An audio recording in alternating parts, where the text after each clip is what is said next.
Today is the entrance day at the Demonic Academy. This place only opens its gates once every 10 years. For 4 years. 6 brutal stages, 1 shot at each test. Fail a single one and you're done, sent off to the fields and labor camps for the rest of your life. This is where the next generation of monsters is forged. And standing at the very front, the 6 heirs of the 6 great clans, children of the cult lord himself. A man ranked among the 5 strongest martial artists alive. From the Dark Clan, ranked number 1, Mu Young. From the Sword Clan number 2, Q. From the Spring Clan number 3, Mu Kun. From the Poison Clan number 4, Zhong Song. From the Blade Clan number 5, Yu Qian. And from the Sound Clan number 6, the only girl in the room with moisty lips, Go Wang Hu Rio. 6 prodigies raised from birth to kill, but there's supposed to be a 7th. The 7th prince is an illegitimate son, a bastard the clans would rather pretend doesn't exist. And right now, he's stuck outside the gate, because somehow conveniently, nobody can find his badge. The black tag with the number 7 on it is gone. He knows exactly what this is. One more little game from the 6 clans to keep him out and embarrass him before he even walks through the door. But he swallows it and waits. Picking a fight on day 1 helps nobody. When they finally let him in, he gets shoved all the way to the back. The whispers start instantly, then the trumpets sound.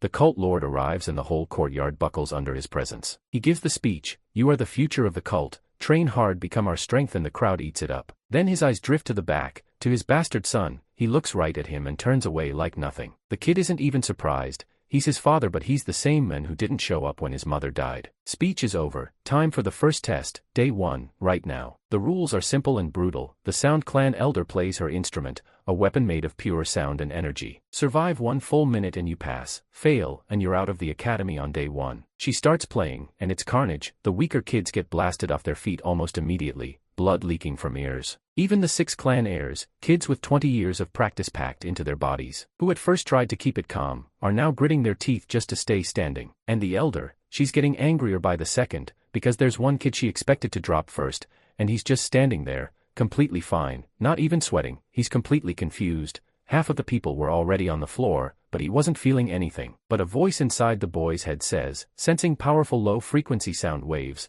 "I turned off your body's capacity to react to sound, to avoid internal damage." One of the elders notices that the sound lady is getting upset, and cranking up the difficulty. Her pride can't take it, so she cranks it up even more. Ears are exploding and even prodigies are dropping. The guy who's plotting against our boy is confused by the intensity of the sound elder. He looks behind and makes a surprised face. Every other descendant gets curious because of that, and they all turn to look back, just to see the Chad standing on business like nothing. Our boy observes everyone's reaction, and even though he can't hear them, he's sure they're not happy. The problem is that he doesn't really have energy, so theoretically this will only make things harder, so he does something risky. He asks Nano to give him an internal injury. While this happens, the old hag keeps going crazy. She pours half her full power into the performance, enough to nearly wipe out the entire class. The other elder notices that things were actually becoming really dangerous. Even the prodigies are spitting liters of blood at this point. He shouts for her to stop, and she plays the last string, angry that she lost her composure for a 15-year-old brat who was considered the worst of everyone.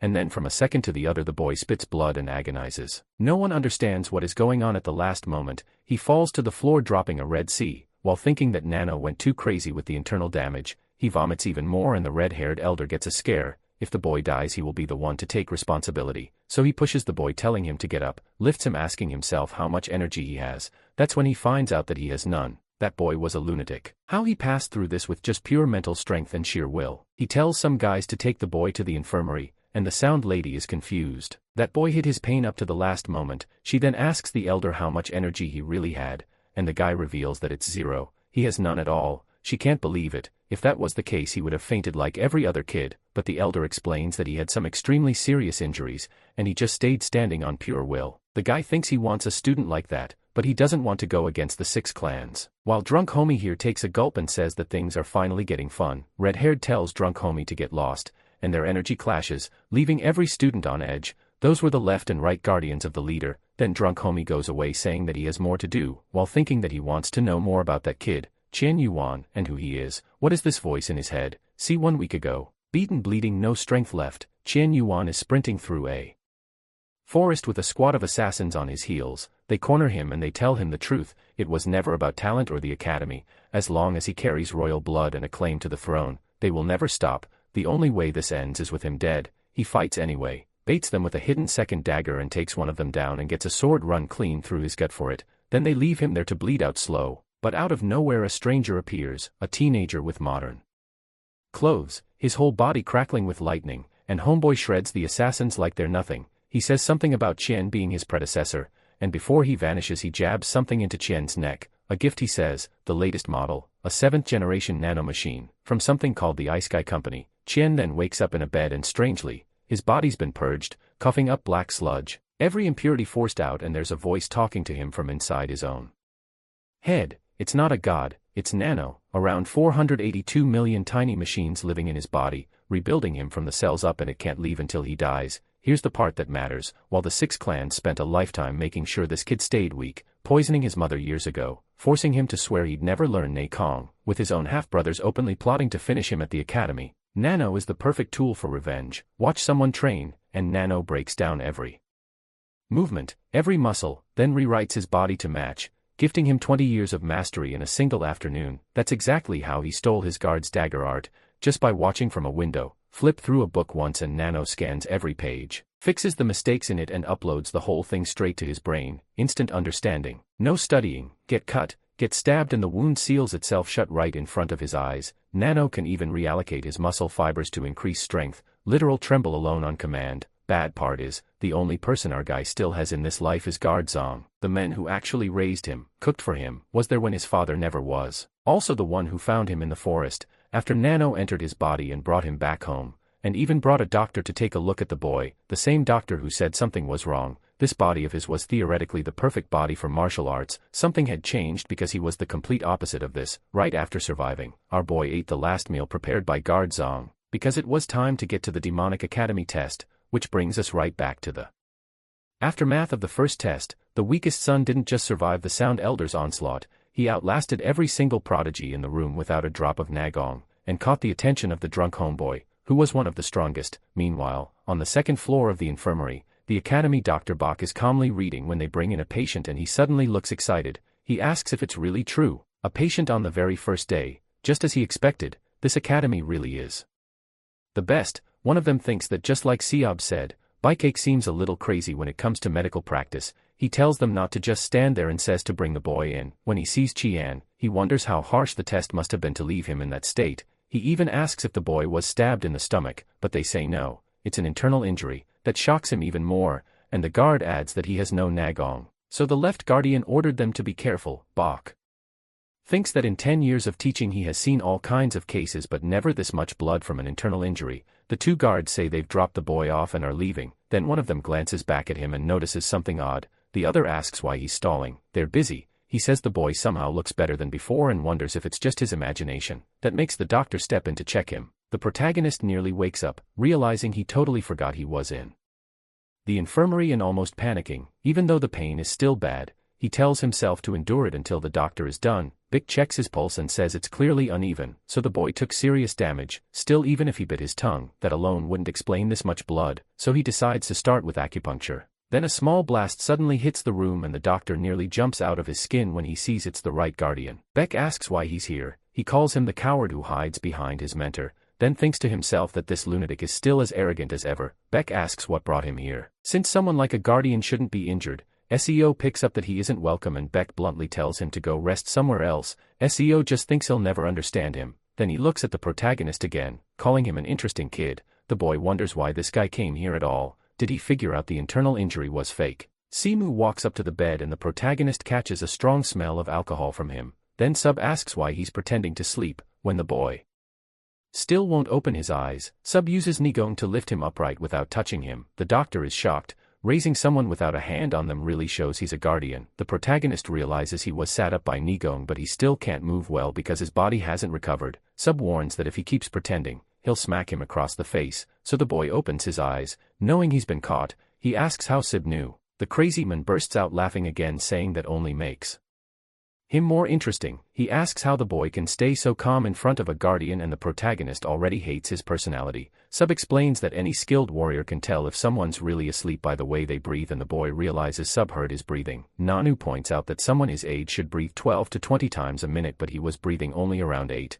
The boy tells Nanu he really doesn't need that lecture right now. Sub says kids these days usually don't have this kind of nerve and praises his guts. The boy is confused, so Sub didn't come because he caught the act. Sub says most kids today are boring and always look for the easy way when things get hard, while the protagonist can only think that he didn't survive by willpower alone either. Still, Sub says he has a kind of will the others don't. White cuts in and says the boy is in bad shape and should be treated first, but the drunk guardian tells him to wait. An adult is talking. That makes the boy start coughing again, spitting up blood, and when Sub sees he really isn't doing well, he steps in and releases his Nigong, forcing the boy back to sleep. Then he gets straight to the point. He wants to take him as his student. Neither of the other two can believe what they just heard, and Sub calmly takes another swig of liquor. The protagonist asks what he said, and Sub repeats that he wants him as his student. The boy asks if the right guardian knows who he is, and Sub says everyone does. Then the boy asks if the 6 clans won't hate him for this. Sub laughs and asks what exactly they could do to stop him.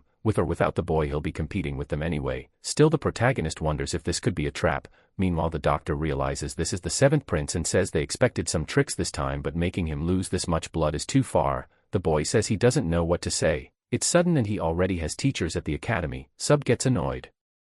Like the kid thinks he's begging for a student. Still, he can tell the boy has plenty of doubts, which makes sense after the life he's had. So Sub says that's fine. If he's not convinced yet, he'll offer something he can't refuse. He tosses something to the boy. When the boy asks what it is, Sub says it's exactly what he needs to survive. After all, he ended up stuck in the infirmary on day 1. He asks if the boy isn't worried about falling behind. Passing the first test with sheer will is one thing, but no fool should think he can clear the second without an eye gong. The protagonist starts to face that reality. Sub says anyone who wants to become a warrior has to stay ahead, then asks if he plans to lie in the infirmary for 2 weeks and start from behind. While he's stuck here, the others will definitely keep getting stronger. The boy knows he's right, but he also needs to stay here a bit longer to avoid suspicion. Seeing his words are working, Sibyl asks if he knows why that red-haired idiot sent him here. The boy says it was because of the internal injury, and Sibyl agrees. Of course, an injured student gets sent to the infirmary, but then he asks if that isn't strange since plenty of other kids were hurt too, so why weren't they sent here? Sibyl explains that most of them can handle injuries with meditation. A doctor or medicine would be faster, sure, but that's not the point. In simple terms, the others can heal themselves, so there's no reason to bring them in. The boy realizes that's why he's here alone. He can't heal himself. Sibyl thinks he's almost got him. Now he just needs the right final push. So he says someone who doesn't even know how to meditate to heal shouldn't recover from an internal wound this fast. Even with Sibyl pressing him, the protagonist knows it's possible because of Nano. Still, the rest of what Sibyl said is true. If he wants to move on, he needs to learn Nigong. Then he remembers something and asks Sibyl about the reward for passing the first stage, the medicine ball and access to the first floor of the library. Sibyl starts laughing again, saying Ruvi forgot to mention something important. The boy can't just go in and out whenever he wants. He only gets 1 visit after passing the test. That leaves the boy stunned. Sibyl asks if he really thought he could freely browse all those important books. The place is heavily guarded. The boy just stares at him. Sibyl adds that he can stay on the first floor for only 2 hours. The boy is disappointed there's a time limit too, but Sibyl says he can earn more time by advancing further. He also can't copy anything down, he has to memorize it all before leaving. Even 2 books is considered a lot to memorize, but the protagonist realizes this gives him a huge advantage. With Nano's scan ability, 2 hours could let him copy not 1 or 2 books but hundreds. Sibyl says that for someone with no Nigong, 4 years in this brutal academy will really push him to the limit.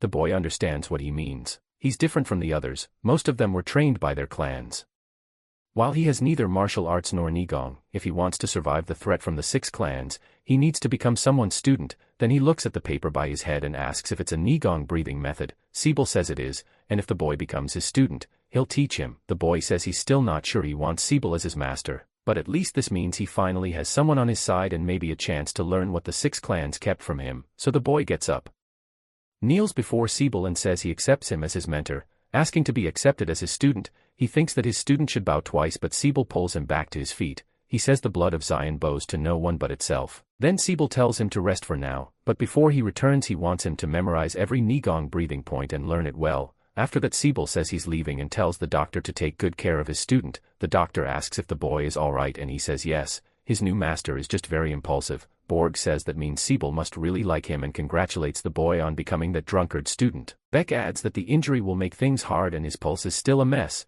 He says he'll go get some acupuncture tools and tells the boy to wait. The protagonist thinks that with Nano, the guardian, and all these new chances, he even thinks of his mother and guard Jang. In a place full of enemies, he finally has people on his side. At the Demon Academy training field, everyone is practicing their Nigong. Meanwhile, the students from the stronger families stand aside watching, then approach the left guardian to report the results of the first test, including Cadet Sevan, who was taken to the infirmary. In total 415 passed. Beck says about 200 fewer people passed than in the first test 10 years ago. The elders' energy waves were too much. He knows the ones who failed would call it unfair and they're already making a scene. Some of them protest asking why they failed. Foaming at the mouth in anger, a guard asks if they still don't get it. If they can't pass this, how do they expect to survive hard labor? One boy snaps back asking how anyone could live like that. The guard sees he won't accept the results, so he orders them all thrown out of the academy. And just like that, the guards get rough and start tossing the boys back. Rajan says the guards are highly skilled, so the expelled kids can't win. Since they're this stubborn, they still won't learn from it. Myung says he'd think it was unfair too and that the 7th cadet is why the first test got so hard.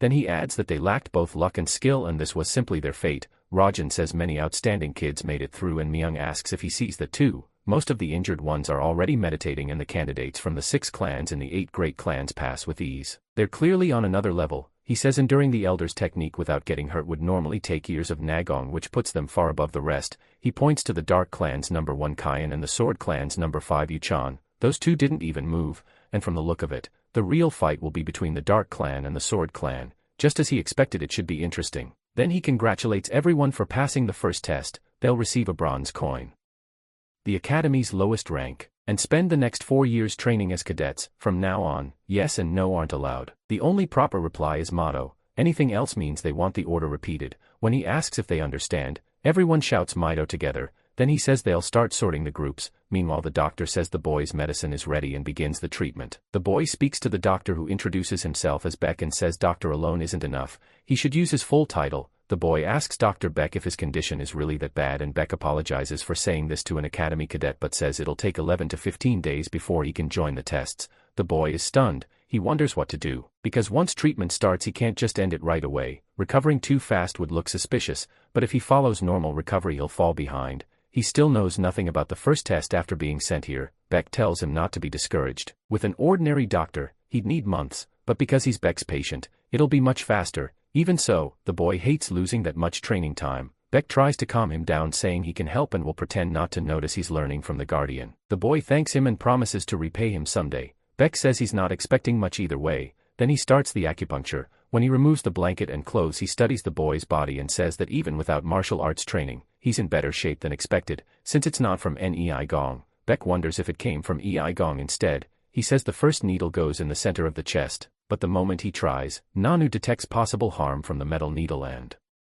activates auto defense. The boy quickly tells it to stop. He orders Nanu to stand down because the doctor is treating him and asks if it can't tell the difference between an attack and treatment. Nanu immediately turns off auto defense and the boy almost has a heart attack from the scare. Nanu explains that unless treatment is reported in advance, any bodily harm will be treated as an attack. So he tells it not to react without his permission from now on. After that, the doctor continues the treatment and the boy notices his stomach already hurts less. Nanu says it is recording the acupuncture data and explains the needle points below the chest near the heart and on the arm. 6 of them are meant to heal the stomach, though the boy says he could tell that without help. He looks at Beck, who tells him to take a nap while the treatment works because the staring is making himself conscious. The boy thinks he'd like to, but Nanu keeps explaining everything. Then he gets an idea and asks Nanu if using its healing along with this treatment would be faster, but if it works too fast it'll look suspicious, so he asks whether it can heal him while making him still seem injured. Nanu says that after the treatment self-healing can be used and his pulse can be altered randomly to mimic a serious injury. He says he was only asking out of curiosity, but he's glad it's possible. If he can fool them for 2 weeks he can use the time to learn Nei Gong from the Guardian. So he orders Nanu to heal him and trick Beck during future checkups, and Nanu starts self-healing at once. Meanwhile, the other cadets are terrified because half of them will be expelled and none of the strongest fighters are in their group. They also suspect the 6 clans have an edge. Ming says this is the first and last test that needs teamwork. If they want to compete with each other they can fail together. While he laughs, Rajan thinks he's way too good at crushing morale. He says that's all for today and orders them back to the dorms to rest. Starting tomorrow, the team in front of them will train them. That group doesn't look friendly at all. They seem dead inside. Yet he says they'll teach tactics and techniques kindly. That kindness sounds like a joke after what they just did to the cadets, and the kids get even more scared. Soon after, everyone is dismissed. Then the instructor of Group 8, Eun Pyong, asks why Cadet 3 is still there. The boy says he has a question for him. The instructor reminds him that questions about training can't be answered, and the boy says he already knows that. So the instructor asks what he wants and the boy says he already knows he'll be Group 8's leader. The instructor thinks that decision won't be announced until tomorrow, but as usual the 6 clans know the rules early. The Boy points out that Cadet 7 was assigned to their group but is still in the infirmary, so the instructor asks what he's getting at. The boy says that with one member missing he doesn't want the group left in the dark. When pressed he explains that since Cadet 7 missed the ceremony he won't know anything, so someone should tell him what was said. The instructor is slightly surprised. Meanwhile the boy is really thinking that bastard ended up in his group and he plans to finish him off in the infirmary, but the instructor completely misreads it and praises the idea, saying the boy clearly understands the basics. He says he'll accept the suggestion as Group 8's instructor and personally deliver the information to him. The boy quickly says that's not necessary, he can go himself. The instructor reminds him that the building is off limits to cadets except in special cases. Saying it while staring straight at the prince, the boy realizes he won't be getting in and wonders why. Everything is going wrong. He may be a Spring Clan candidate but his little title means nothing here. Left with no choice he asks the instructor to do it as a favor and the instructor tells him to head back to the dorm, but he calls the instructor back once more and the man asks if there's anything else. The boy asks if he can at least be told when Cadet 7 will join them. The instructor says that's fine but since it's late he'll tell him tomorrow. At that point the boy thinks he'll just have to wait until Cadet 7 returns to the dorm, then he'll make him suffer so badly he'll wish he had died that day. Later the doctor tells the instructor the boy will need 14 days. The damage was that severe so he needs at least 2 weeks of rest. The instructor says that much downtime will make it hard for him to keep up and asks if there's any way to speed his recovery. Beck says if the boy had Nagong maybe something could be done, but Cadet 7 has none. In his condition the only option is to wait. The instructor remembers the second test is in 3 weeks. He can't believe the boy will lose 2 of those weeks and he doesn't want his whole group eliminated because of one person. So he asks if he can speak with the boy. There's a lot they need to discuss. Boyk says the boy seems asleep and asks if he should wake him, but the instructor declines and says he'll come back tomorrow. Then he leaves. Boyk keeps watching the boy thinking that barely passing the first test may have been the end of his luck, but the boy keeps sleeping peacefully. In the middle of the night a few people approach the place where the boy is staying and one of them kicks the window. It turns out to be Seob saying his mentor has arrived. The boy is shocked. That feeling fades fast because Seob reeks of alcohol. Seob asks if he's not even going to greet him, so the boy quickly says hello and Seob says good. Then he asks if the homework is done. The boy looks confused and asks if he means the Nagong breathing method. Seob says yes, that was supposed to be memorized before he came back. The boy thinks about how he only got to the infirmary yesterday and starts feeling like Seob is pretty impatient. Still he's glad Nanny treated him and says he followed the order. Seob is surprised he actually did it while injured since he only said it to mess with him. Even so he keeps acting tough and says the boy only did what he should have, so the boy thanks him for the praise. Then he asks if his teacher came a little too early and Seob asks why. Was he tired? The boy says that's not it, so Seob tells him good. Now he'll explain why this matters. He can only teach him for 2 weeks. He can visit while the boy is in the infirmary, but once he leaves Seob won't be able to contact him anymore. The boy admits he didn't think that far ahead and Seob says of course not. He got hospitalized the moment he arrived. Seob adds that he has to work with his teacher during the day, so this is the only time he can come without raising suspicion. The proto realizes outside training is banned in the academy, so if they get caught it'll be a huge problem. He expected Seob to be stubborn but he's actually being thoughtful, so he thanks him. Seob says they don't have much time, so they're starting now and the boy is shocked it's happening right away. Seob asks if he didn't hear him. There's no time to waste. He orders the boy to turn around and sit on the floor, but the kid just freezes, so Seob snaps at him to start reading already and the boy sits down at once. The proto says he wants an explanation first. Seob shuts that down fast. Stop talking and listen. Then he says it's good. The boy memorized the breathing method. He places a hand on the boy's back and when the boy asks what he's doing, Seob says he's short on time so he'll force the flow into him. That wording scares the proto little, but Seob says this is actually a refined method his great-grandfather created. The boy doesn't need to do anything. Seob will handle it. He only tells him to clench his jaw because if he screams the guards will come and they'll both be in serious trouble. Then Seob pours energy into him, making the boy's eyes go wide. Seob immediately tells the proto to stay quiet. At the same time Nanny reports that an intangible energy has entered the user's blood and begins analyzing it from the gathered data. The energy is identified as ki or chakra and Nanny starts checking its effects on the body. The proto realizes his Nagong is forcing his veins open and it's way more intense than he expected. Seob is stunned by him because he clearly hasn't learned anything, yet his circulation has no blockages at all. His muscles also make it look like he's trained before, even though Seob is sure he never learned martial arts. So Seob wonders if this came from the Lord and remembers the Lord spending time with the boy's mother. She was smiling the whole time and Seob thinks that out of 7 wives the only one the Lord may have truly cared about was Lei Hua, so maybe he secretly took care of her son too. Still, whether that's true or not, Seob gets excited because the result worked either way. with a body like this it should only take about a week to build up a solid amount of nagong, and he keeps pouring energy into the boy. Meanwhile, back at the dorms, someone is beating down one of the princes and sends him flying. The others rush after the attacker while the prince is left on the ground, nearly unconscious. They demand to know who that guy thinks he is. Does he really think he'll be safe after attacking Xian, John, son of the Poison Clan? The boy says it doesn't matter who they are. This academy runs on strength. He won, so they should carry their dead weight from Group 12, and that fighter is Cadet Leader 18, Beck Gi. They came in swinging from the start, launching a prince across the room. Now I want to see the pro to do that. After forcing his nagong into the boy, Siob looks exhausted and asks if he memorized the flow. The prota says he remembers it clearly. Siob laughs and says the first time must have hurt a lot, but this is the best way to teach someone like him who has no nagong. Then he says the goal is 7 days. The boy has to build enough nagong by then. He asks if he understands. Seeing how drained Siob is, the prota realizes he must have used a huge amount of nagong too, so the least he can do is endure as much as possible. He says he'll succeed as long as Siob keeps helping him. Siob says that was well said.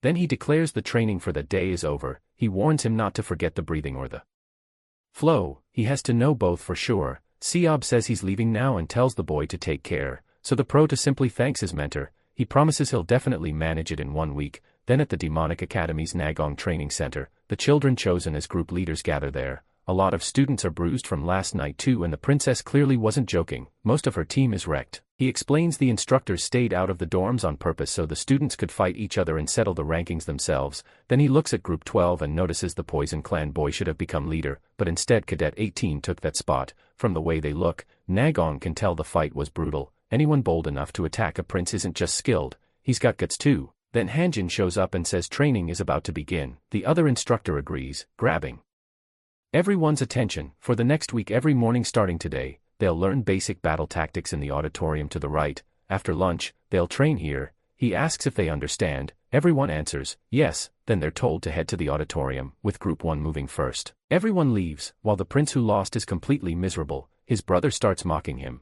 asking if he really fell that far in rank. That instantly sets him off. The brother says it figures the Poison Clan is nothing without him. Now that guy is stuck below even the smaller clans, and he laughs at him, making him even angrier. Then the prince looks at the boy who beat him and smirked, remembering his name, Baked Guy from a high clan. He can't believe the boy dared to humiliate him, so he tells him to enjoy his little leader game while he can, because he'll make him regret being in his group. That night in the academy dorms, Cadet 3, the big muscle head, is called over. The instructor says his performance in the test was very good, and he thanks him. Then the instructor brings up Cadet 7, saying he'll be stuck in the infirmary for 2 weeks. The boy is shocked, but the instructor says that's the doctor's judgment. Even if he memorizes the theory, missing practice will be a problem. The instructor doubts someone without Nagon can recover well, but says he'll go check again tomorrow anyway. Since Cadet 3 is off for now, he should use the time well, either training or reviewing. That makes the muscle head furious that the boy is still far away, and when he gets back to the dorm, he starts smashing things. Everyone notices he's losing it, but one of them tells the others to stay quiet, because provoking this guy will only make things worse. Then he starts roaring that the boy will stay there for 2 whole weeks, but Jirian says if the doctor said that, it's probably true. The muscle head snaps back that it's obvious the boy is faking. Just thinking about that dirty blood bastard lying around comfortably makes him grind his teeth.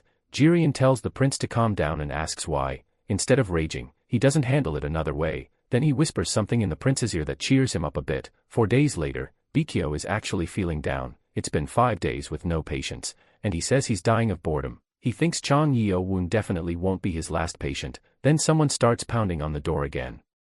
Like crazy, he asks what happened, and sees the instructor with him Pyong. The instructor says his cadet got hurt during sword training. They left the sword in so the wound wouldn't get worse, and brought him straight here. Beikai lights up and tells him to put the boy on the bed. Finally, a patient. Beikai finishes the treatment quickly and says that's because they didn't pull the sword out. Pyong asks about the boy's condition, and Beikai says none of his vital points were hit. That makes the instructor relax. Beikai even jokes that he worried for nothing, but he knows the instructor cares about his students. Until the end of the second test there is responsibility, and now 2 of them are in the infirmary. Beikai says the wound went deep, even if it missed the critical spots, so the boy will need to stay there. Not as long as Cadet 7 though. 3 days will be enough. The instructor says he's heading back to training for now, and asks him to take care of Cadet 23. Pyong storms out, furious. Real sword training just started, and now he already has another injury to explain. That night Cadet 23 gets up, while Kimian is still asleep. His eyes land on the scalpels beside the bed. He grabs one and decides to start by making sure the protagonist won't be able to walk,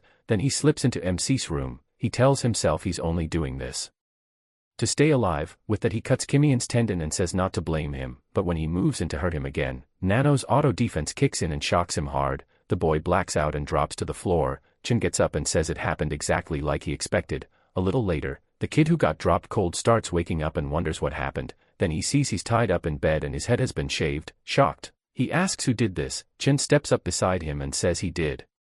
Calling him Baldy, the boy stares and asks how the protagonist is standing and how he pulled this off. MC plays dumb, saying all he did was tie him up and put him on the bed while he was out, then calls him Baldy again. The boy asks how he even passed out, but before that shouldn't he be hurt? He looks totally fine. He also can't understand why Keith calling him Baldy. Then he looks in the mirror and realizes it's true, he's bald. He starts crying, freaking out over his missing hair. The protagonist punches him and tells him to shut up, only to realize he knocked him out again. When Baldy wakes up one more time, Chien asks if he's calm now. The boy glares at him with pure hate, but he can only mumble through the cloth in his mouth. Now he sees MC isn't the clueless kid from the ceremony. He's far scarier and the boy starts wondering who Chien really is. He asks how he thinks he managed to stay alive this long. Picking up a knife he says people have tried to kill him before, some even used poison, so how many times does he think that happened? Then he presses the blade to Baldy's neck. The protagonist says attacking him was stupid and asks if he knows how much getting stabbed hurts because it can kill you.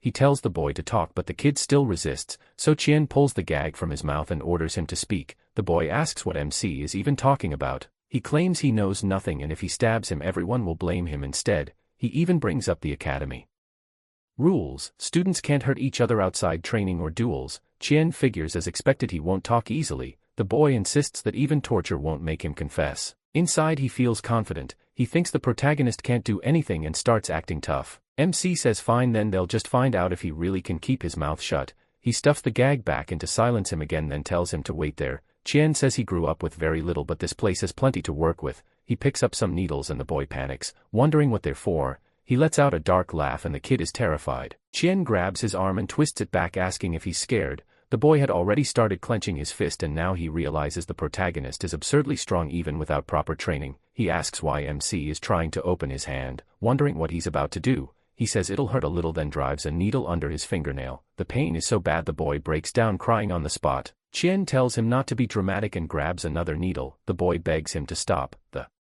protagonist reminds him he said torture wouldn't work, so now he says this is payback. Then he keeps pushing needles under the rest of the boy's nails. After all his fingers are wrecked, the kid collapses, his eyes nearly empty. Chidong asks if it hurt that much. After all he already passed out twice. Then he asks if they should do the other hand too. That finally makes Baldy panic and cry out no. MC asks if he's ready to talk now, saying he should have done that from the start. The boy realizes Chidong is insane. A little more of that and he might have died or lost his mind, so he decides to confess. He gets straight to it and asks if it was go. The boy blurts out, asking how the protagonist knew. MC asks if he's curious and the answer is yes. He says that thanks to his injury the instructor comes by every day to teach him, so he knows exactly which group this boy is in and who's with him. He had already guessed but wanted to hear it directly. Then he calls him out by name, Cadet 23, Hubang. Hubang starts wondering who called Chien useless because this kid is a monster. He's hiding his strength and pretending to be weak and Hubang can't imagine how dangerous he'll be when he gets a finger. The protagonist says he got what he needed.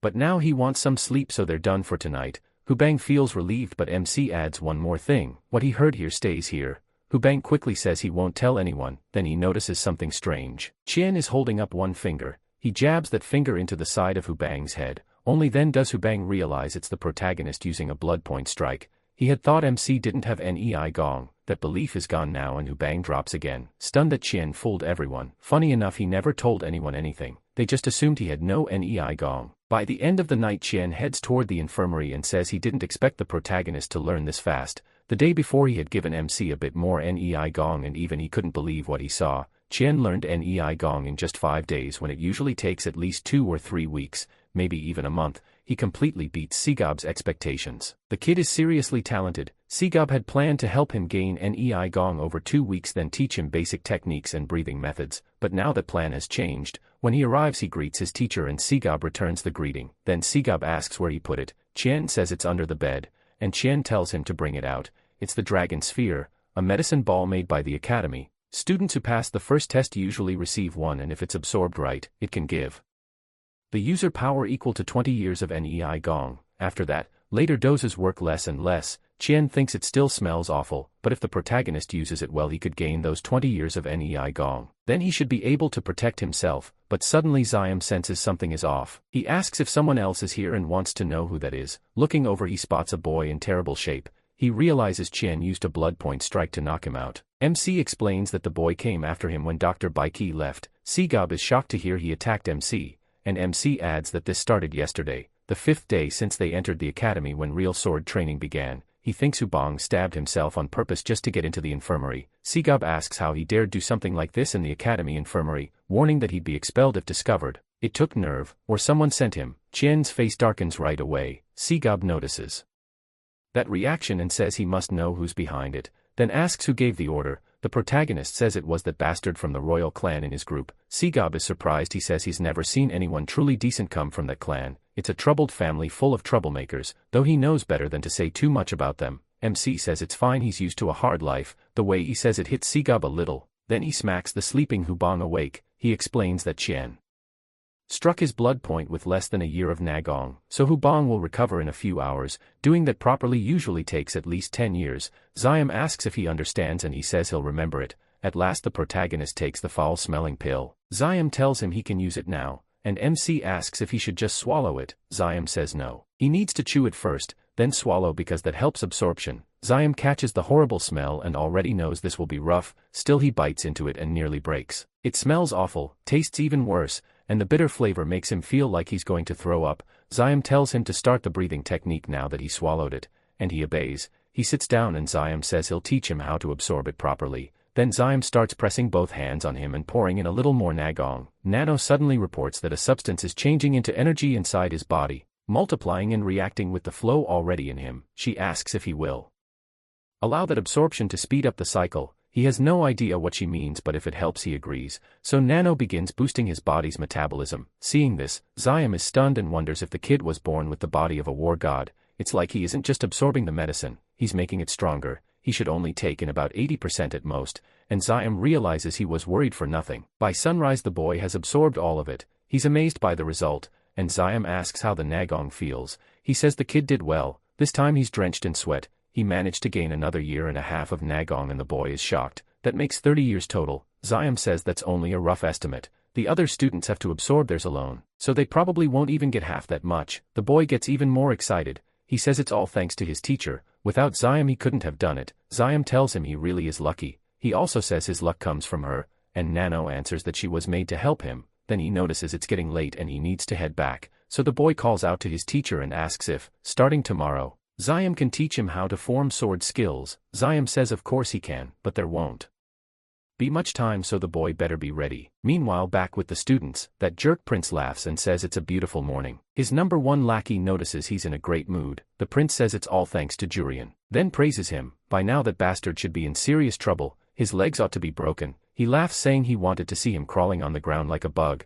Just thinking about it gets him excited. Too bad for him, the protagonist is perfectly fine and those broken legs won't be his. At the clinic, Back bursts out laughing. He asks how the kid lost all his hair overnight and the boy gets mad because he can't even yell back with someone else nearby. The doctor apologizes for laughing so much and says he tried to hold it in, but the boy says it's too late. Then Bub goes over to the protagonist and notices he looks strangely relaxed. The doctor can tell something happened during the night but decides not to dig into it. He was told to focus on treatment, not questions. 2 days later at the clan dorm, the prince says this is interesting. Shouldn't that boy have been kicked out of the group by now? The bald kid says he was going to cut his tendons, but maybe the injuries were too serious. The doctor stayed with him all night and never left. The prince asks if the doctor really didn't sleep, like he thinks the kid is making excuses. Then the boy explains that he did attack at night just like he was told, but the doctor woke up too. That makes the prince furious. He hits the kid and mocks him, asking how good a doctor's hearing could possibly be. The boy goes flying, badly hurt, and the prince stomps on him,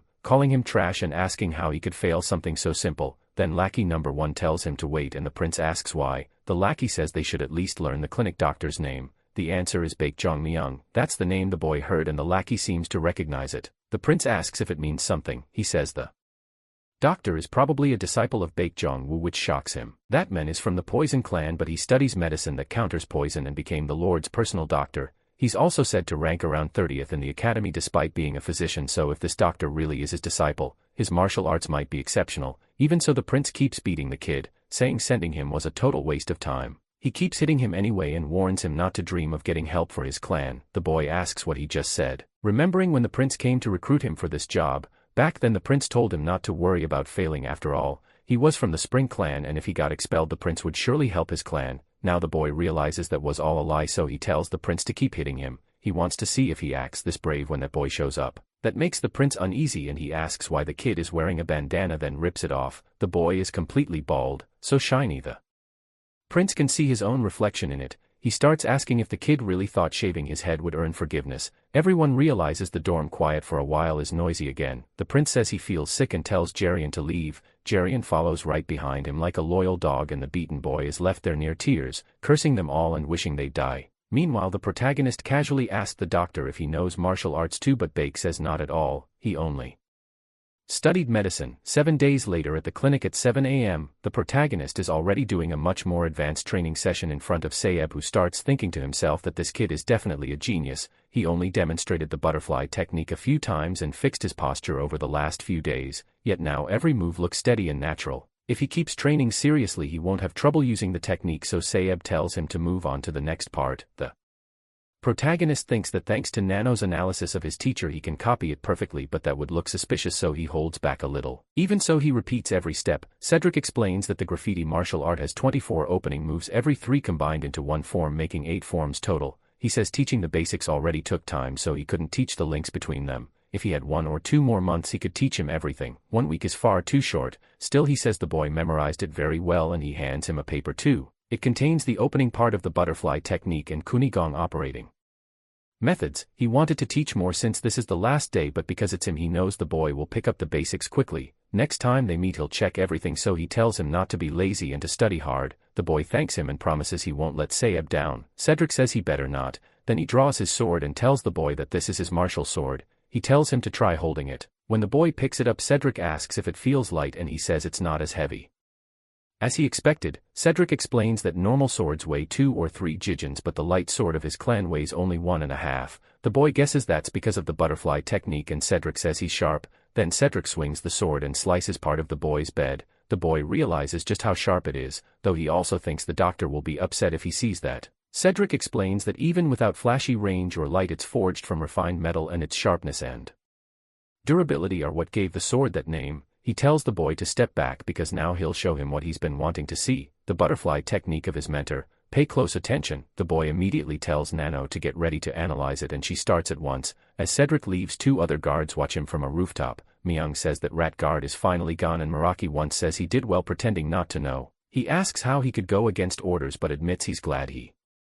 won't have to see him around anymore. Then he says they should send guards to the 2nd floor since there are so many people there. Meraki 1 just says he's going, and Myung takes the chance to ask why he cares so much about the 7th prince. Meraki 1 says it's because it's only fair. Myung says that's a pretty interesting way to think, but Meraki 1 tells him not to question him any further and leaves at once. Myung says that's exactly what you'd expect from the Wind King. You never know when he'll disappear, and if he chooses to leave nobody could stop him. Still, he wonders if 10 days really make things fair. Then Baked Guy heads to the clinic and finds it strange that the boy is still asleep. He's usually awake by then, so he asks what's going on. He says this is the last time he'll get to rest like this. Once he leaves he'll go through a lot, so he tells him to sleep a little more, but in truth the boy's muscles are changing. His body is adapting to the butterfly technique. Muscle changes are 80% complete. Vein changes 75 with 1 hour left until everything reaches 100. An hour later, after the hack is installed, Baked Guy jolts awake when he hears the boy vomiting. He rushes over and asks what happened. The protagonist is throwing up hard over the side of the bed, so Baked Guy asks why he's suddenly vomiting and sweating like this. After that he lays the boy back down when he seems a little better, then checks his pulse and asks what's going on. Baked wonders what's going on. After lying in bed that Long Chan shouldn't have a pulse this fast. It feels like his whole body is still working non-stop. Nano tells the protagonist his body has finished adjusting to the evolution. He starts to calm down. Baked is stunned. 1 second MC was in bad shape and the next he's stable. He's never heard of anything like this. In the end Baked gives up trying to figure it out. Since lunch is close he decides to let Chan sleep and goes to eat. When he wakes up he realizes his body has changed again. He feels tougher than before. The strength in his hands is completely different from 6. Hours ago, he thinks about all the masters it would normally take to build a body like this. If they knew he got it in just 6 hours they'd probably be scared. Then he remembers Seob's demonstration right in front of him and it still leaves him shaken. To create the kind of pressure with the technique in the first stage was unbelievable. So he asks Nano if she analyzed it and she says yes, completely. He asks if she captured every move and she confirms it. Sed says it's a shame he can't teach him properly since this is the last day. Still knowing Kyan, he believes the boy can master it just by watching. The protagonist thanks his teacher for the lesson and Sed tells him to keep training. Once he returns to the academy things will get rough. He warns him not to lose. Kyan realizes there is at least one person who truly cares about him. That means he has to live up to those hopes. He asks Nano if the analysis is done and she says yes. To copy the technique, his muscles and veins need major changes and it will take about 6 hours after MC's body reaches the right condition. He manages to copy the technique perfectly. He's shocked that just one move looks exactly like Seob's. He thinks about trying the second one, but then he senses someone nearby. There's movement in the hallway. That's when he notices something strange. His senses are much sharper now, just like the rest of his body. To him that just proves the modifications were done perfectly. Beck walks in and sees Kyan awake. He asks when he got up and what he means by complete. He says he's ready to be discharged and realizes the presence he sensed was Dr. Beck. Beck gives him back all his clothes and his pendant too. Then the doctor gets a little sad. He barely has any other patients, so he wonders what he'll even do after the protagonist leaves. Kyan gives him a sly smile and says he'll probably have more patients soon. Beck asks if he really thinks so, then admits it'd be better if no one needed treatment at all. IMSI remembers to thank him for taking care of him all this time. Beck brushes it off, saying IMSI is about to go through a lot and he'll pray for him. After he leaves, Beck thinks there's nothing left to do now. He wonders if maybe he should just go to sleep. Meanwhile, the protagonist thinks that if Beck noticed Seo was secretly teaching him and stayed quiet, then the doctor must have been put in a tough spot during his stay. IMSI decides he'll never forget that kindness, and as for the patients Beck wants so badly, Kyan figures he can definitely send him his way. Maybe that's not what most doctors want to hear, but at least he means well. Meanwhile, the two idiots from his group suddenly get chills for no reason. Back at the demonic academy during afternoon training, everyone notices the other demonic heir has returned and that 2 weeks have already passed. Mugyang is thrilled. The commoner blood is back. Kyan goes straight to the leader to report in and the leader asks if he's recovered. The protagonist says he's fully healed. The leader says he already explained the theory but asks if MC still remembers his place. He says yes, so the leader orders him to grab a sword and shield and take his position. As Kyan heads to his spot, Mugyang starts yapping beside him. The protagonist completely ignores him and that fills the brat with rage. MC thinks Mugyang shouldn't get excited yet. Soon he'll be reminded where he stands. The instructor announces they'll begin training with real swords, warning everyone to stay focused and keep a safe distance. If another accident happens, he'll have them expelled with the leader's approval. He asks if they understand and they all answer yes. Then training begins. The instructor admits Mugyang may be arrogant but he leads his team well. The real issue is the bastard Kyan. He was placed in the safest position on purpose, with one simple order: don't mess up. Then the instructor notices him standing there, doing better than expected. He wonders if the protagonist is studying everyone else's movements and realizes the boy is pretty sharp. He orders them to raise their shields properly and hold their stance. After that he says they did well and tells them to wait for his command. 15 minutes later he snaps. He never told anyone to move, so who made that noise? If they can't even do this right, how are they supposed to beat enemies? He tells them to pay attention. The instructor thinks it's strange. Even the students who've trained before are struggling. So how is Kyan, who just got back from the infirmary, doing this without even shaking? He decides MC needs a different spot and orders a formation change. Now they have to surround the enemy in a semicircle, 1 short step forward, then 2 big steps. Again they're told they did well. Kyan stays relaxed while everyone else is dying just to keep up. Mojang is stunned, wondering if this kid never makes mistakes. To him he is still just some worthless commoner and he refuses to sit there and watch, so he speaks to Jirian through telepathy, telling him to give a sign if he hears him and to do exactly what he says during the next formation change. The two start plotting together and the formation shifts again. This time they're ordered into 3 shield layers and Kyan thinks it's easy. He even credits Nano's analysis for being so useful. Once the shields are locked, they're told to slide their swords through the gaps. They're also told to stay careful without losing speed. From behind, the protagonist Jirian says he has a perfect opening. He sneers that commoners should kneel, then tries to strike Chan, but MC turns and looks him straight in the eyes. Jirian freezes. He noticed Jirian had planned to use just a little nagong since the protagonist supposedly knew no martial arts, but now he decides to go all out with a kick. Before he can even touch MC, Nano's automatic defense activates. The shock blasts him back hard. Mugyang can't believe Kyan blocked it and the bald idiot can't believe he got thrown away when his nagong should be stronger. The leader storms over, furious that he's causing trouble again. Jiren panics and tries to stand but his ankle starts hurting. He looks toward Kyan and he looks right back with a very satisfied smile. Another fool tried messing with him and paid for it. Jiren burns with anger that a commoner dared laugh at him, but then the leader cuts in, asking why he's still running his mouth. He says Jiren must be an idiot with no sense at all. Jiren tries to explain but the leader isn't hearing it. He calls him crazy and drives a punch straight into the kid's chest. Then he says Jiren stabbed number 23 in the back. As punishment he'll get no rest for the next 4 days and will train with the leader until bedtime. Jiren realizes things just got much worse. The leader asks if he still has more nonsense to say and Jiren finally shuts up. Everyone can tell he had it coming, especially after acting so tough with Mugyong backing him up. Mugyong is furious too since all his plans are falling apart and his hatred for Kyan keeps growing. Watching from afar, Mung thinks the protagonist Nagong is stronger than expected. Even if the right guardian taught him something still feels off. That bald fool should have had the power of 30 years of training after getting the medicine orb, so how did MC beat him so easily? There's no way that Drunk really trained him that well. Mung starts to wonder if Kyan has some talent for fully absorbing the orb's power. That's the only explanation he can think of. With two heirs in the same group, he decides things are about to get interesting. Later in the armory hall the leader tells them they can eat. Everyone rushes in. Kyan is thrilled. It's chicken, nothing fancy but to him it tastes amazing. After 2 weeks of eating only porridge this feels like torture finally ending. Still he wonders if that idiot plans to stare at him the whole time. For now he decides to just enjoy the meal, even if he still doesn't fully know why that guy hates him so much. But he can't forget what they did. They have no idea what it's like to watch your mother die and be unable to do anything. He can't wait to return the favor. He plans to destroy every one of them. When lunch ends the leader dismisses everyone except number 80. That leaves Jiren behind and he gets some extra training with the leader. Kyan gives a dark little smile as he heads back to his room. He notices his dorm is on the 8th floor and thinks it's easy to remember since it matches his group number. Then Mujian calls out, asking if he really planned to leave without permission. Kyan starts thinking this guy really does live up to his expectations. People whisper that he always acts like some big master and that he's the heir of the Spring clan. Someone asks who that is and they hear it's the rumored 7th heir. The princess watches from a distance. Mujian looks around at the crowd and wonders if he should start now. Then he walks over to the protagonist and calls him dirty blood. He mocks him, asking if resting in the infirmary was nice. When the protagonist asks what's wrong, Mujian snaps back, asking if he's mad and calling him a worthless commoner. Then the protagonist asks if he's insulting the Lord, which leaves him confused. The protagonist says that calling him dirty blood is also an insult to the Lord.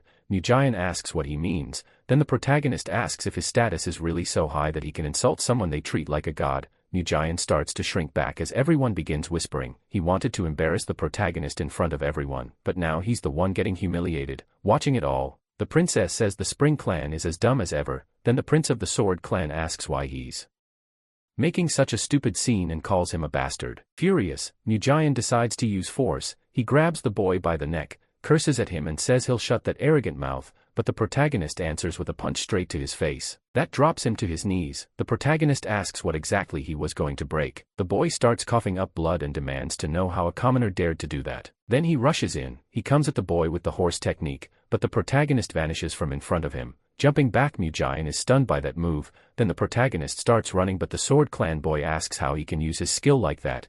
Mujian yells, asking what they're all doing, and orders them to catch him. He stays behind in disbelief that the boy dared to hit him first and run. To him that makes the kid less than human. Meanwhile the protagonist runs into the forest. The others wonder why he's so fast. Then they realize something is off. He's only staying just far enough ahead to keep them chasing. They're being lured, but then the prince shows up, calls them slow and says he'll finish this himself. Thinking of Cheon, he swears he'll kill him and break every bone in his body. He keeps chasing until the protagonist finally stops. Right away he starts cursing, asking if the boy got tired of running, but the protagonist throws that back at him like the whole thing is a joke. He says there's no reason to show off. Then he raises his hand and brings it down on Mujian. Mujian tries to block but barely manages it. He's still thrown back and he's shocked. He defended with Nagwan yet still got pushed away. That means the protagonist's inner energy is strong, so he asks how the boy even knows martial arts. His attacks are fast.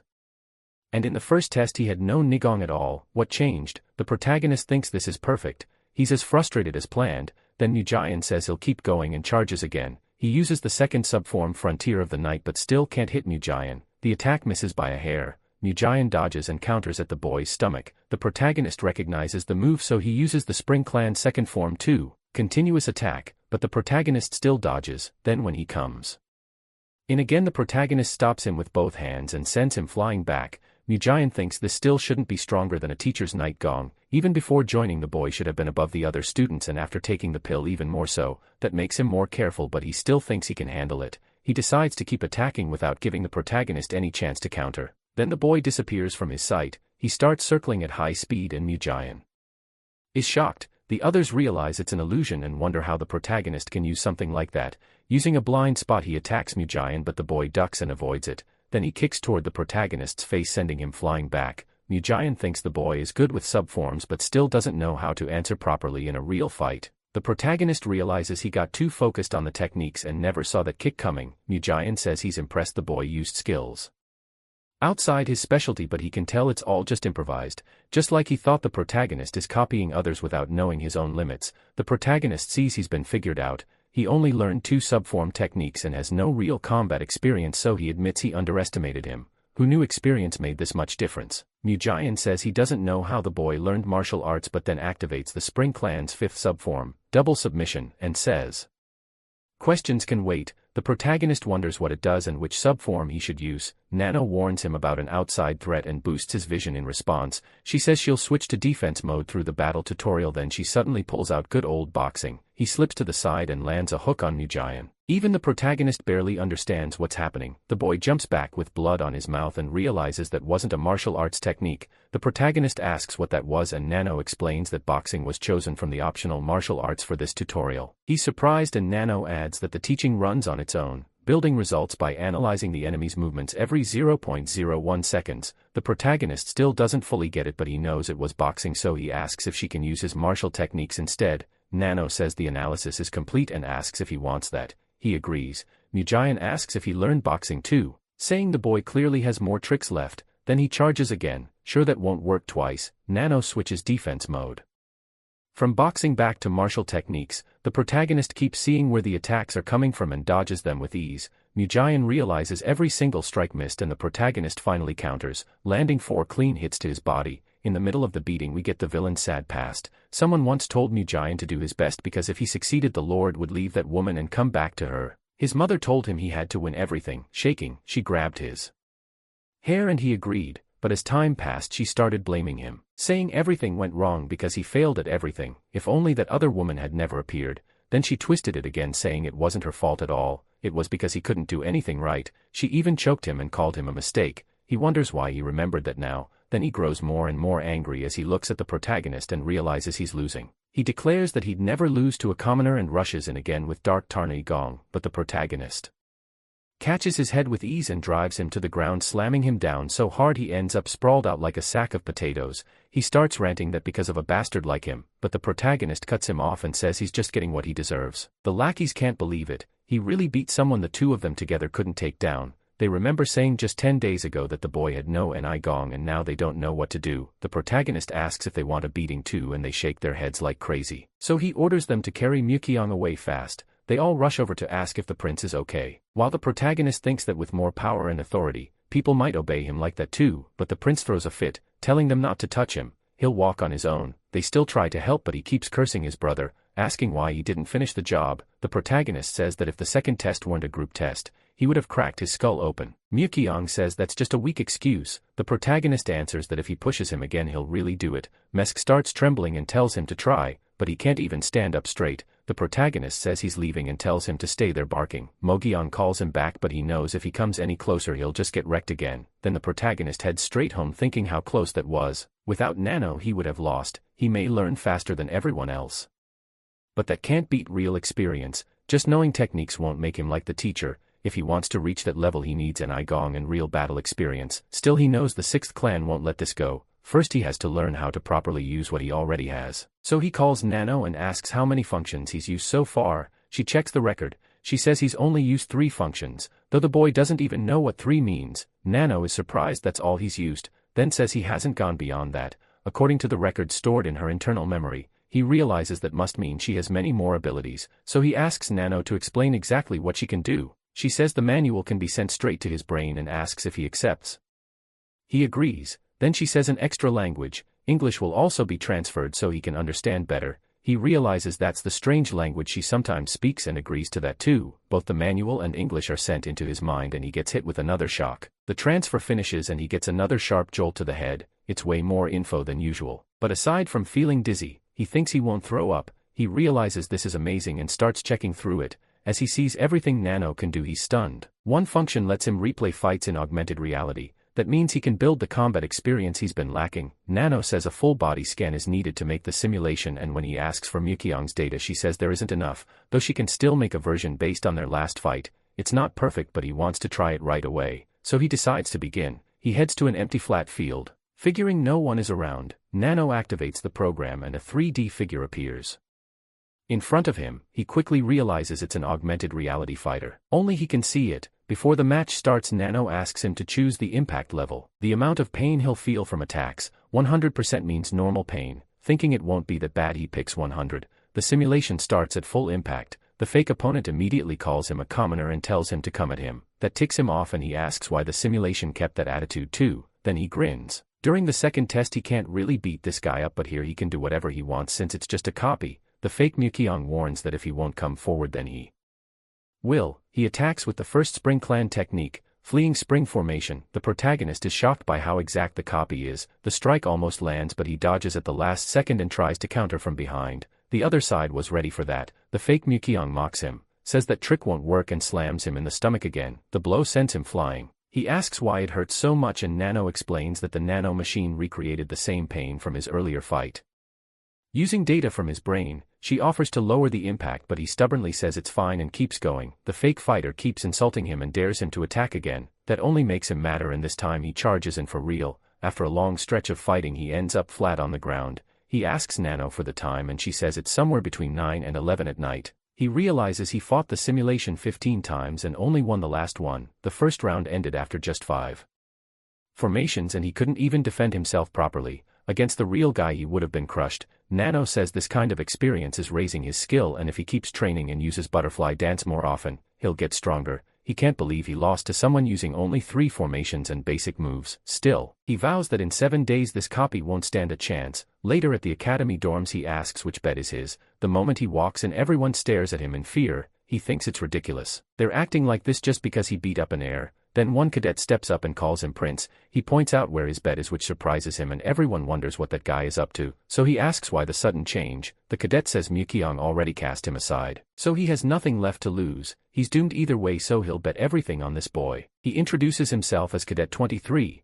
Hobong, and asks to serve the first Prince Cho Un-Yeo Woon as his new master. The room erupts in whispers. Swearing loyalty to a prince with no real power sounds crazy. The protagonist asks what he means by serving him and Hobong says he regrets everything he did before. He begs to be accepted as a servant and allowed to help however he can. He pauses to think having a servant is new for someone who's always had trouble trusting people. Hobong keeps begging him to accept since no one would ask for that without being serious, especially in front of a lord. He finally agrees.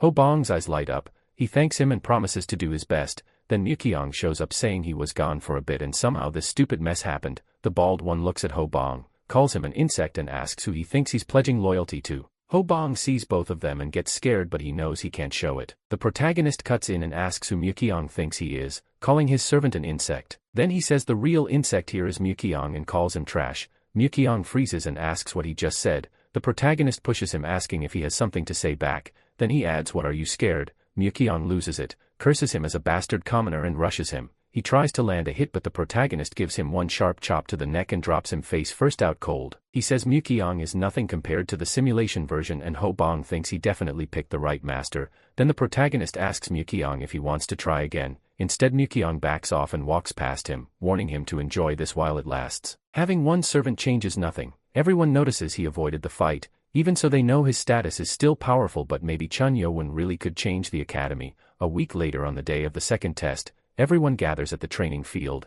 An instructor says they've already been taught everything they need and from here on out they're responsible for themselves. He asks if they understand and they all answer yes. Then he reminds them that as explained before, groups 1 to 4, 5 to 8 and 9 to 12 will be matched by drawing lots. First the leaders of groups 1 through 4 are told to step forward. People start asking if the leaders of groups 3 and 4 changed. Group 1 still has Chun Yo-won of the Demon Clan as leader, so they guess the others probably changed too. Mang notices there were 2 changes. The first match will be Group 1 against Group 3 and the second will be Group 2 against Group 4. One side gets excited and cheers for their leader, while the other looks miserable. Next, Mukyeong calls up the leaders of Groups 5 through 8. He's surprised the leaders changed again, especially in Group 8. Then he's even more shocked when he sees the protagonist is now Group 8's leader. His jealous sister thinks she warned that idiot Mukyeong enough times. After the afternoon training, he watches the other teams for a while. They're still practicing in groups, not realizing their strategies are being leaked. Deciding there's nothing else to learn, he says he's going to train. Just then someone calls him. It's his sister.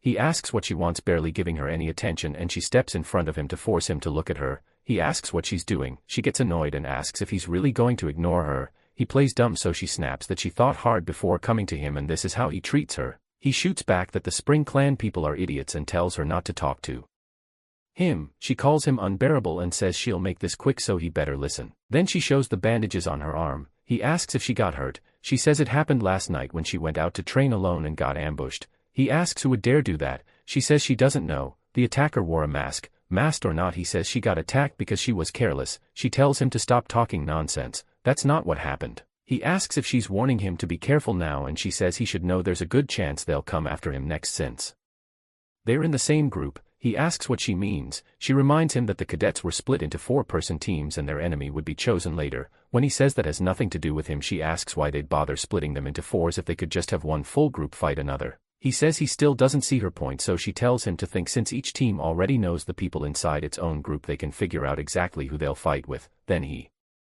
understands the rules were announced early on purpose so team leaders could be targeted before the match. She admits he's not as dumb as he looks. If the leader is gone, it'll be hard for the team to hold formation. That's why she's warning him to be careful with the test tomorrow and not wander around alone. She doesn't want to hear that an heir got kicked out before even taking the second test. With that, she leaves him behind. He mutters that the weakest one came all the way to warn him. She's overdoing it, but he still decides to be more careful and wonders if he should bring Hubang along. Meanwhile, an assassin is already watching him up close, eager to strike. That night, Nano tells him it's getting late. He asks what his win rate is against the Qianyu-1 simulation, and she says it's around 60%. He remembers bragging that he'd beat him easily in a week, but even now he's only at 60. Nanu says his skills and formation control improved a lot after 106 training sessions. Based on her analysis, he should be happy with his progress soon. He asks if she's trying to comfort him. She says it's just the result of her analysis. He chuckles, calls that kind of cute, and heads back to the dorm. On the way back that night, he realizes someone is following him, so he stops.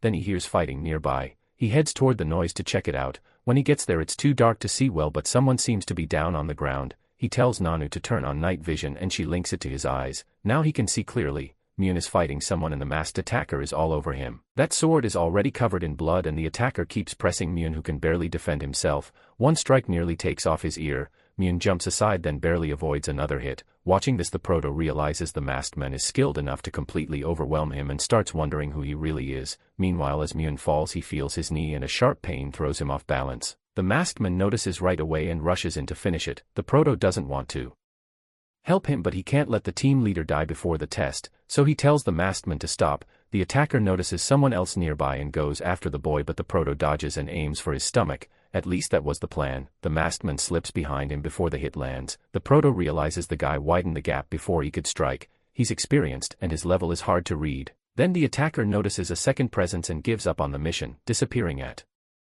once. The proto thinks about chasing him but decides not to. Myun is left on the ground furious. When the proto asks if he's okay, the guy acts offended about being helped by a commoner and spits out an insult, so the proto says he can stay there a little longer. But when he gets back to the dorm, he's carrying the bald cadet and dragging in a badly injured Myun too. Everyone asks what happened. He says he'll explain later, just treat them first. Then Bong asks if he's hurt, but he says no, he's fine. He asks Nanu if the bald cadet will live and she checks the wounds. She says it's a sword cut, about 4 centimeters wide and 2 millimeters deep. As long as it doesn't get infected, he should be okay. So the proto thinks he's fine until someone shouts that the prince is bleeding.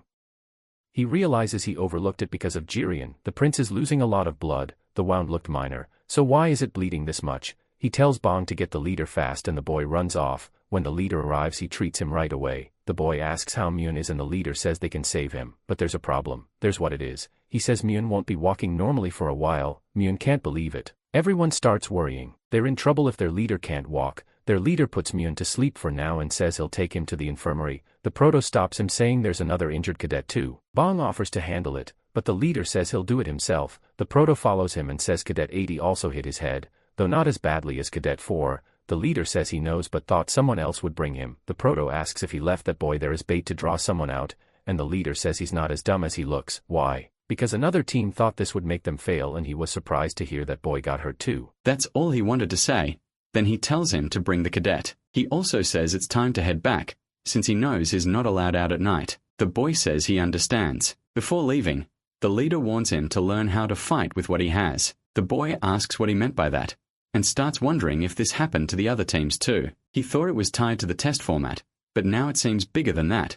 Something is wrong with this second test. He thinks it over for a bit while watching some ants and realizes that attacking the team leader would make beating that team tomorrow much easier. Now it starts to click. He understands why they announced the matchups in advance. They wanted this to happen. He accepts the delay and realizes they're being pushed to act like demons, without being bound by the rules. Meanwhile, Team 8 is falling apart, whining that they're doomed. The proto walks in and asks how long they plan to keep this up. Just because their leader got hurt, they're already done. They argue they're not shaken, but he points out they're sitting around complaining, instead of picking a new leader and making a new plan. They ask who could even lead them, since only Prince Mun got that training. Then Back asks why they think like that. Their prince is right there, their master. Still, nobody seems convinced, since he's only the 7th prince. They all look at each other, but Cadet 38 agrees with the choice and another cadet does too. Everyone says that since he never backed down from fighting Mun, he might be even better. Soon they all agree he should lead. Some still wonder what they can even do without Mun there.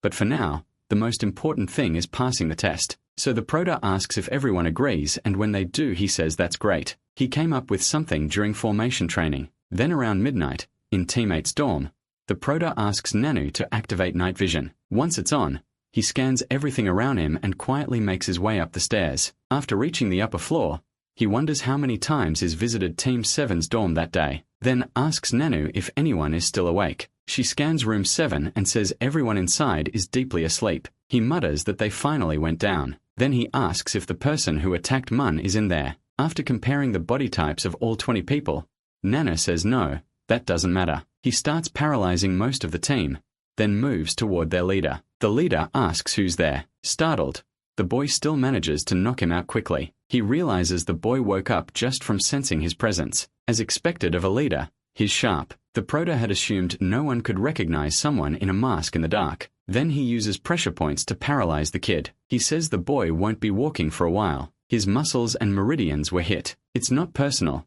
so don't hold a grudge. Now he wonders if he should hit another room too, since he already crippled Team 7. But Team 5's leader is one HYO, and the person he saw wasn't a woman. Besides, one HYO shouldn't be able to beat Mun in martial arts. That means the attacker must be on Team 6. Nano says 16 people from Team 6 are in deep sleep. The boy catches that number. Team 6 has 20 members. Even counting the 3 women, someone is still missing. He asks if any of the people there could be the masked attacker. Nano says no, so he concludes that person isn't there, which probably means that missing person is the masked one. If they're on the first floor, they may have already noticed him moving around. So what should he do? Then he stops himself. Why is he overthinking this? There's no rule saying only leaders can be targeted. Here it's eye for an eye. The next day, during the second test, as he picks something from the selection box, Myung notices that if he's leading Team 8, then that Spring Clan boy must have been injured. He sees they understood the real meaning of the test, just as he expected. This time the participants won't disappoint him. He asks if everyone is ready, and they all say yes. Myung tells them they've been preparing for this test all along and he expects worthy victories. A lot of them still don't fully get what he means, and they head down the stairs while looking around. Then the proto notices something strange. Those eyes look familiar. He tells Nanu to analyze him. She checks that boy's body structure and finds a perfect match, including height and build. The boy starts to smile. He found him. The second test begins. Round 1.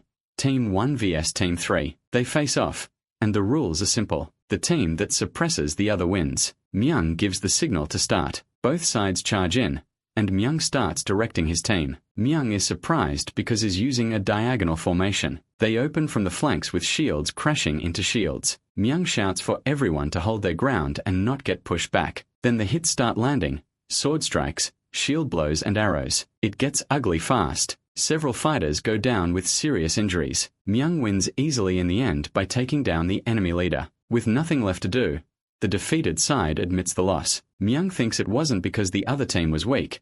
It was just boring. He congratulates Team 1 on the win and announces that they and their leader passed the second test. Then Team 4 keeps beating Team 2, and after that it's time for the next match. When it's his team's turn, Chan gets fired up, but the others look scared. He asks if they've already lost their nerve. Then he asks them straight out if they're nervous. He knows the sudden leader change shook them, and admits he's a little tense too. But if they lose, they're out of the academy. It's too early to give up, so they need to fight with everything they have. More than that, he's angry. He refuses to let the coward who hurt their former leader win. His words hit the team hard, and he tells them that if they feel the same way, they won't lose. That's all he says. They're just going to win. The whole team's spirit rises at once. Myung notices Chown knows how to fire up the cadets, though that alone won't guarantee victory. Still, he's about to find out whether he is really a panther or just a house cat. The match begins, and Team 5's clan leader turns out to be his sister. She says she wanted to face Team 8 only if Myung was leading it. According to her, a fight over succession doesn't suit someone like Chen Yin. She says leaving the academy now would be better for his miserable life. Then she orders her team to attack. The protagonist tells Nana to activate the AR strategy tutorial. She does it right away and brings up the tactical guide. MC tells his team to hold their ground. Nana calls out a number. Chen Yin says the enemy is switching into an arrow formation. Nana tells them to answer with a lead formation. He says this is exactly what he expected. They can only try to overpower them head-on, so he orders pattern number 6. Myung watches closely. He sees Team 8 take a lead formation. That makes him wonder how Cheon could make such a foolish choice right at the start. Myung thinks that formation is useless with a weak leader. Even if the right guardian taught him martial arts, this feels reckless. He starts to wonder if he expected too much. The girl mocks the protagonist, asking if he really thinks he can clash with true heirs. She slams a shield at him but then freezes in shock. She can't believe what just happened. Chen blocked her 10 stars attack. Myung immediately realizes MC has a strong defensive skill. He knows his inner energy still trails hers,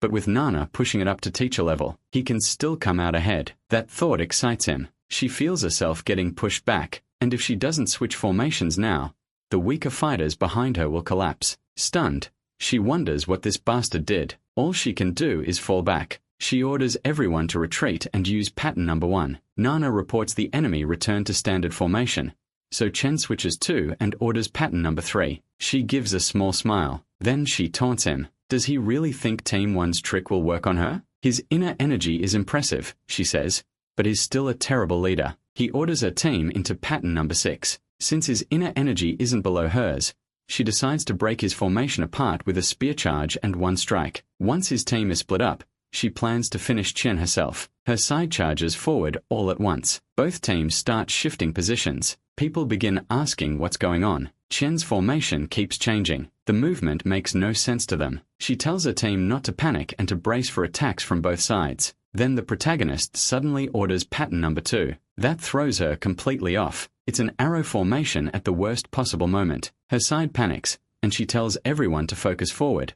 But Chen changes plans again. Now the threat comes from behind, so they rush to guard the left. The princess demands to know what's happening and what this commoner is doing. While she starts to lose control, Chen stays perfectly calm. Before long, his team closes in a circle and traps them completely. That's when she realizes the formation numbers were a trick. The night before, MC had told his team they'd use the training numbers from other groups against their enemies. When he called for changes, his team would switch using the real patterns, while the enemy got confused by the fake numbers. That was his plan. The princess is furious that this bastard toyed with her. Chen gives the order to attack. His team tightens the circle, and the fighters trapped in the middle start shaking and dropping their shields. She yells at them, asking who told them they could throw their shields away, but they've already lost the will to fight. She panics, saying people will laugh at her. Everyone will laugh at her. Then she stares at Chen, calling him a piece of trash. Enraged, she rushes him and screams for him to die. She attacks with her blazing sword strike. He drops his shield,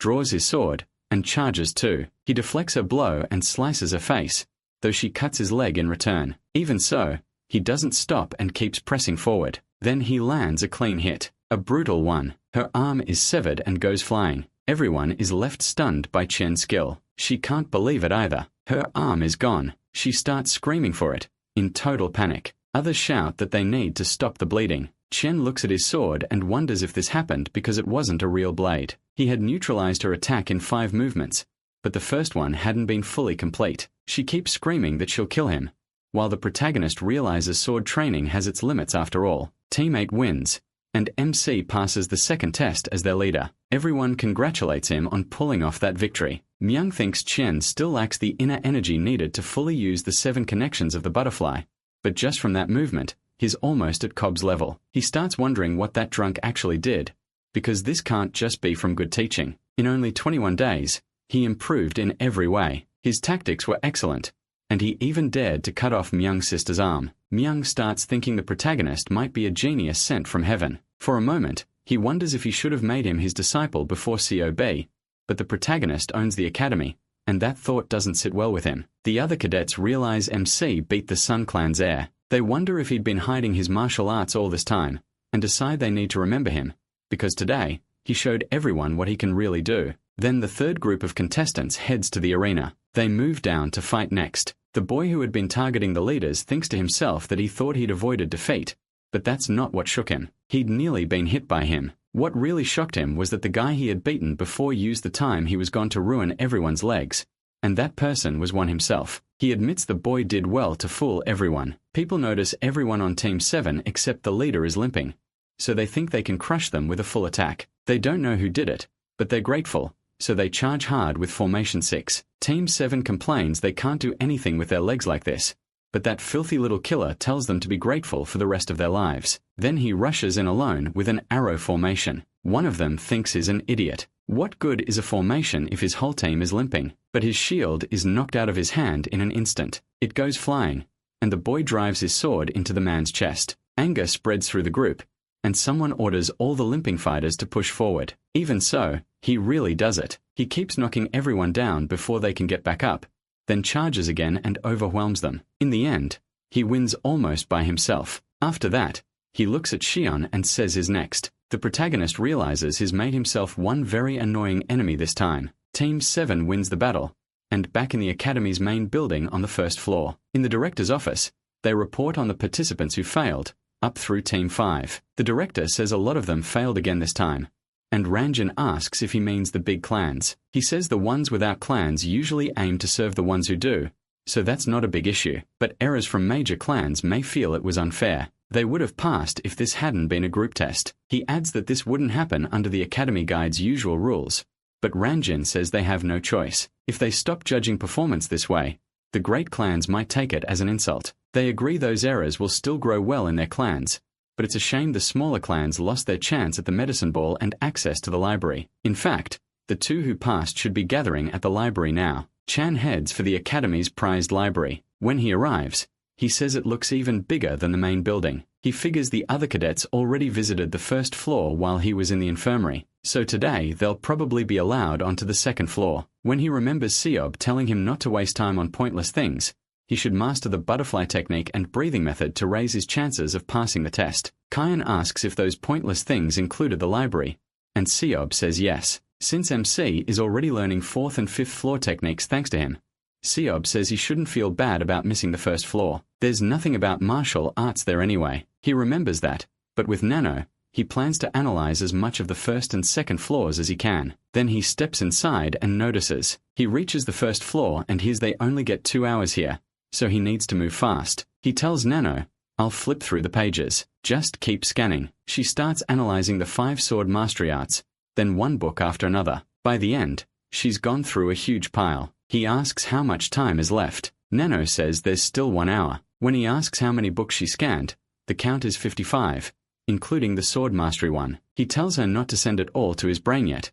It's too much at once. He wonders if he should check the smaller books too. Then he notices an old man standing beside a huge monument. The man looks like a veteran, so the boy asks if he guards the first floor. He also asks why there's a tomb in the middle of the library. The old man studies him for a moment. He can tell right away who this boy is, the 7th heir. Then he explains that the tomb was left by the founder, the ancient heavenly demon. That shocks the boy. The guard adds that it was carved from sapphire. The boy notices writing on it, almost like a poem. Then he sees something stranger. It was carved by finger. The guard says someone must have poured nagong into a fingertip to scratch words into sapphire, something even a sword would struggle to mark. Most people get lost in the books and ignore it, but he noticed the tomb, maybe because it's in his blood. The boy admits he almost walked past it too. The guard says that's only natural. With so many books around, who would notice a tomb? He's guarded this place for over 20 years and no one has cared about it, not even the heavenly family's descendants. Then he says he's taken enough of the boy's time and tells him to get back to studying. The boy says goodbye, but when he moves behind the stone, he finds blade marks. It looks like someone tried to hide something there. He immediately asks Nano to analyze it. She scans the tomb surface. According to her reading, there are sword marks on the stone. The boy is stunned. Who would do that to the ancestor's tomb? Nano adds that the marks came from 2 different people, which shocks him even more. Looking at it normally, he still can't make sense of it. So he asks Nano for a 3D augmented view and she brings it up. Now he can clearly see the huge gap and force an angle between the cuts. It's obvious 2 people were involved, and he starts to wonder if one of them was trying to cover the original scratches. Maybe those messy cuts were made on purpose, thinking there might be something hidden underneath. He asks Nano to separate the 2 sets and leave only the earliest marks. She does exactly that. The boy is stunned. Those aren't random cuts, they're sword movements, part of an unknown form. He realizes the marks record sword techniques from a style he's never seen. Still, he can't fully understand the move just by staring at the lines, so he asks if Nano can analyze the marks and recreate them in augmented reality. She says yes, but first she needs to measure the sapphire's toughness to estimate the user's power. He asks how she plans to do that. Before she answers, the guard walks back over and asks why he isn't reading. Caught off guard, the boy listens as the man points out he's staring at the stone and asks if he saw the back of it. The guard says it's a shame. There have long been rumors that the ancestor left a sword technique from his moment of enlightenment there. The boy is shocked that these marks might be tied to that. The guard says no one knows who did it, but defacing the stone like that is terrible. Maybe someone did it to steal the ancestor's insight. But now the boy starts wondering if this was really just vandalism. The guard says he's going back to his patrol and that the boy can look as long as he wants. The boy is glad he's leaving. Nano finally answers. She can measure the sapphire's resistance if he places his hand on it. He thinks that should have been obvious, so he puts his hand on the tomb and his fingerprint scan starts reading the material. Nano finishes and says that if diamond is rated a 10, the sapphire is a 7. The boy realizes that's still incredibly tough, which makes him wonder even more who ruined the original mark. Nano says she can now simulate the sword cuts in augmented reality using the stone's resistance data. That catches him off guard. Then a human figure appears right in front of him. He tries to ask who it is, but Nano cuts him off. No talking during the simulation. Before he can complain, she interrupts again and says the replay is starting. The 3D figure takes its stance, then it moves. Its sword drops in a stunning arc and the follow-up cuts are incredible. He asks Nano, is that really just one move? She says the analysis shows several linked forms, but based on his martial arts system, it counts as a single move. He can barely believe it. Even the butterfly technique with only 8 forms takes him nearly half a year to master. Compared to that, this is on another level. He feels like it can't be broken. He never expected to find something this big on the first floor. He tells Nano to keep analyzing it for now. He'll transfer it later. As she works, he thinks he almost missed this treasure because of those extra scratches. Whoever made them must be pretty awful. Still, thanks to that he found the hidden move. Nano reports that after removing the fake cuts, she found 45 connected movements. He can hardly process that number. She repeats that 45 sword movements were recorded. He realizes the marks weren't just there to hide the technique. They recorded every step of it. A theory starts forming, and he asks Nano to show it in augmented reality. She begins by demonstrating the first movement, then the second, third, 10th, 20th, 30th, and all the rest. The boy notices the motions keep getting cleaner and more complete. Finally, the full simulation ends. He's sweating just from watching. Then he asks Nano to make the first move and the 45th move fight each other in augmented reality. She says that's possible. 2 figures appear in front of him, and his shock only grows. Nano starts the fight at once. The 2 clash, and the 45th move quickly takes off the first one's head. He's stunned. The first move was completely crushed. The move he thought was perfect wasn't being hidden at all. Those 45 sword traces were a full record of the long process of creating a counter to the original move. He goes back to the guard and says he has one question. Does only this floor have a tomb? The guard says he's only worked here so he can't be sure, but as far as he knows every floor has one. The boy smiles and tells Nano to get ready. They're heading to the second floor. Soon he arrives at the library's second floor. He looks around and sees the others are still there. Since they get 2 hours on the first floor and 3 on the second, that makes sense. There he spots Zion and Chen reading quietly. He figures the other heirs never came because they were already confident in their own techniques. Seeing one of them studying low-level martial arts, he decides the boy must be more careful than he looks. So he keeps that in mind and slips past the others. He heads straight for the tomb, finds one there too and checks behind it. Just like he expected, more sword marks. The surface is covered in scratches and he tells Nano to do the same analysis as before. She says the same pattern from the first floor appears here. The first set contains a move with 24 forms. The second set from another person records 56 sword movements. That number makes him pause. It means they needed even more research here to break the original move than on the first floor. He has to watch it right away, but too many people are around, so he tells Nano to store the sword movements in her memory. He figures he's now collected 4 unmatched moves and hopes to transfer them to his brain soon. Then he tells Nano to keep analyzing. Meanwhile, he starts flipping through books near the others. He makes a lot of noise and they get annoyed,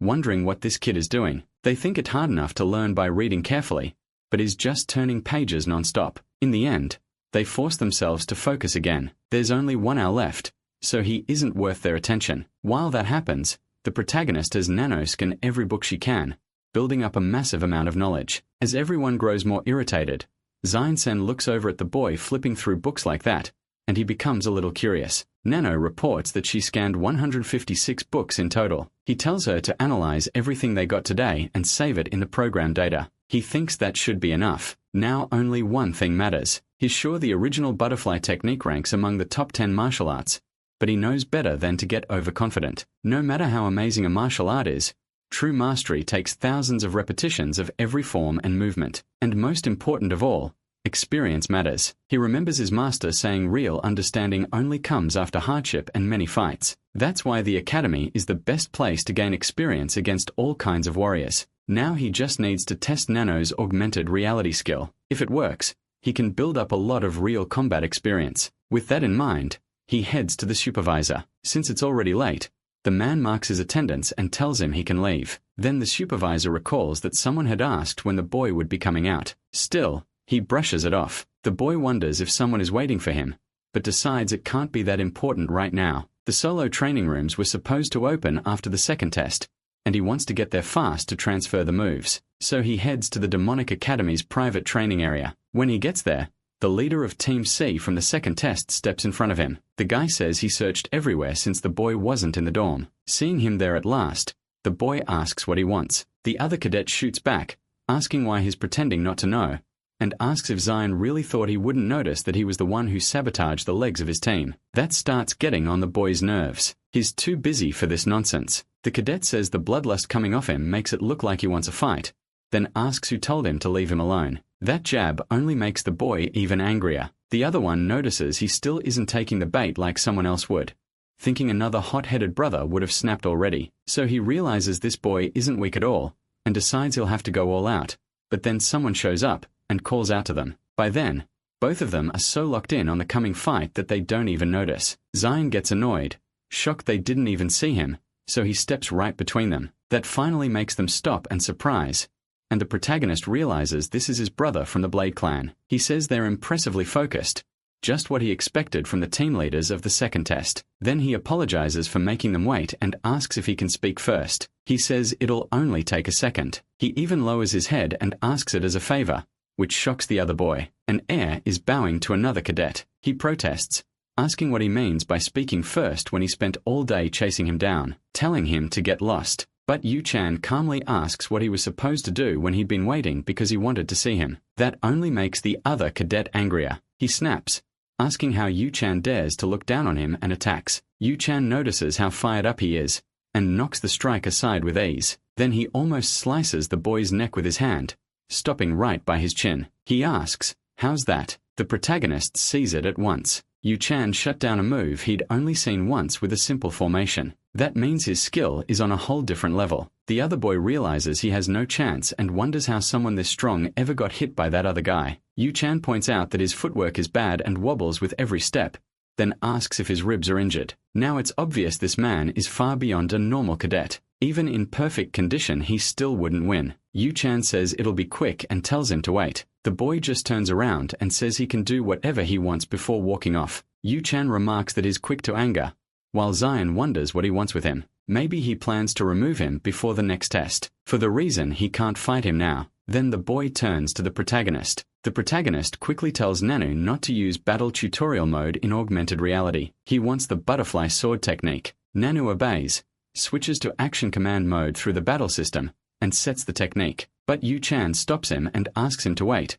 wondering why he looks so serious. Maybe it's because of his position. Still, he says it's fine. This is their first meeting as brothers with the same father. Then he greets him properly and says it's nice to finally meet him. The protagonist can't believe what he's hearing. He asks if Yu-chan is messing with him, getting seriously mad. Yu-chan wonders if he didn't like that, then figures it makes sense after how the Six Clan treated him. The protagonist asks if he really expects him to play nice when he already knows all that. Yu-chan says no, he just wanted their first meeting to go well, because he likes him now. After all, they're walking the same path of the sword. The protagonist asks if that's really the only reason. Yu-chan says yes, and asks if he knows how shocked he was when he cut off the right arm of the heir from the Song clan. He says he became a huge fan right then. The protagonist tells him to quit the nonsense and say what he really wants. Yu-chan says there's no point dragging it out if getting close to him will take this long, so he says he won't repeat himself. He wants Ejian to work for the Blade Clan.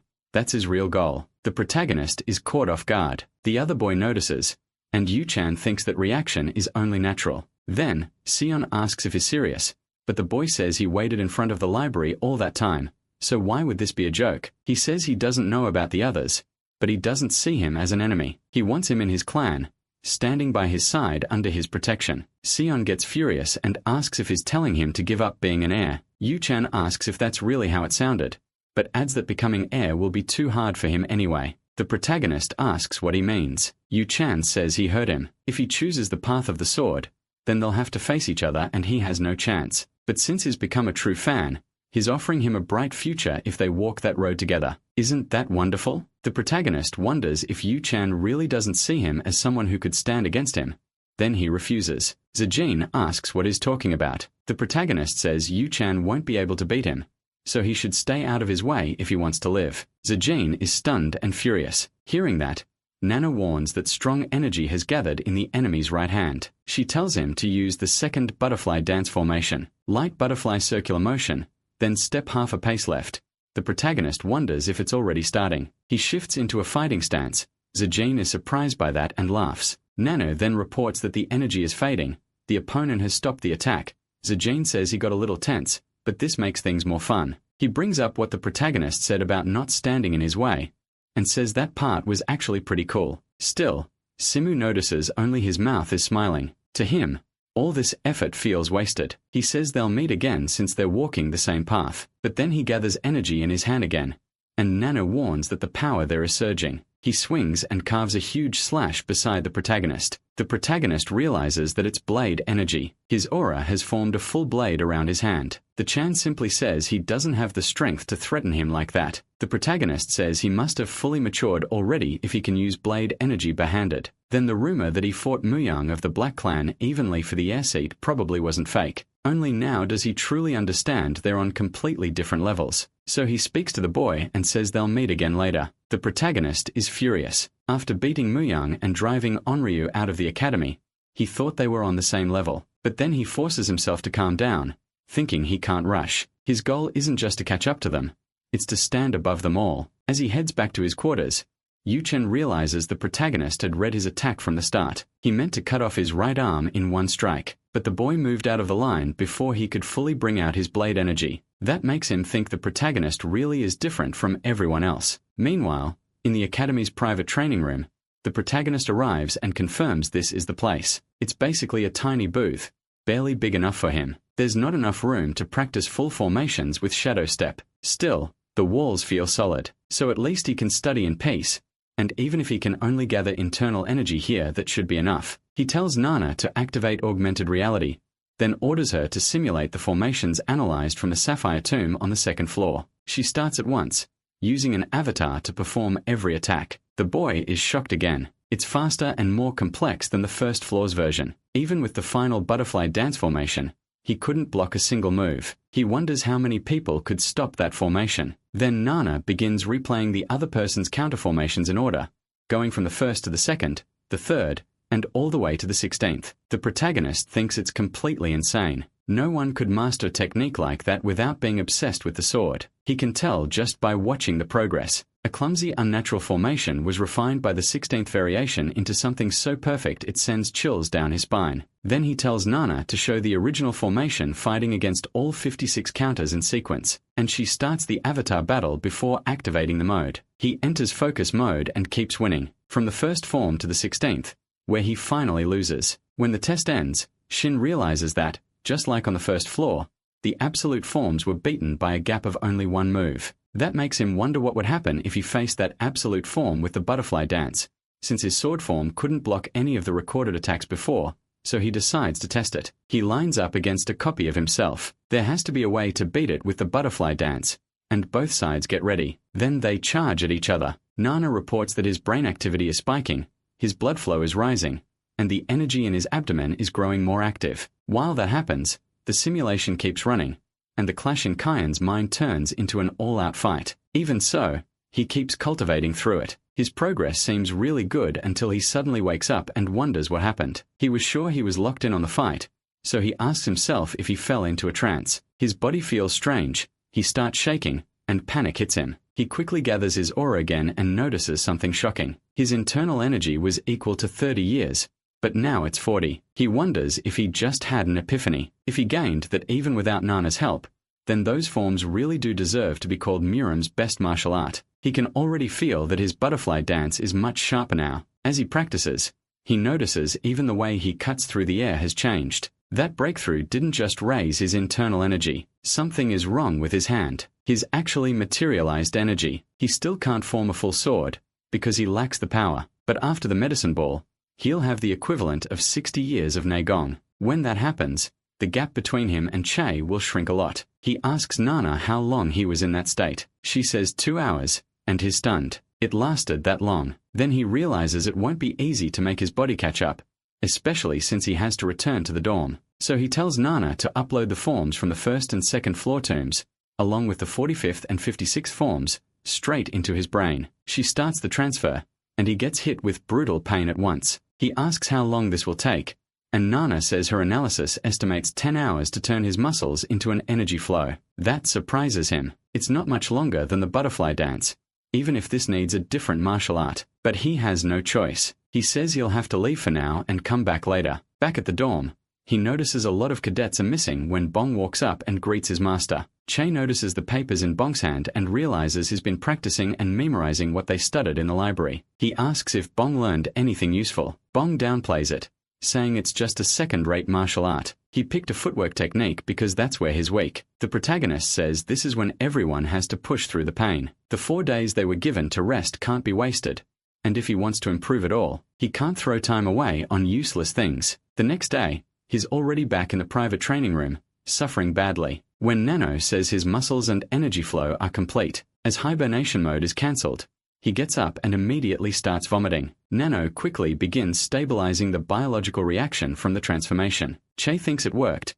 even though he feels completely wrecked. No matter how many times this happens, he still can't get used to it. Then he clenches his fist and notices the strength in his hand is on a whole different level. He feels even stronger than when he mastered the butterfly dance, so he takes off all his clothes and sees how built he's become. Those muscles look incredible. He can hardly believe it's his body. For some reason, just looking at the wall fires him up. He gathers energy into his palm and sets his stance. On the other side, the leader of Team 6 is cultivating and blaming himself. He thinks his skills weren't enough, and that he got too confident after injuring Mug 1. Ever since he saw the huge gap between himself and that blade user, he's known he has to train much harder to get his pride back. For now, he decides to put Sin in his side and aim higher. But then the wall beside him starts cracking. A second later, it explodes, and even the supervisors outside are shocked by the noise. The Team 6 leader gets blasted by the flying stones and starts bleeding, wondering if an assassin got in. Who would dare do this? Then he looks over and sees Zion in full berserk mode. The moment Zion realizes what is done, he starts sweating hard. The Team 6 leader can't believe Zion caused it. People rush in to save him, shouting for him to stay awake. Later, with the situation under control, the instructors scold Zion. Private room or not, how did he blast a hole into another cadet's training room? If things had gone worse, that cadet could have died. They tell Zion to be grateful Cadet 108 is still alive. Otherwise he'd already be expelled. They keep tearing into him while he's still shaken. Then warn Tyan they'll be filing a report. He can only apologize. A supervisor bans him from the first and second floor training rooms and orders him to use the basement rooms instead. If he breaks those two, he'll lose training room access for good. MC promises to be more careful. As he turns to leave, the supervisor thinks that breaking a stone wall like that means his internal energy has gone past normal limits. Meanwhile, he asks Nano why he suddenly became so strong. He never thought he could destroy that wall. Nano explains that his muscles and energy flow have reached their peak, enough for his raw physical strength alone to leave marks on that highly durable stone. That shocks him. Then it clicks. The simulation was built by studying the marks left in the tomb, not the true motions themselves. That's why the goal was to leave marks on the stone, not to copy the form perfectly. He wonders how that idea would work with the dagger technique or the butterfly dance, but then notices he's already hit the limit of his current body. Nano says this is the result of body modification. It doesn't change his natural growth and still follows the growth data already estimated for him. He asks if that means he can become even stronger as he grows. Nano says yes. His limits will rise once he's fully grown. That gives him the wild idea of trying to grow faster, but she says only time can do that. Even Nano can't force his body to mature. She can only simulate the result. Chian says that's enough for now. Besides, if she really could speed up growth, some parts of him might get a little too scary, if you know what I mean. Down in the training hall basement, the protagonist thinks about the decades of movement data already pushed into his brain. He's nervous since this is his first time training the absolute technique that may have come from his demon ancestors in sight. He starts with the first one, the sword absolute technique. He performs the move and is startled by it. He stops and tries again, but something feels off. No, that's not it. He just knows the move feels wrong. As he keeps trying to copy it, he improves and realizes the sword technique is destructive and both attempts had that part right. Still, he can't understand why the absolute sword technique feels incomplete. It doesn't have the smooth natural flow he saw in the simulation, so he tells Nano to compare the movement taken from a sapphire with the one he just performed. She turns on augmented reality and he sees the two motions side by side, the original and his version. That's when he notices his movements connect in an unnatural way and even the ending is slower. He starts asking why. What's the problem? Is it easier when it's just one move? He says that even without the perfect flow, it shouldn't affect him this much. But then he starts thinking about energy flow and remembers that even the final form of the butterfly dance couldn't be used right without the correct flow of energy. Then it hits him. He feels cheated. What kind of joke is this? Leaving only the sword motion and hiding the energy flow is totally unfair. Then he remembers the words carved into the tomb. He asks Nano to show him the front of the first floor stone and she projects it in front of him with augmented reality. The inscription says, "A mighty wind blows and the clouds rise high." After spreading his name across the continent, he returned home and how could he not protect every corner of his nation with the mighty warriors he had gathered? Staring at those lines, Chaeyon wonders if there's a clue hidden in them. Nuno explains that the three-line poem is an Old Han dynasty verse. MC didn't know that and she adds that Liu Bang wrote it after defeating Shang Yu. That throws him off since it wasn't written by the ancestral demon. So he wonders if any of the words were changed but Nuno says no. That only makes him more annoyed. Still he tells Nana to scan the stone for any clue so she checks the whole surface. After the scan she finds tiny holes under each character. Chaeyon looks closer and sees it too. Each character has a different number of dots and he starts wondering what they mean. He can't figure it out just by touching them so he studies the holes and wonders if they point to blood pressure points. 4 dots could mean 4 pressure points but that doesn't really fit. He keeps thinking until he remembers the first book. Nana analyzed. It was about pressure points and each one had a number and a note. The 4th point would be the solar plexus which feels wrong since energy flow should start lower in the Danchan area. That would make it 7 points but then Chaeyon notices something. The character for great has 3 dots. Add 4 and it becomes 7. The next one wind has 9 dots and the mark below adds 1 more. He keeps doing the math all the way to the last one, the 23rd point. That's when he realizes he got it. He found the hidden energy flow and he gets fired up. Soon he's laughing so loud that everyone outside hears him calling himself a genius. Sometime later, after eating, He decides to head to the basement and try the absolute technique again with the right flow, but then someone calls out to him. Chaeyeon turns curious and Yoonpa asks for a moment. He wants to know if he would accept a duel. The protagonist hesitates, asking why he should. There's no reason to fight some stranger, especially when it's not even a test. He doesn't want to waste time. Yoonpa keeps following him and guesses Chaeyeon is just being selfish. Then he speaks up again. If MC beats him, he'll give him a gift and tell him about the third test. That catches his interest, so he goes off with him. On the way, the protagonist asks why he'd make such a dumb offer just to get a duel. Yoonpa says he needed to check MC's qualifications,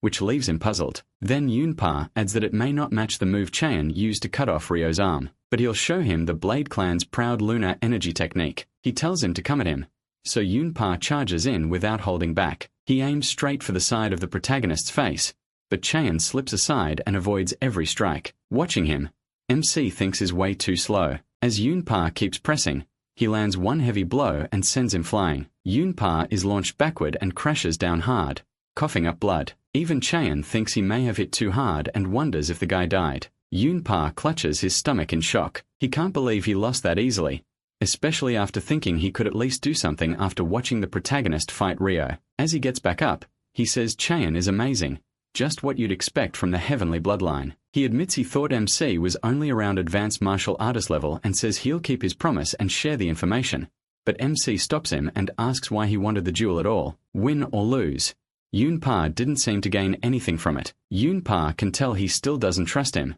which is fair, so he repeats that he wanted to check the protagonist's qualifications. MC still doesn't follow and Yoonpa says he also needed to check his own standing for the third test. Chaeyeon asks what that has to do with it.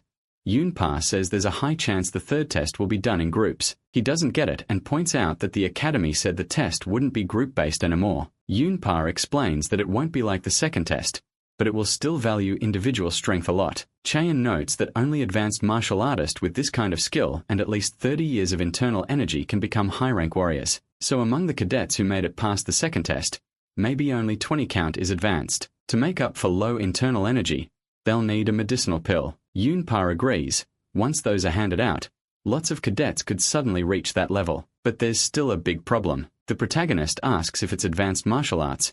Yoonpa says yes. The library's second floor only has intermediate arts, so many will fail there. If the test isn't about creating advanced martial arts, then there's only one answer. They'll be given a secret manual for advanced techniques in this test too. But MC says that's probably not all. Yoonpa agrees. If that were everything, it'd be too easy. If the third test were just learning, 80% of the cadets would pass. Then he says his father told him the manual should contain the 7 demon sword techniques, part of the demon sword formation used by all high-rank cult warriors. Chaeyeon recognizes the name and thinks he's heard of it before. He remembers Guard Jungle saying those formations were made by the greatest swordsmen of that era, the Sword Demons. It was first created to counter the disciple of Soren's 18th and 108th formations, and among them, the 7 techniques are special, even if they're only advanced martial arts. When 12 people use them together, they form the 12-sword formation. With 36, it becomes the 36 formation, and with 108, the 108th formation. He is impressed that an advanced art can turn into something so terrifying. He recalls that an advanced martial artist using the 12 formation can beat a specialist. The 36 can beat a master, and the 108 can even bring down a grandmaster. Yumpa says his father told him to build a group of 12 people to learn the 7 techniques, and that surprises Chaeyeon. Yumpa explains that's the core of the demon sword formation. Just mastering the techniques alone isn't enough. Using the formation is incredibly hard, so hard that anyone below advanced level might not even understand it. The protagonist asks if that's why he wanted the duel, and Yumpa says exactly. He couldn't judge him from one move alone. He needed proof of MC's skill before deciding whether to invite him for the test. MC asks what invite he means. Yumpa says he forgot one important detail. For the third test, cadets are expected to work under leaders from learning the arts to everything else. He heard those leaders were chosen based on the second test results. Chaeyeon realizes the leaders will pick their own members and Yumpa confirms it, though any cadet can still refuse. That makes it seem like the third test is really meant for the 6th great clans and the young masters, not ordinary cadets. He quickly sees it as another stage in the Battle of Heirs. If a leader can't gather people and master the techniques and formation, he'll be disqualified right away. Then he remembers. Yumpa said cadets can refuse a group. Regular cadets have no real choice but to rely on the leaders if they want to pass. So he asks if that's why Yumpa said he'd invite him. Yumpa says yes. Gathering members and learning the techniques is only the start. If the final evaluation is duels or something similar, then a skilled leader matters even more. Chaeyeon then remembers the reward Yumpa mentioned, and Yumpa says the reward is himself. The protagonist's face says he's not impressed at all, and he bluntly says nobody asked for that. Yumpa says if there's a chance Yumpa won't be picked as a leader, but Yumpa says no. He's confident he'll be chosen, and for passing the test someone skilled like MC would be far more useful than an ordinary cadet. He admits that part makes sense. Yumpa does seem qualified to lead. Still, something feels off, especially since he would have to use that, so he asks why Yumpa picked him when there are other heirs and other leaders from the second test. Yumpa says he didn't want to admit it because the protagonist might get mad, but he already made the same offer to the young master of the Black Clan and the Sword Clan, and got rejected. The protagonist says that makes sense, since they probably already formed their own groups. Now MC realizes he was Yumpa's last option. Yumpa admits it, adding that they also share the sword path. He really doesn't like hearing that. Yumpa starts to panic and says he's not asking the protagonist to become his subordinate. He just wants the protagonist to use him to clear the third test. Then he asks him, please to accept. Chaeyeon gives a faint smile and Yumpa lights up, thanking him, only for MC to refuse. Yumpa freezes and asks what he means. He repeats that he refuses. A little later, as he leaves the forest, he asks Nana for the facial analysis results. She loads them up and Chaeyeon notes that while it can't detect lies perfectly, it was still smart to turn it on when he sensed something strange. Nana tells him Yumpa's face shifted a little, with a 45% chance he was lying. When Yumpa said he only wanted to be used to pass the third test, those facial signs got stronger, and the lie chance rose to 62%. The protagonist says he kept his guard up since it was still only a probability, but when Yumpa claimed they walked the same sword path, Chaeyeon remembered Yo-chan. That made the lie obvious. If Yumpa really cared about that shared path, he wouldn't have gone to the Black Clan and the Sword Clan first while leaving out the Blade Clan. MC figures Yumpa must think he's an idiot. After that, Yumpa goes to Yo-chan and admits he turned him down after hearing the details of the third test. Yo-chan starts laughing,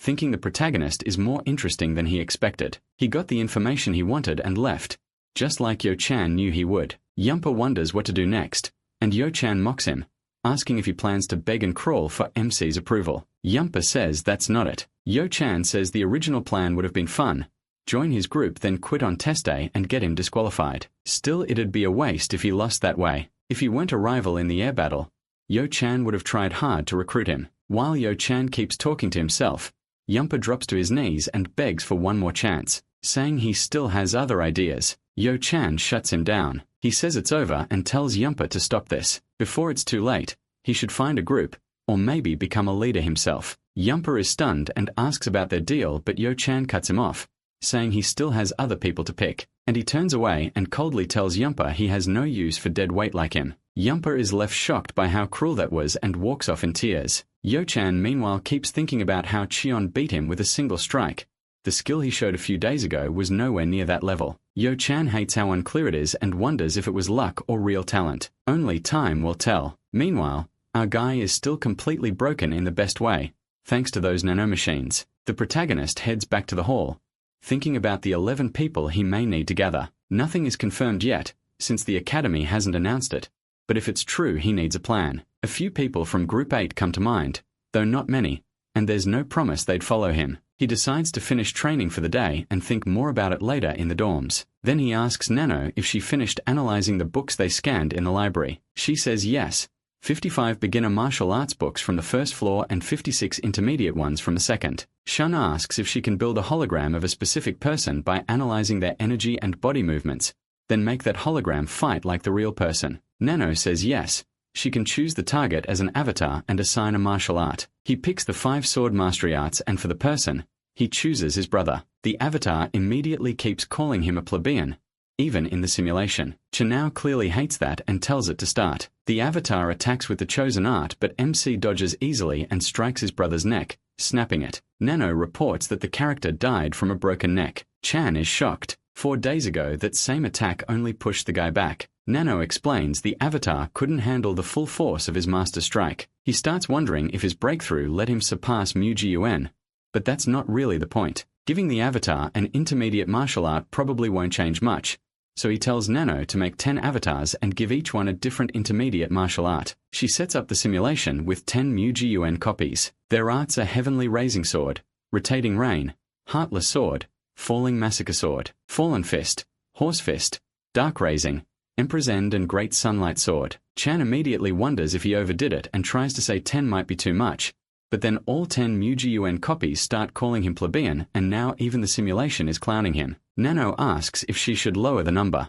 The protagonist says no, just start. He'll kill them all. As they rush him, he stays focused and handles most of the attacks. He blocks the first wave, but the second comes in low and nearly catches him. Kyan jumps away just in time. The problem is, he uses too much force and slams his head into the ceiling. He crashes face first, and Nano instantly pauses the augmented reality. MC can only think about how much that hurt. The fake space made him forget how cramped the room really was. Then he sees the damage in the ceiling and knows he's in trouble. When the supervisor comes to check, he starts scolding Kyan right away. He asks what happened to the roof, already getting a headache because of this kid, and says he warned him before. From now on, he is banned from that training room. He keeps apologizing, but the instructor tells him to follow. He leads Kyan to another training area. It looks about half the size of the old room, but the door is much thicker. The supervisor says the protagonist will train there from now on, which totally confuses him. Then the man explains that if MC keeps using the regular room,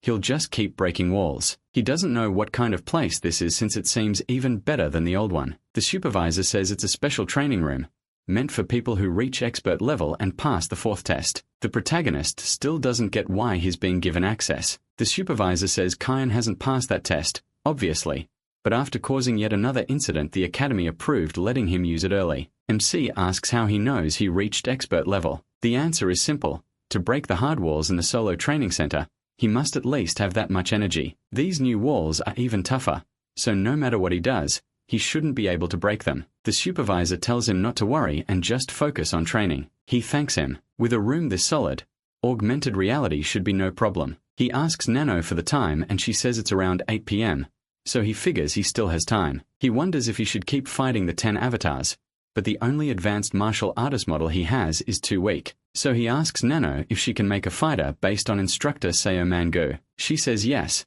as long as it's only from the butterfly dance movements he showed in the infirmary. That gets Kyan excited. Even if it's just one technique, a model of his teacher is far better than another Mugen. Nano activates the augmented reality and asks him to pick the martial art. For now, he chooses only butterfly dance. A copy of his master appears before him. Even knowing it's fake, the protagonist feels way more pressure than he did against Mugen. The avatar even acts a lot like the real man, so Kyan tells Nano to mute him next time. He reminds himself that his master is one of the demon cult's top 10 martial artists. There's no way he can match that skill head-on, so he has to aim for an opening and strike first. But his master quickly blocks the attack, and MC realizes it was way too easy to read. A heavy blow smashes into his jaw and blood starts spilling right away. As he's sent flying, his master moves in for another hit. Then the avatar uses butterfly dance. 3rd technique, 7 butterfly dances. Kyan gets hit 6 times and blasted away. He knew he wasn't a match for him,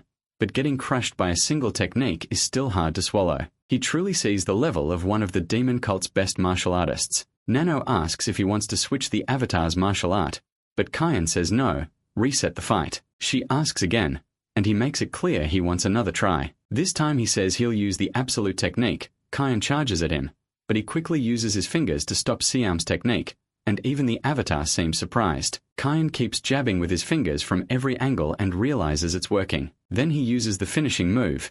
2 fingers aimed straight at Siam's eyes, but Siam blocks with his swords and throws Kyan back with a counter. Kyan shoots through him and he admits he still can't win, even with the absolute technique. Still, he notices wounds. There are sword injuries on the teacher's avatar. That means the final move did connect. It just wasn't deep enough. Kyan figures that in pure sword technique, he may have already surpassed the avatar version of his teacher. But when it came to handling the key moment, the huge gap in experience still beat him. He realizes knowing the absolute technique alone won't let him beat a real master. Still, he has 4 years to clear the Demon Academy 6 tests. So in those 4 years, he plans to surpass Siam, starting with his avatar training. 4 days later, they head to the martial training hall. There, all the instructors are waiting for them. The boy is still frustrated. He gave it everything he had and the best result he got was a draw against 10 Mojin avatars. Then Myung shouts, asking if they enjoyed their 4-day break. They answer yes. Myung says it's time to explain the third test, just like announced 4 days ago, and hand out the Black Dragon medicinal pills. For the third test, teams of 12 will have to perform a formation. That leaves everyone confused. The proto realizes the intel was true. Myung explains that to join a 12-man formation, the minimum requirement is advanced martial proficiency. Then he hands each of them a book. It covers the basics of the demon sword formation,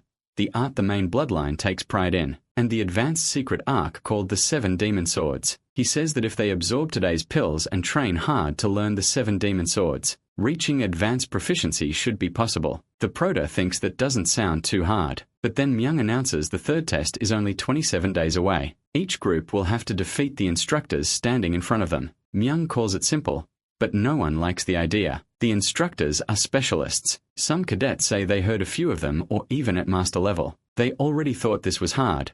Fighting fellow cadets would have been way easier. Now they're supposed to beat people with real combat experience. The proto sees everything is unfolding just like Myung said, so the only thing left is naming the group leaders. Myung says this test will be completely different from the second one. This time, they're on their own. They have to gather members and learn the formation themselves. After explaining how the group leaders will be chosen, they hand out the secret manuals and pills, then prepare to dismiss everyone. But Shion is confused. He thought the leaders would be picked by rank. Myung points to the instructors in front of them and says they can all see their names. Whoever steals an instructor's yellow badge within 7 days will become a group leader. Everyone is shocked. They have to rob the instructors. Then they realize something worse. If no one can take a badge, there will be fewer groups, which means fewer students can stay. There are 207 cadets total, so that makes 17 groups of 12, with 3 students cut right away, and before they even beat the instructors in the sword formation test, they first have to steal their badges. Myung tells them not to overthink it.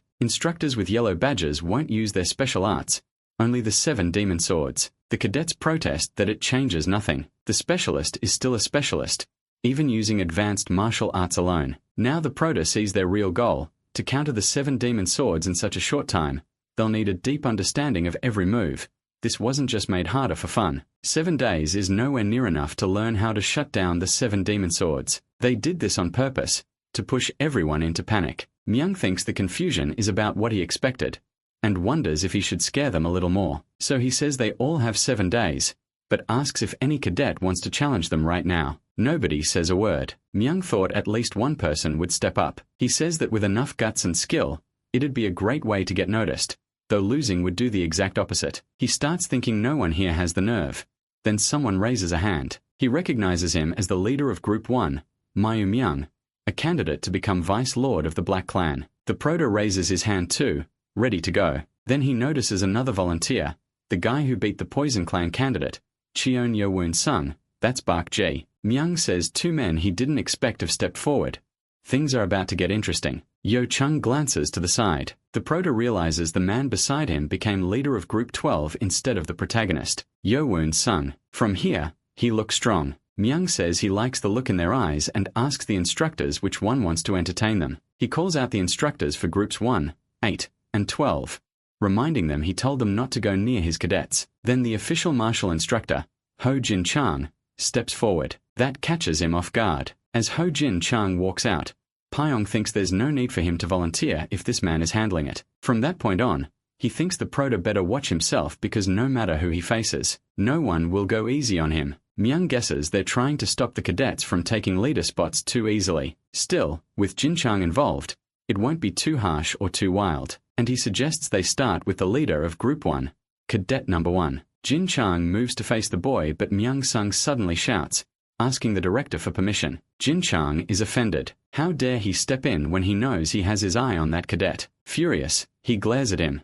Myung Sung apologizes to his senior, saying he knew Jin Chang wouldn't hold back. He believes Myung Young is the best choice for the next Vice Lord and he doesn't want to see him humiliated here. But then Jin Chang raises his hand again and says he'll handle Cadet 18 instead. Myung thinks he never should have tested Jin Chang's patience. Now his cadet is really in trouble, and he approves. Myung had already planned to face the proto anyway, so now he'll take the prize himself. Soon, The two stand face to face. The Prota tells Nano not to miss even a second. Myung tells them to begin. Myung rushes in hard with the cloud palm flow. The supervisor gets excited. That palm art is one of the top 3 in the main bloodline. A Black Clan specialty alongside the Great Black Demon Sword. It lives up to the rumors. Still, it's a shame Myung has to use the 7 demon swords instead of his own poison arts. But the boy easily breaks through the attack. The Prota notices something odd. Those movements feel strangely familiar. Myung suddenly changes his stance. He pulls one leg back, shifts his arms, and unleashes attack after attack at the instructor. The instructor is impressed. Even with his attacks being blocked, the boy never panics. From the force in those palm strikes, he can tell Myung has reached specialist level, and his understanding of technique is far beyond a normal cadet's. He says that in terms of martial skill, Myung is already at elder level. So the instructor uses the second and third forms of the 7 demon swords, and decides to stop treating him like an ordinary cadet. Myung is puzzled. The Black Cloud Palm Flow is a higher grade art, yet his attacks keep getting shut down. He starts to doubt this is just advanced martial arts. The Prota can't believe it. The completed techniques may look different, but the movement paths are exactly the same as the sword marks left in the Sapphire. The only difference is that the 7 demon swords has just 12 movements, half of the 24 in the destructive sword technique. He can't be sure yet, but he thinks the demon sword may be what left those sword marks. The fierce fight keeps going. Then the boy and the specialist clash head-on, and both get knocked back. Myung realizes the other man is a specialist too, maybe slightly more skilled. Since he can block palm techniques using only advanced martial arts, he must have far more combat experience. No wonder he's an instructor. Myung says that if he can't close the distance soon, he'll be at an even bigger disadvantage. Seeing no other choice, he shifts forms, one hand forward, the other behind. The specialist notices right away. The boy must be planning to finish the fight with his strongest move, so he gathers all his energy to block it. Myung charges. He comes in with another palm strike. The specialist braces himself, sure the attack will come from the right. He gets ready to stop it, but Myung drops lower, plants a knee, changes the angle and attacks with his left hand instead. That completely breaks the specialist's stance. He realizes it's the same pattern as before, just reversed. It's hard to deal with. He tries to stop the left hand with his right, but Myung switches again and strikes with the right this time, hitting the specialist's shoulder. The man drops to the ground, hurt, while the boy stays calm. Everyone erupts because he beat that same instructor. They even notice he used an energy blade, proof he's already reached specialist level. Now they're convinced the young master of the Black Clan is the closest one to becoming Vice Lord. Myung remembers the secret art left sword, right palm, right sword, left palm. It lets someone use 2 special techniques while switching sides freely. That skill made Myung Jin go Wong Hol of the Black Clan, the cult's second strongest fighter. He was supposed to be the only one who mastered it, so seeing this boy use something like it shocks him. The kid really is a genius. The specialist quickly makes his move. He pulls the golden seal from his chest and hands it over. The boy has earned the right to become a group leader in the 3rd test, and Myung Yoon thanks him. The boy starts thinking about the badges. Something about the way they explained it bothers him, and he wonders if one person can only get one badge. Still, he steps in front of the next specialist. He decides to stop overthinking it. What happens here will shape his future, and he has to prove himself in front of everyone. The instructor is impressed. Even while facing a specialist head-on, the boy looks calm and sure of himself instead of scared. Honestly, the instructor is surprised. He never thought this kid would even clear the first test, but now, he decides it's time to end the boy's lucky run. Activating his energy blade, he says he'll crush him in front of everyone. I'm really hoping the protagonist uses that crazy strength of his. Even in the worst case, maybe he can at least break a leg. The boy feels the killing intent coming off the instructor, who recognizes the butterfly dance and tells him to make the first move. The protagonist knows he may have reached specialist level skill, but his internal energy still falls short of a real specialist's. Letting him strike first only proves the instructor is looking down on him. With the 10 stars defensive art, the instructor plans to finish this in one blow. The specialist is caught off guard as the protagonist charges in. His hand is wide open, aiming to crush him with pure force. The instructor realizes the boy is far too fast, and the protagonist slams his shoulder with a brutal hit. The specialist is thrown back by overwhelming power. Now he starts getting pushed back, and the specialist thinks that even after blocking with the 7 stars defense, being forced back 5 steps means the boy has solid internal energy. But his outer strength is monstrous. The protagonist realizes this won't be an easy win, so he pushes even harder. The specialist starts shaking under the pressure of that palm, and realizes the boy is humiliating him. He adds more power to his movements, forcing the protagonist's hand back for a moment and making him step away. The specialist tells himself the boy's energy still isn't on a true specialist level, and sneers, thinking the brat can run now. He attacks with the 4th and 6th forms of the 7 demon swords, but the protagonist thinks he can still read it. Even without Nano's help, he can tell the forms are stable, and compared to the sword traces in the sapphire, this is much easier. He dodges by simply lowering his body, slipping in close and almost tripping the instructor. The man thinks the boy is a fool for getting that close, and prepares to finish him with his second technique, but then Shion instantly shatters that plan and sends him flying. Mugeya can't believe it. MC just broke the 7 demon swords with basic butterfly dance movements alone. The instructor grows even more furious, thinking that getting stalled by a little brat makes his humiliation he won't accept. Since it's come to this, he decides to use the 10 stars defense to knock him out with an internal injury. Mayinch notices right away that he's trying to use a lethal move and thinks the idiot has lost his mind. The protagonist has no choice but to take it head-on with his body. Pain tears through him. He coughs up blood and realizes his internal energy is being disrupted. Nano warns that forced energy is damaging his organs. He immediately asks for her help. She quickly heals the injured organs. He refuses to fall while Nano keeps the regeneration going non-stop, and the protagonist keeps defending through the storm of attacks, almost like he's gone berserk. The specialist can't understand it. He's sure the boy is taking internal damage. Fear starts creeping in. Why isn't this kid going down? The more nervous he gets, the more his moves start slipping. The protagonist instantly drives in his right hand through that opening. The specialist thinks his energy armor will hold, but the blow is so strong it shatters several ribs. The moment they break, blood sprays everywhere. Everyone is stunned by how brutal that was. Before collapsing, the specialist grabs onto the boy. He calls him a monster. Chen stays on his feet, panting, covered in blood with a terrifying look in his eyes. The whole place falls silent as they stare. Chen realizes Yunpa wasn't exaggerating.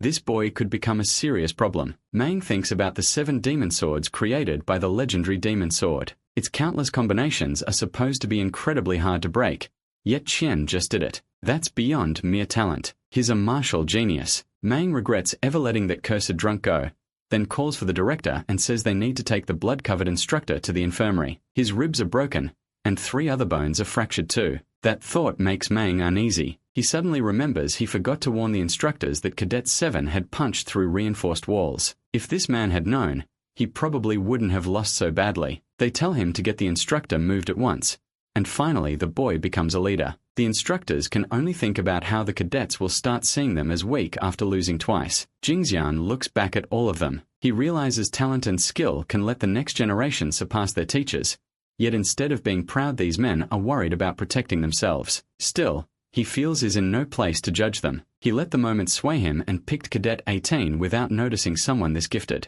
Now he has another regret. Mang then announces the final duel. Jingxian will face Bak Ji. The other instructors hope Jingxian can save their pride. One says he can't imagine Jingxian losing, and another agrees he's no ordinary instructor. He's their senior officer. The cadets wonder if Bak can actually win. There's no rule against it, and since he volunteered, maybe he's hiding his strength like Cadet 7 did. Bak says he'll be the opponent and asks Jingxian to honor him with his guidance. Jingxian thinks the cadet is humble, and says they should both give it their best. Then the two face each other. Jingxian releases his aura across his whole body, putting huge pressure on the boy. Bak feels crushed by that presence, and wonders if this is really the same man who was smiling a second ago. Even so, he decides he won't hold back and rushes in, trying to do all he can. The protagonist notices it's a kicking style and watches closely with Nano, happy to have another strong fighter to study. He says watching Mifiang use different techniques with both hands was really interesting,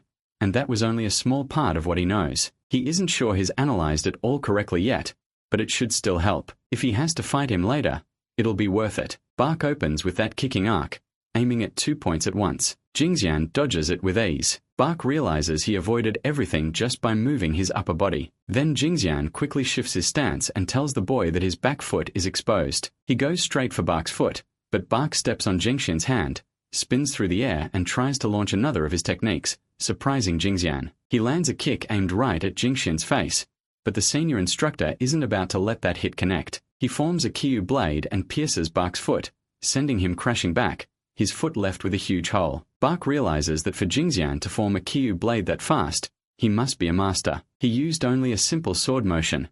He hasn't even touched the 7 demon swords yet. Jingxian points out that Bach is a kicking specialist, but now he can't use his right foot, and asks what he plans to do. Bach can tell this man is far stronger than the earlier instructors. Even while limping, Bach gets back up, plants his foot and steadies his stance. He knows the gap in skill is huge, but he still has to try and end this with one technique. Jingxian thinks the boy has strong fighting spirit. Bach puts weight on his injured leg anyway. Blood still spilling and charges Jingxian again, trying once more to land his kicking technique. Jingxian thinks that even hurt, the boy won't back down. Youth really is something. But at the last second, Bach cancels the kick. Jingxian was ready to stop and drops low with a feint, then attacks from below. Jingxian realizes the boy is really coming at him even with that injured leg, and that Bach also has specialist level skill. But when Bach strikes upward with both legs, Jingxian is already gone. Only an after image remains. Bach realizes he fell for it. Jingxian crouches right in front of his face and tells him he wasn't bad, but that's as far as he goes. Then he lands a direct blow to the boy's center and sends him flying with a single attack. So he goes down hard. Everyone can tell he lost. After only a few exchanges, they realize beating an instructor is no joke, and that cadets 1 and 7 really are monsters. Bach knows it's over, as blood pours out. If the keyblade hadn't been pulled back, it would have gone through his heart. Zion figures the kid was just unlucky. If the instructor hadn't been a master, Bach might have had a chance. He also gets the feeling the other instructors are glad he lost. Jingxian still gives him advice. If he links the feint and the real attack more smoothly, he'll fool people a lot better. He says he wants to see how far Bolt can grow. Even in bad shape, Bach thanks his master for the lesson. Then he limps back to the other cadets, shaking. Zion notices right away that he's in rough condition. Bach is pale, and his neck is red. He tells Nana to analyze Cadet 18 and have the results ready so he can check them after the third test is announced. Meanwhile, they explain the third test. Each cadet will get one wooden sword, and they need to be careful not to break it. Anyone who gets a badge within 7 days can become a group leader. They ask if everyone understands, but nobody answers with much confidence. The protagonist decides he should take the medicine pill first. After that, there's something else he wants to check, but then he gets startled. Several cadets stop right in front of him. One of them stares straight into the boy's eye, and Bong asks what they should say to their sovereign. 4 others stand beside him like guards around the protagonist. He looks completely thrown off by Bong calling him my sovereign. The night before, in the dorm, some cadets had gone to Bong and said they liked the idea that this boy might really change things. Still, they asked if this wasn't a dangerous bet. Weren't the 6 great clans something to fear? Bong admits he is afraid, but if people from small clans are going to be looked down on forever, then he's willing to risk it. If it's for his sovereign, maybe people like them can finally have hope. That fires the others up. They ask if Bong truly trusts him, and when he says yes, they make up their minds too. They say they're in this together. Bong, he W.A. Yawoon, and Dame Young swear loyalty to their sovereign, Him Yawoon, and place themselves in his hands. So Bong speaks to him, but the protagonist tells him it's fine. There's nothing to worry about. Then the tallest one steps forward and introduces himself as one who. He gets straight to the point. He wants to join the protagonist group. That catches him by surprise. His followers are thrilled. The faster they gather members, the more time they'll have to train. But since they only need 7, 9 people will have to be turned away. One who says he's from the Black Fist clan, an elite clan, and is already at the advanced level. He insists he won't hold them back. Rak Hyan says he's intermediate right now, but once he takes the pill he'll reach advanced level 2. He promises he won't be a burden. Everyone starts trying to move closer, and some get jealous. 5 of the 16 there are from elite clans, which means 11 people are fighting for just 2 spots. No wonder they hate elite clans. The protagonist thanks them for asking to join, but says he needs to make one thing clear first. He's not looking for people just to pass the third test. That shocks everyone. He says he wants people who'll stay with him after they leave the academy through the hard road to the main line, through the worst times and the best. That kind of loyalty is a lot to ask, and the ones with weak resolve start wondering if they should back out. They don't want to get caught in a war between heirs. The protagonist expected that fear. He says he doesn't care whether they're from small clans or elite ones. If they truly want to follow him, that's enough. By the end of his journey, their current status won't matter. Then he says he'll change the 6 foundations of the main line. That sets everyone off. They wonder if he's serious. He may be a candidate, but this sounds less like ambition and more like a declaration of war. Some decide they'd better wait for another leader. The protagonist asks them to stand beside him and become part of a new foundation of the demonic cult. That's what he, Exion, and Kyan Yo-woon want from their members. A few hesitate, then apologize. They only wanted a leader to help them pass the third test. They say it's a shame, they wanted to join him, but this wasn't what they signed up for. So some of them leave, and Bong thinks this is bad. Maybe all that should have been said after they were accepted. But then he notices some stayed. Kyan Yo-woon, Wo Minute, and Oh Jong still look fully committed. They tell the protagonist they've watched the other candidates too, but something about him feels different. He warns them the path he described is dangerous enough to get them all killed. To be honest, he also wants to fight back. The protagonist isn't surprised, since he's from an elite clan.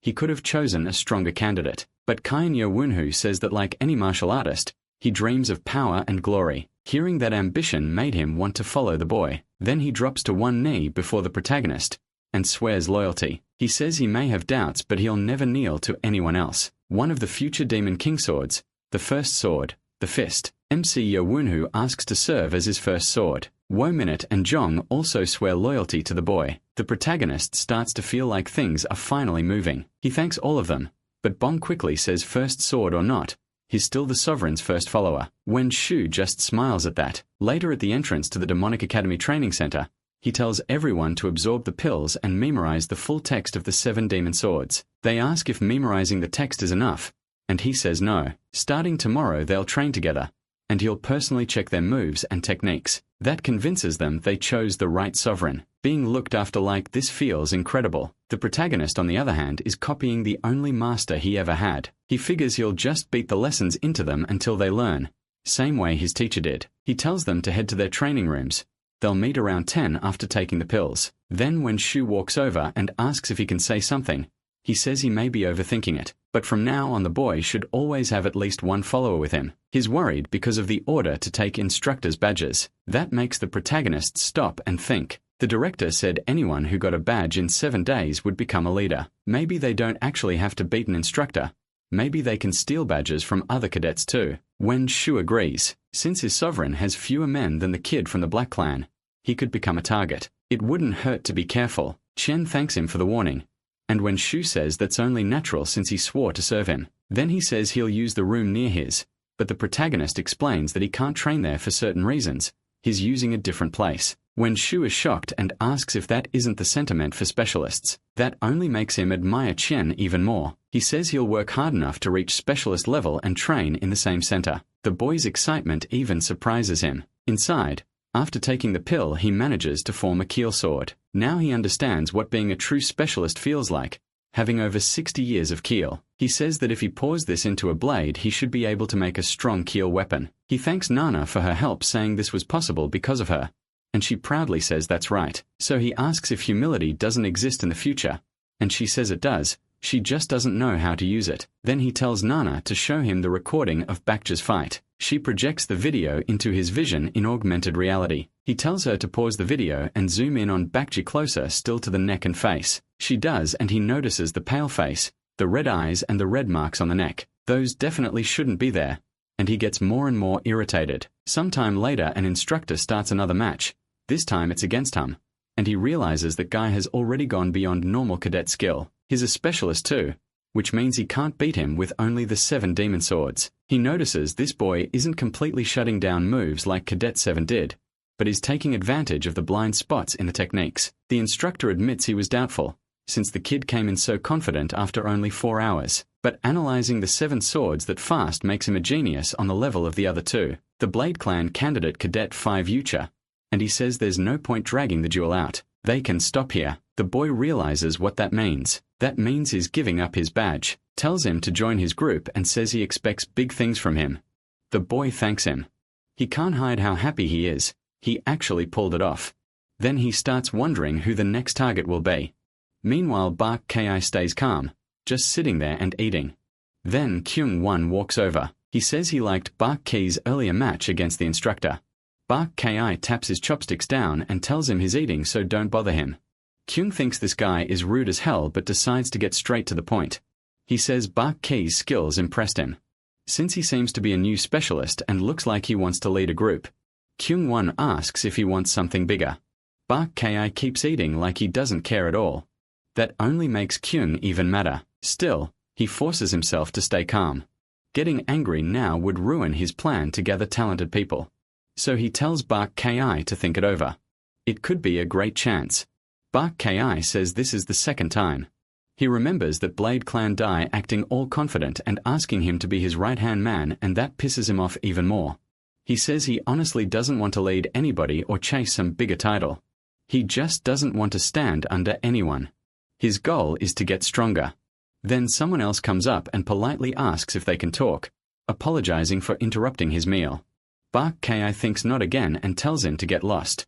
But Kyung says if he doesn't speak now, Bak Ki might die later. That makes him stop. He asks what he's talking about, then realizes it's him. Bak Ki says Kyung isn't even one of the 6 clan candidates. Yet somehow he's more arrogant than the last 2. Does he really think this is how you recruit someone? The protagonist says he's got the wrong idea. Bak Ki snaps back. Wrong idea. He comes over sounding like a threat, then calls it a misunderstanding. MC says that's not what he meant. Then he gets straight to it. Bak Ki looks like he's been poisoned. Bak Ki stares at him like what the hell. He explains that during the duel his face looked pale and there were red spots on his neck. That gets into Bak Ki's head. He starts thinking about poison but tells himself that can't be right. He's been careful with Jong-soon ever since joining Group 12. Even so, he asks why the protagonist is telling him this, and even if he was poisoned, why should that matter to the protagonist? Then Bak Ki backs off a little. He says maybe he judged him too fast, but if he were poisoned he should have noticed during key meditation. MC asks if he really felt completely normal while meditating. Bak Ki starts to wonder if that kind of meditation would even reveal poison. He admits he doesn't know everything about martial arts, but is sure these look like signs of food poisoning. Right then Dr. Bak shows up at the perfect time. Cha Young calls out to him while the doctor is getting food. Dr. Bak greets him warmly and says it's good to see him, then asks if he's eaten yet. The protagonist says not yet, and the doctor says that's great because he didn't want to eat alone, but before that MC apologizes and asks if he can examine his friend since he thinks Bak Ki was poisoned. That catches him off guard, but he quickly takes Bak Ki to the infirmary and tells him to breathe in the smoke through his mouth right away. Bak Ki plays dumb, but the doctor tells him to just take a deep breath. The moment he does, his body starts reacting badly. His skin turns purple and Dr. Bak confirms it's food poisoning. Bak Ki is stunned. That means someone really poisoned him. He says he felt fine during meditation and never touched any poison. He always ate alone, but Dr. Bak explains this kind works differently. It doesn't move through the blood. The effects show up after it builds up in the lungs and stomach. Bak Ki is shocked, and the doctor adds that it can be mixed into food or made into powder and inhaled during sleep. In small amounts you'd never notice breathing it in at night. Then he asks if Bak Ki is sharing a room with someone who uses poison. Bak Ki remembers the first night in Group 12's dorm. He had beaten one of the heirs into submission while everyone else stood against him. Back then he thought it didn't matter who they were. At the academy only strength matters, and now Group 12 was under his control. No one there could oppose him, but then Jong-soon had warned him to enjoy his win while he still could because the poison clan's claws are like poison liquor. They get stronger over time. Bak Ki realizes that's what Jun meant. In his head he curses Jong-soon out. Dr. Bak says it's good they caught it early. If he takes an antidote for 7 days he'll recover. But he asks if red spots on the neck mean it was already serious. The doctor remembers the protagonist saying Bak Ki took a hit to the chest during the duel. That impact must have stirred his lungs and made the symptoms flare up for a moment.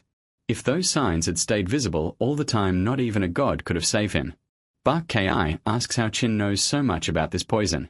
MC says his mother died from the same one and he was poisoned by it for a while too. Hearing that, Bak Ki starts apologizing. He says he never even thanked him for saving his life. Dr. Bak says he remembers his teacher saying something similar once. The protagonist says he just didn't want anyone dying from such a cowardly poison, and on top of that he's furious because he's been hunting for the source of that poison. Bak Ki gets shaken by the killing intent in his voice. So the doctor asks why he doesn't stay there for the night. If he goes back to the dorm he could get poisoned again. Then he seriously asks Bak Ki if he's thinking about revenge, especially with his foot still injured. Bak Ki says no. Then Shion steps in. He says clearing the poison comes first and tells Bak Ki to rest like the doctor said. Then he asks them to leave Jong-soon to him. The doctor asks what is planning and MC says they just need to talk. Dr. Bark Ki obviously doesn't buy that. Then Song contacts him through telepathy. He tells him the person he wants is in the forest near the 5th dorm. Shion replies that if that's true he'll let him stay in a place near his own. That shocks both of them. The protagonist is talking to someone who isn't even there and they wonder who he's speaking to. Meanwhile, Mo Kian is desperate for MC and the poison user to fight to the death. In fact, is hoping MC dies.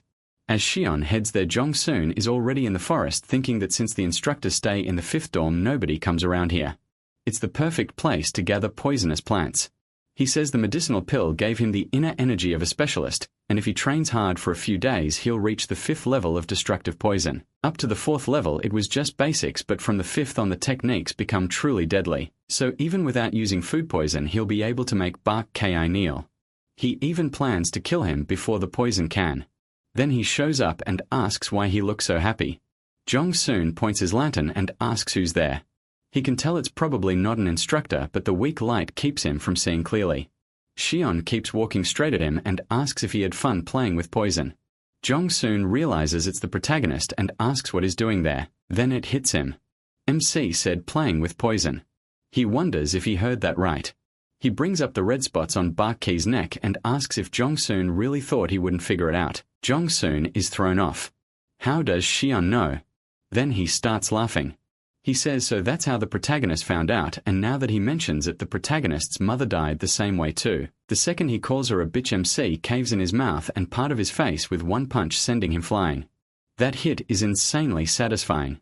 He pours years of hatred into it. The punch lands full force and Jong-soon is launched away. He tumbles across the ground like he got dropped from a crazy height, then slams his back into a rock so hard his body is nearly wrecked on the spot. Blood pours out of him, shaking and half broken. He wonders what the hell just hit him. Shion walks up calmly and tells him not to act like a coward. They've only just started. Jong-soon begins to think the protagonist might really be trying to kill him, but tells himself there's no way he'd break academy rules. It has to be a bluff. Still, his body won't move. The hit was too strong. He struggles with everything he has. Shion says he did something he never should have and asks if he understands what he did. Jong-soon keeps begging his body to move, forcing every bit of will into it. MC's demonic aura keeps rising. Then he says it plainly Jong-soon used that filthy mouth to insult his mother. Jong-soon tries to move again. As he comes in to attack, Jong-soon finally gets one hand moving and throws a punch at him, calling him a bastard and saying he let his guard down. But Shunan casually catches the punch with one hand. Jong-soon is stunned. His 10 stars technique was stopped way too easily. Then the protagonist grabs the arm he punched with and twists it hard, crushing the hand completely. It breaks tears and bleeds under nothing but Shuranan's grip and nails. That's when Jong-soon realizes MC is serious, and he starts thinking the only answer is to kill him. He raises his palm toward his face and releases what looks like a cloud of poison gas that forces him to shut his eyes and cover his nose as he backs away. Jong-soon tries to strike again and throws more poison at Chichen's face. The protagonist's face starts to warp, burned by the acid. Jong-soon lights up when he sees it worked. He says that at level 4 of his destruction poison he can store 7 condensed poisons. This one was his deadliest acid poison. So dangerous, even the chief warned him not to use it on cult members.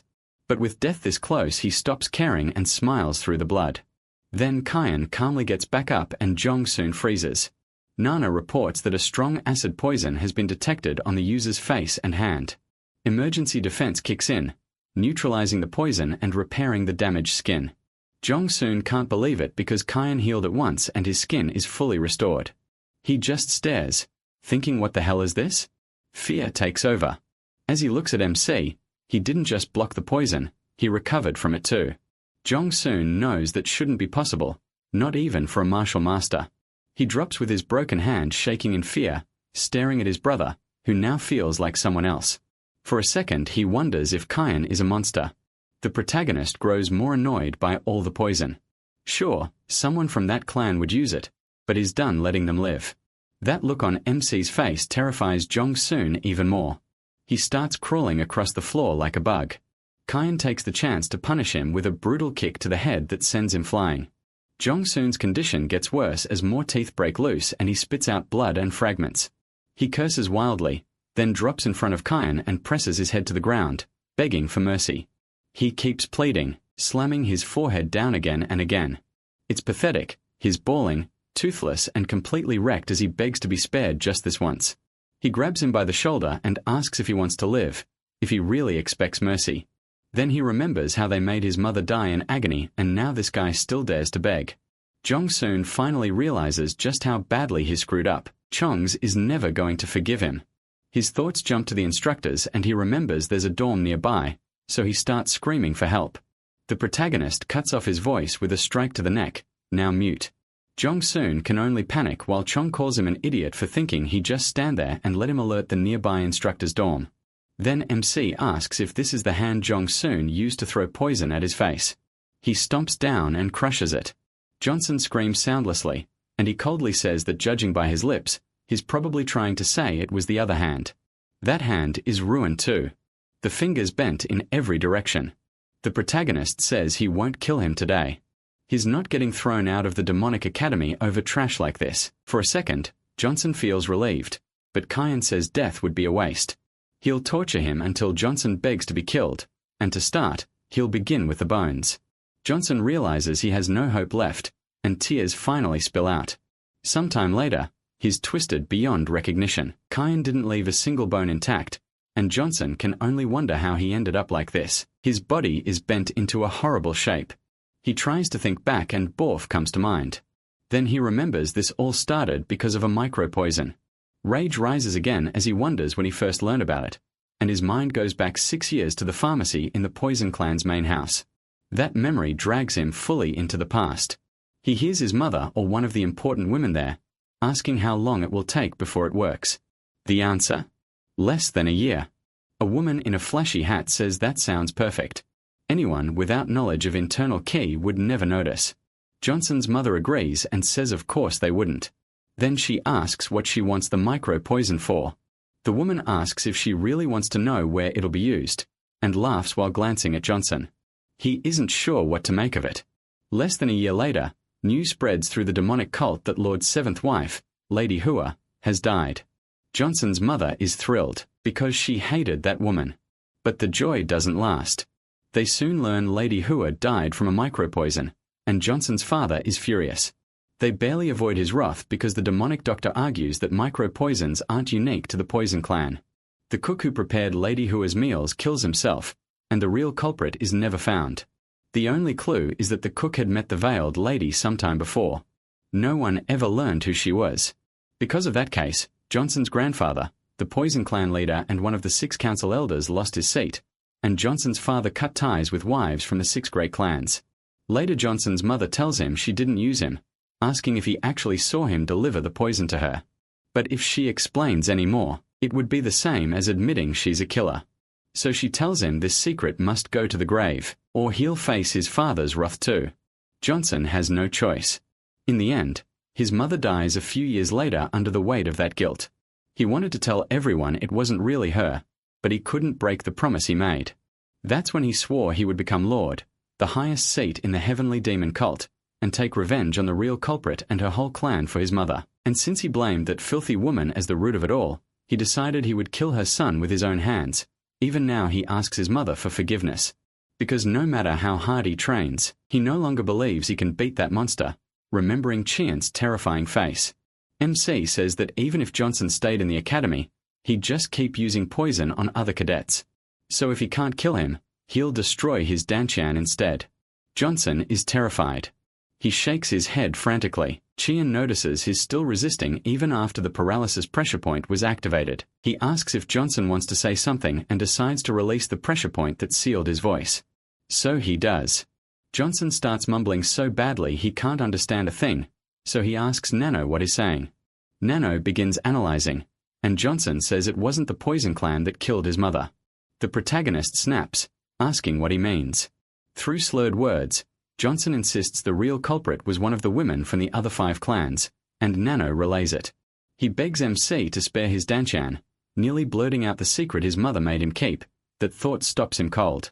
He almost exposed that his mother supplied the poison.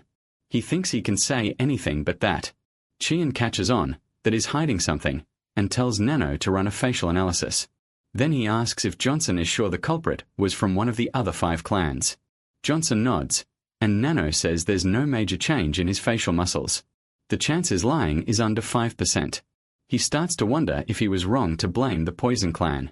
If that's true, then he took out his rage on an innocent person, so he asks directly whether the Lady of Bake really had nothing to do with his mother's death. Johnson's face shifts, and Nano confirms it. His pupils and facial muscles changed. The chance is lying is 75%. Chien gets furious, because just as he thought, they are connected. Johnson still insists he isn't lying. The protagonist tells him to shut up, and finally destroys his Danchan for good. Johnson feels his ki scatter draining away. He knows it's over for him. Meanwhile, on the 2nd floor of the Academy Infirmary, Bake has a bad feeling and wonders if he should prepare some antidotes. Then he hears a noise outside and Chien arrives telling him to do something about Johnson. They all see how ruined the boy is. Even Mun gets up to look with Bake. The doctor asks what the hell happened to leave him like this. Even he's shocked by how crazy MC is, while Mun is stunned that MC actually brought him here, and asks for an explanation. After examining Johnson, the doctor realizes his Danchan is destroyed. Destruction poison is the Poison Clan's strongest poison art, and the internal energy stored in the Danchan is what forms and controls the poison without harming the user. Once that area was ruined, the poison spread through his body.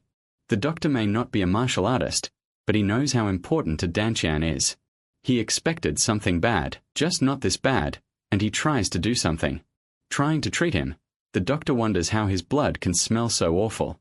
The moment he cuts him, the stench is terrible. He's shocked. Johnson is still alive with that much poison in his veins. Maybe his poison training gave him some resistance, but even so, he might not last much longer, and the doctor starts thinking fast. Then something clicks in his mind. He remembers he still has an antidote from his master. It came with a warning. He'd feel like he was dying, but if he drank it, he would survive.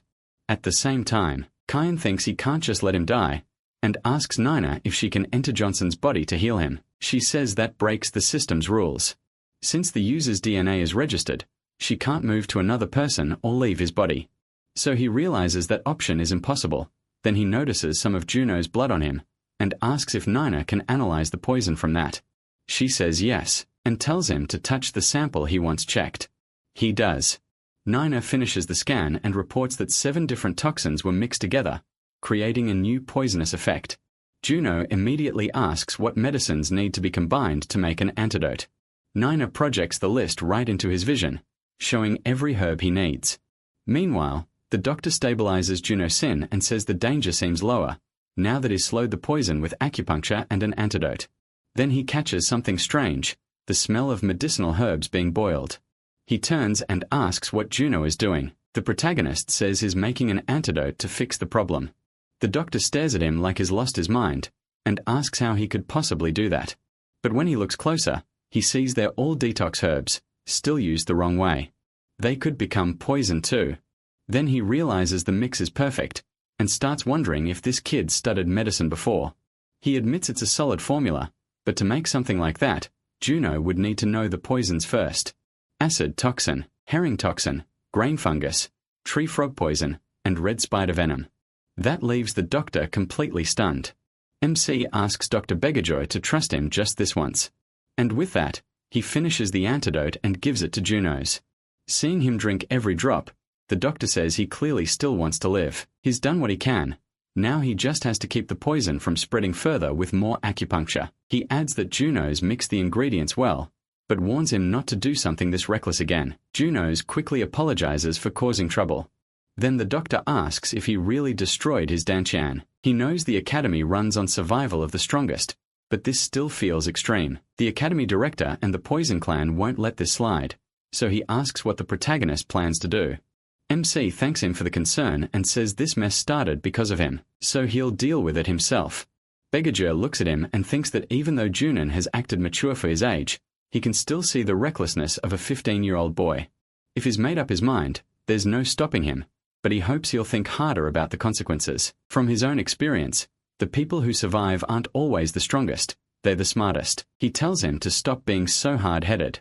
Then he says it's late and that the protagonist should go back. At that, Begajoy asks what he should do, and the doctor tells him to head back too. So he leaves after MC. Junon pauses and thinks all he wanted was power, and Nano helped make that possible. He used to believe strength alone was enough to rise above everyone else in the cult, but now he sees that was just his own arrogance. Begajur watches and asks why he went so far as to destroy Juno's Danchan. Junod admits he lost control of his anger. He thought that if Juno's was left alone, he might use poison on the other cadets too. Hearing that, Begajur starts thinking about the protagonist's judgment. It isn't perfect, but he doesn't think like the other candidates. Maybe that makes him a good choice. Begajur is about to say something to the boy, but Bong comes running over, shouting for MC. Once he sees him, he says they were supposed to meet at midnight after training, and is relieved he was worried MC got ambushed.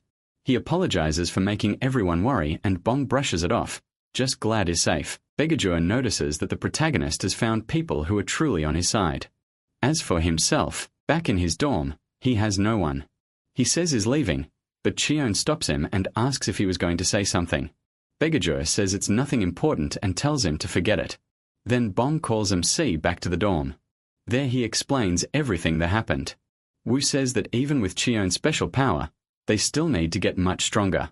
There shouldn't have been outside interference for 4 years, but the Poison Clan is one of the cult's major powers.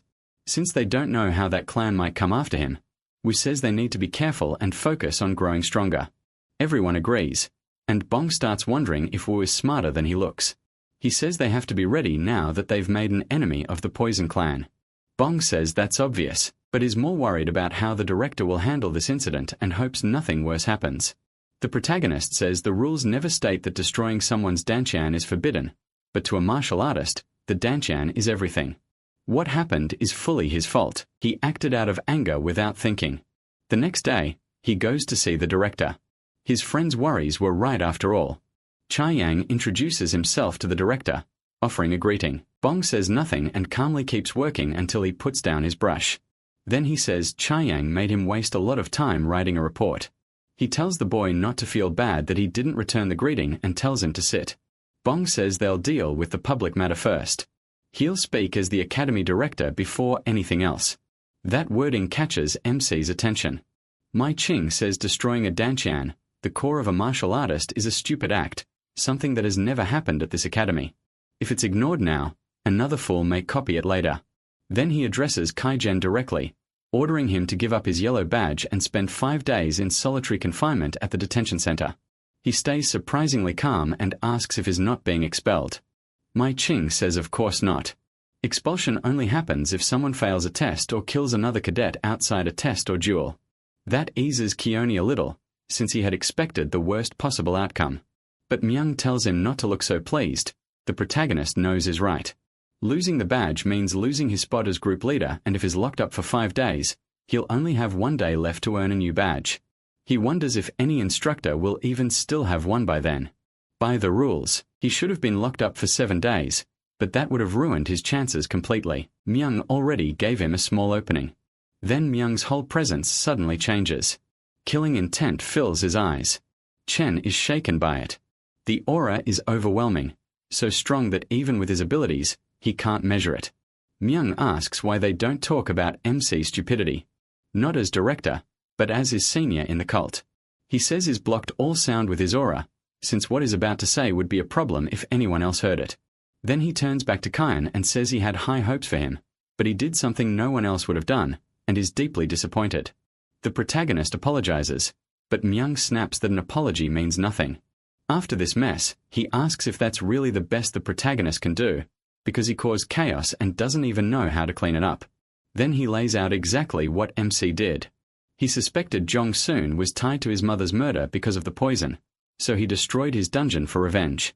Then he got scared the boy might die and dragged him to the infirmary only because he didn't want to be expelled. Myung says if the protagonist is going to do something, he should do it properly. He calls him an idiot and asks why he left alive someone who could come back for revenge. Acting like that only gets people killed. All Kyan really did was put a target on his own back, and if he wants to survive, he needs to become more calculating. Thinking 1 step ahead isn't enough. He needs to think 3 or 4 steps ahead. MC realizes Dr. Bai gave him similar advice, though this feels more like a harsh scolding. Still, He understands the director is showing him just how impulsive he was. Then the director asks why he joined the academy. Kyan answers that it's to become stronger than everyone else. Myung asks if anger and revenge are what drive him to seek that strength. Before anything else, he is a candidate to be heir. So Myung asks if he really plans to let rage and revenge guide every choice until he reaches that goal. He warns that emotions like his won't just burn one tree, they'll burn the whole forest, and in the end, the protagonist himself will turn to ash. He asks if MC understands, and MC says he thinks he does. Myung pushes back on that answer. Thinks, at this rate he and his whole group will be lucky if they don't meet a tragic end because of his impulsiveness. He tells the protagonist that if he truly wants to become the future of the cult, then his blood can boil, but his head must stay cold. If not, he'll be crushed before he ever gets his revenge. He admits the director was right. All he could think about was revenge against the 6 clans that led to his mother's death, and now he's not sure what to do next. Then he realizes revenge should only be one stop on his path, not the end of it. What he's missing is clear thinking. The director can tell he's not so foolish that he can't think.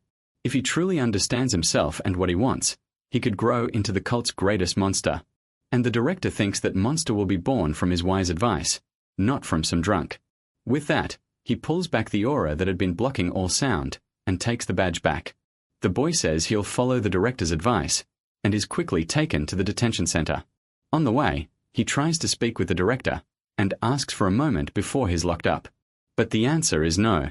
He at least wants to explain things to his group. Yet the director says the punishment will be announced in public. He even says they should be called his former group. Now they're just regular cadets. The boy realizes this is meant to teach him the price of reckless choices. Soon, the announcement says Cadet 7 destroyed Cadet 4's Dantian, permanently taking away a gifted fighter's martial arts. He's removed his group leader, and sentenced to 5 days in detention. Everyone else is warned that the academy will never allow this again. That sets off gossip everywhere, and people start saying the boy might not survive even if he makes it through the academy. But when Nishio Chung reads it, he starts to laugh, calling the guy completely insane and wondering how he even came up with the idea of destroying someone's Dantian.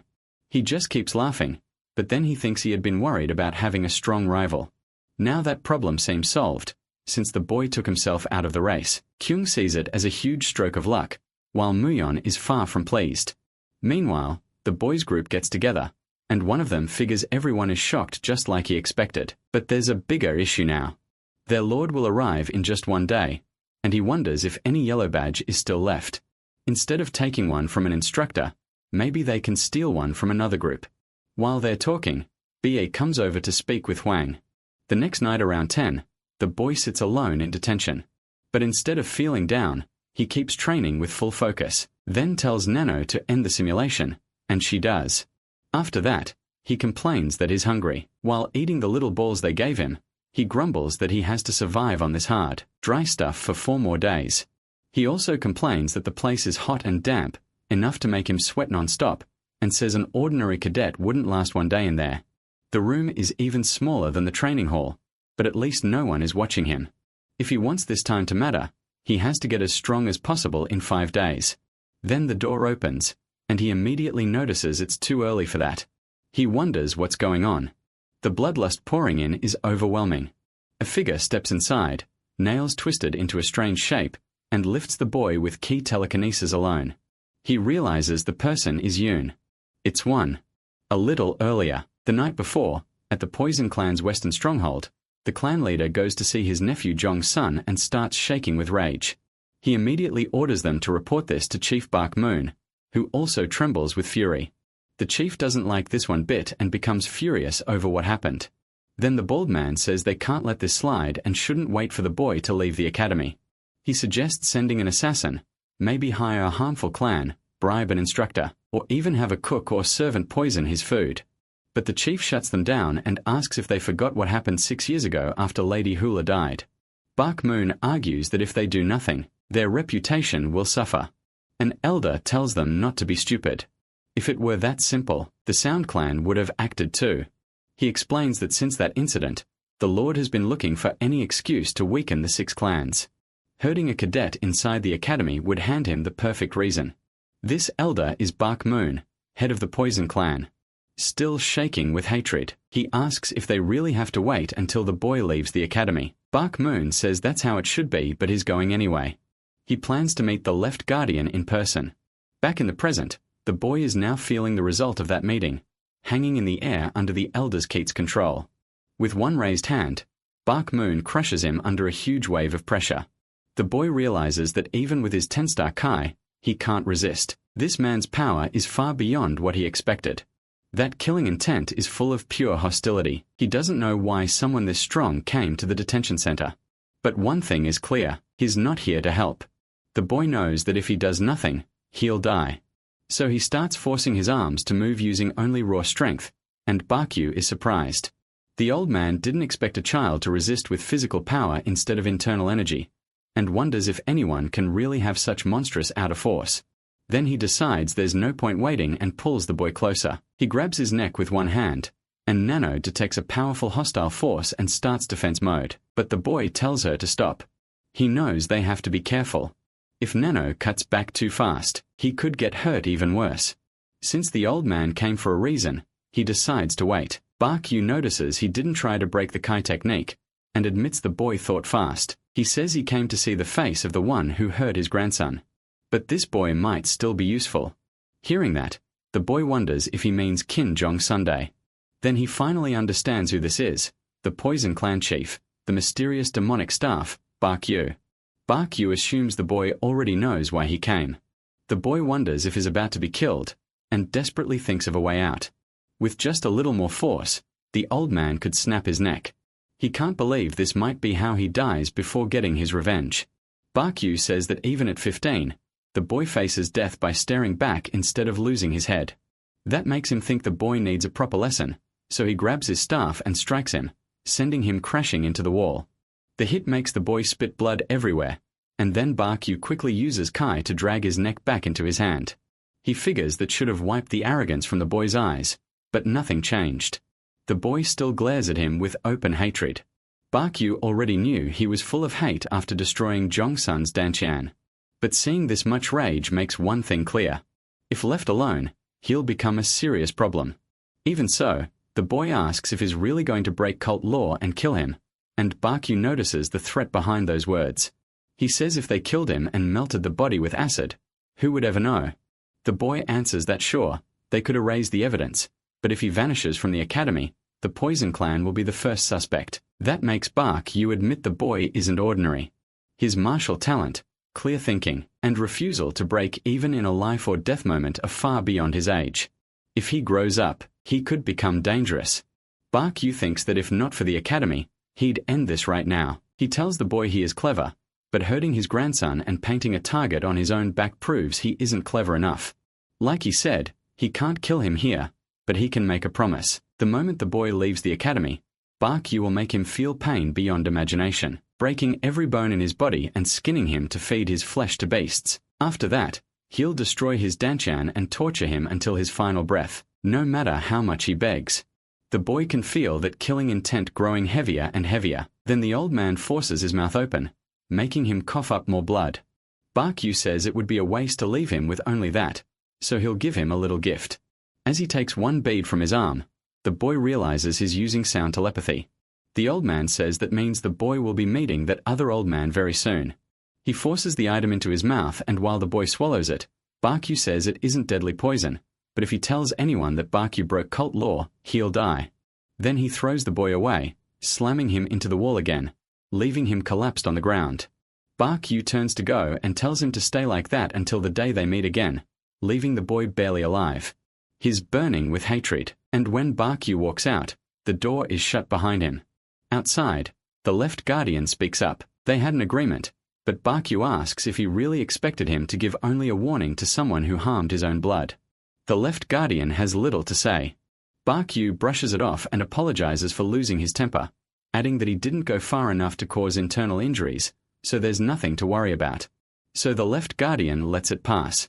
Bakyu thanks him for helping an old man, but the Left Guardian warns him not to cause trouble. He only granted this because Bakyu swore not to harm the boy during his 4 years at the academy. Bakyu tells him not to worry once that old man is in the grave. No one will know anything. Meanwhile, Choem looks back and says he only has 4 years of protection there, After that his life is on him alone. Right now, the boy is still on the floor, hurting from the attack. He keeps twisting in pain and says it has to be poison, since it entered through his mouth. He tells Nano to force it out now, but after checking it, Nano says the poison weakens energy. If only the poison is removed, what's left can boost his dantian like a medicine pill. That shocks him. He realizes Yu planned to drain his inner energy, so he could kill him after Kainon failed the third test and got kicked out. Too bad for Yu. Without Nano, his plan would have worked. So MC tells Nano to remove only the poison. She agrees, and it starts leaving through his skin. The smell is awful, and even that small amount reeks badly. Nano says the poison is gone, and the remaining substance is reacting well with the energy flowing through his 14 meridian points, stimulating his dantian. Cheon says it sounds like the dragon medicine pill. If that's true, he wants to use Ki meditation with the breathing technique. If he's right, this is a huge blessing in disguise, and Nano quickly speeds up his metabolism. After some time shut in and meditating, the cave grows hot. Ki starts pouring out around him until he opens his eyes, stunned. His energy rose from 60 years to 90. He says the head of the Poison Clan didn't give him a small gift, he gave him a huge one. He still can't believe the Poison Clan dared try that. Without Nano, he would have been in serious trouble. He blames his own carelessness, admits he got lucky this time, and swears not to lose control again. As he wipes himself with a cloth, it starts to stink so badly that he figures he can't wear that shirt anymore. Then he notices something behind him and wonders what it is, since a weak breeze is coming through. He looks back and spots cracks in the wall. He remembers the sound from when he got slammed into it. It sounded hollow. So he starts breaking the spot open and finds a hole. It gives way after only a few hits. If he digs more, he should be able to get through. Soon he opens a passage that leads to another part of the cave. That surprises him. He expected a bigger cave, but it's connected to a tunnel instead. He asks Nano for night vision, then heads in, wondering if this was sealed on purpose. If so, something must be hidden there. Nano detects a faint light at the end of the tunnel, and he wonders if maybe it's glowing stones. But as he gets closer, it becomes way too bright. So he tells Nano to turn off night vision. When he steps out, he finds a place with very unusual structures. He wonders where he is. After dropping down to the floor of the area, he can't believe a place like this exists inside the detention center. He guesses it used to be an exit, but since it's blocked, no one uses it now. Then he notices something on the ground and wonders what the marks are. There's more than one, and they look like drag marks, like something massive. Maybe a monolith was pulled across the floor. That makes him think of the monoliths, and he starts to realize something huge. He tells Nano to activate augmented reality and make a 3D model of the sapphire monolith from the library's first floor. Nano recreates it in front of him, and Zion asks her to compare its shape with the marks on the ground. She says she'll check them, then she rebuilds the layout of the area and concludes that this was likely the original place of the first floor monolith. He says that matches what he thought, then asks her to do the same with the second floor monolith. As she recreates that one too, he confirms this really is where the monoliths were first kept. But why split them across different floors instead of keeping them together? Then he notices a stone pillar, and on it is an inscription. Heavenly Demonic Sword Art. With many dots beneath the words. That shocks him. Because when people talk about the Heavenly Demonic Cult Lord, one martial art always comes to mind. It's the strongest and most famous art in the cult, the Heavenly Demonic God Art. Every cult member knows how great it is, and outsiders call it one of the 3 greatest divine arts. So what is the Heavenly Demonic Sword Art? He first wonders if it's a breathing technique, then decides it's more likely a sword art. But why has he never heard of it? Jung already told him the strongest skill the Lord learned was the Heavenly Demonic Sword technique, so he wonders if this is the real name of the absolute sword recorded in the monolith. He asks Nano to compare the writing with the monolith's text. She says it's identical, and he remembers what that guard once told him. The guard had mentioned a rumor that the ancestor left behind a sword technique born from his moment of enlightenment. Now Cheon realizes the true name of the absolute sword created by the demonic ancestor was the Heavenly Demonic Sword Art. He also notices the holes are shaped like a rising dragon. He wonders what that means. Could it connect to the number of holes? There are 24 of them. The art has 24 moves and he can't think of any other link. Still, there has to be a reason they were arranged as a rising dragon. He keeps thinking about it and looks up again at the top of the chamber. wondering if something is hidden there. But when he looks, the light almost burns his eyes. Then he realizes hiding his secret in light instead of darkness is brilliant. Nothing the ancestor left behind was ever easy to get. He asks Nano to adjust his eyes and she quickly switches on anti-light vision.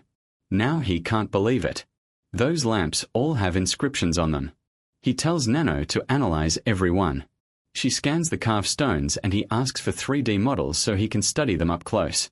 Once they appear, he starts sorting the stones by how relevant they are to martial arts.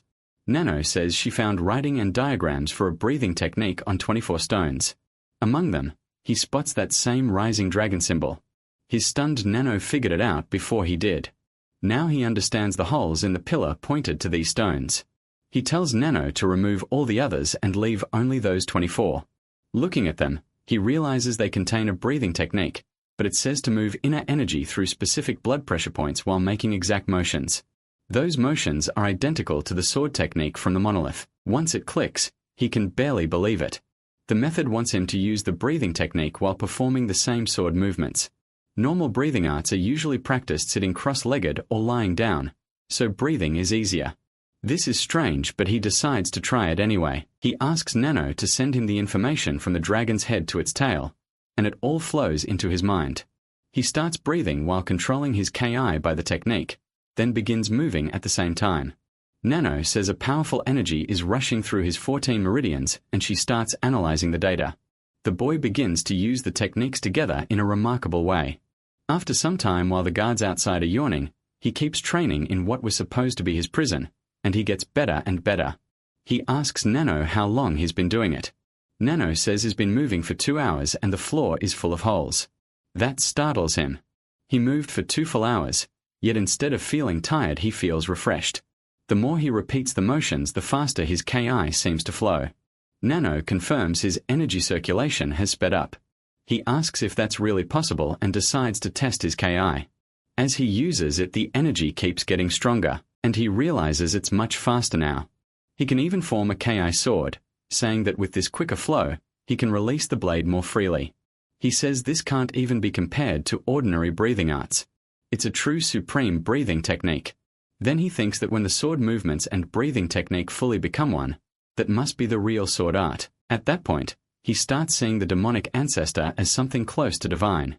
He drops to his knees and bows to his beloved ancestor, asking him to accept the respect of his descendant before the pillar. 4 days later, Chen's group says, the latest news is that the Blade Clan candidate Xiongyu Chen has 4 badges. The Sword Clan candidate Xiongyu has 2. Cadet 700 from the Nihilist clan, Sama Shah, also has 2. Besides them, 7 cadets have 1 badge each, making 11 group leaders total. The bald guy can't believe it. The only badge left belongs to instructor Haojin Shang, one who says his biggest fears just came true. Bong points out that 3 people grabbed over half the badges and nobody could stop or challenge them. That only happened because they were that strong. Wang Hu says the rumors claim they've reached expert level, maybe even higher, because they've been working together for a while. Someone mutters that things could have gone very badly. Another guy tells him to look on the bright side. They got rid of the bad apples. Wang Shang and Hao Jiaming were the unlucky ones. Still, Wang Hu says this path just wasn't meant for them. Bong starts to explain why. They began acting strange right after they heard their lord had destroyed Zhong's angel tooth. After that, they apologized and said they wanted to stay, but it looks like they couldn't. Bong says they left with the group the moment the lord's punishment was decided. Knowing how opportunistic they are, he wonders if they'll do well somewhere else. That leaves all 6 of them feeling down. Wang wonders if he killed the mood and tells everyone not to get so depressed. They may have lost 2 men, but they still have Bak Ki and is worth 100. Bak Ki tells them to stop flattering him. Wang Hu says it's true. Without Bak Ki, both he and their lord would have been in real trouble. Someone adds that if Bak Ki hadn't beaten the instructor 4 days ago, their group would have fallen apart. They're all grateful, but Gay says he only helped because he owed Cadet 7 a debt, though he's not sure Cadet 7 would accept that. Wang Hu replies that if he didn't care, he never would have helped at all, but Gay admits that's true. After that, they stop talking and practice the 7 demon swords until dinner. By dinner time, they're in front of the dining hall. The group starts splitting up. Wang Hu asks if Bak Ki is skipping dinner. Bak Ki says he usually skips lunch and only eats at night, but he had lunch because of them. Hearing that, Wang Hu decides he might skip the meal too, which surprises Bak Ki. Wang Hu says that even if it's only temporary, he's the group leader, so he has to protect him. Bak Ki says he's just heading to the training center and tells him not to worry. The others say they're going back to the dorm since training is over, but Wang Hu still hesitates. Bak Ki just tells him to enjoy dinner. Everyone can tell he's torn. He loves eating, so skipping a meal hurts. One of them says he and Bong will go instead and tells Wang Hu to eat. He lights up right away, while Bong is annoyed they decided for him. Then they head after Bak Ki. Bak Ki asks if they aren't going to eat. They answer that missing one meal won't kill them. They came because they're worried. He's the leader, and they can't let him get beaten up out there. Bak Ki says they're way too protective. He jokes that Cadet 7 won't even be able to eat in peace once he leaves. Bong is still starving, but he keeps following. Soon they reach the training center. Bak Ki tells them they can stop following him now since he's already there, but they still think anything could happen. He points out they're basically at the entrance. Then Bak Ki senses something. When they ask what it is, he steps in front of both of them. A huge group suddenly surrounds them, but Gok stays calm. Seeing the wooden swords, he figures they'd been waiting for him. This was clearly an ambush. Bong then recognizes the man in front. It's Hawul-Miof, the one who set the trap. Bak Ki also spots something else. Some of the people there are from his old team. They ask if he's having fun after abandoning his original group. Bak Ki knows he's in a bad spot. One of his allies asks what they want. Bak Ki mocks them, asking if they really don't know. Then he demands Bak Ki's badge. Bak Ki asks if he really thinks he'll just hand it over. Bak Ki warns that if he doesn't, he'll get hurt. Then he makes it worse. He says they're Cadet 7's lackeys, so even if they surrender the badge, he still won't let them walk away easily. Oh Jung hates being called a lackey, while Bugak Sai tries to figure out what to do. He may be a natural-born expert, but not enough to fight 30 advanced cadets alone, and Miof-Young is about as strong as he is. Bugak Sai starts speaking to Jung through sound transmission. He says he'll pass the badge over, and Jung needs to escape with Bong. Jung asks what Bugak Sai plans to do, and Bugak Sai says all of them can't get away together. He'll hold them off as long as he can, but Jung snaps back and tells him not to be insane. They're leaving together. Bugak Sai calls him an idiot. If they lose the badge, the group will be broken up again, and then all of this will have been for nothing. He adds that even the protagonist probably couldn't steal a badge from a senior instructor. Miof starts to realize they're using sound transmission to talk. He refuses to just watch and orders everyone to attack. Bugak Sai reacts at once. He tosses the badge into Bong's hand and tells him to run. The kid is left wondering why him, but Bugak Sai is already thinking how sorry he is. He understands why his old teammates are angry after he left them as leader, yet he still can't forgive this, so he charges straight into the attackers. He tears into the middle of them, spinning and striking in every direction. Bugak Sai all watches closely and starts to understand. Bugak Sai's level is still too high to ignore. Bugak Sai all wonders if he's really still only a natural-born expert like himself. Then Bugak Sai shouts to them. They still have a chance to escape. Jung and Bong finally move and run for it. But while running, Bong's cap falls off and reveals his bald head. Someone immediately yells to catch that guy. The bald one has the badge. Bong angrily shouts asking who they called bald. Bugak Sai yells at him to shut up and keep running. But they keep calling him that anyway. As Bong runs with Jung starts getting worried. Bong's movement techniques are too slow to shake them off, so Jung suddenly stops. He tells Bong to give him the badge. Once Bong hands it over, Jung orders him to keep running, no matter what. Then Jung heads another way, splitting up from him. Bong panics. If Jung gets caught, he'll be crushed, so Bong decides he has to reach the dining hall and warn Wonho. He runs as fast as he can, already able to see it. But then he notices something strange and comes to a stop. Looking back, he wonders why nobody is chasing him. Even so, he rushes to the dining hall. He finds Wonho, who asks why Bong is drenched in sweat. Still gasping for air, Bong says they need to get to the training center right now. Wonho asks what happened and Bong says it was an ambush. Bo, Git, and Jung are fighting. That shocks everyone. Wonho takes off at once, rushing ahead of the others. His worst fear has come true. When he arrives, he sees the aftermath. Bo, Git, is surrounded, still standing in front of everyone. Then Wonho notices that Jung has been knocked out. He immediately thinks the protagonist's brother must have planned the ambush. Furious, he demands how they dared do this. Bong realizes his fears were right. One of the heirs has shown up. The heir sneers that it looks like they have a pest problem. Wonho gets mad at the insult and asks if Jung really has the nerve to talk like that, after setting up an ambush and plotting against people. But then Bo, Git, stops him. He says Jung wasn't the one who attacked them. Jung realizes they've got it all wrong. Still, he says they owe him one either way, because they lost the badge and now have no chance. Bo, Git, thanks him for the help, but says it won't change his decision. Jung tells him to just think about the offer. He says Bo, Git, will have plenty of time to do that, and then they leave. Once they're gone, Wonho drops to the ground in relief. He asks about Bo, Git's wound. Bo, Ge says is fine, it isn't that deep, but they did lose the badge, and he apologizes. Bong realizes Jung held out until the very end to protect it. He starts cursing like crazy. Later, Wonho asks Bo, Git, what really happened. So Bo, Git, explains, while they were being chased, everyone went after Jung. Then Jung tripped and rolled across the ground. His pursuers piled onto him, trying every way they could to rip the badge from his hand. Even while getting beaten, he held on. Bo, Git, says Jung ran hard after Bong gave him the badge, but in the end he was caught and lost it. Meanwhile, as Bo, Git fought Miu Byung, he managed to push him back hard. Bo, Git, says Miu Byung may be a natural-born expert, but he still couldn't face him alone. The problem came when Miu Byung's allies jumped in and injured Bo, Git's leg. That made him fall, and Miu Byung moved in to finish it. But right then, someone else appeared and apologized for interrupting as he walked in. He says Bo, Git, is someone who's been watching for a while, then asks why not just hand Bo, Git, over to him.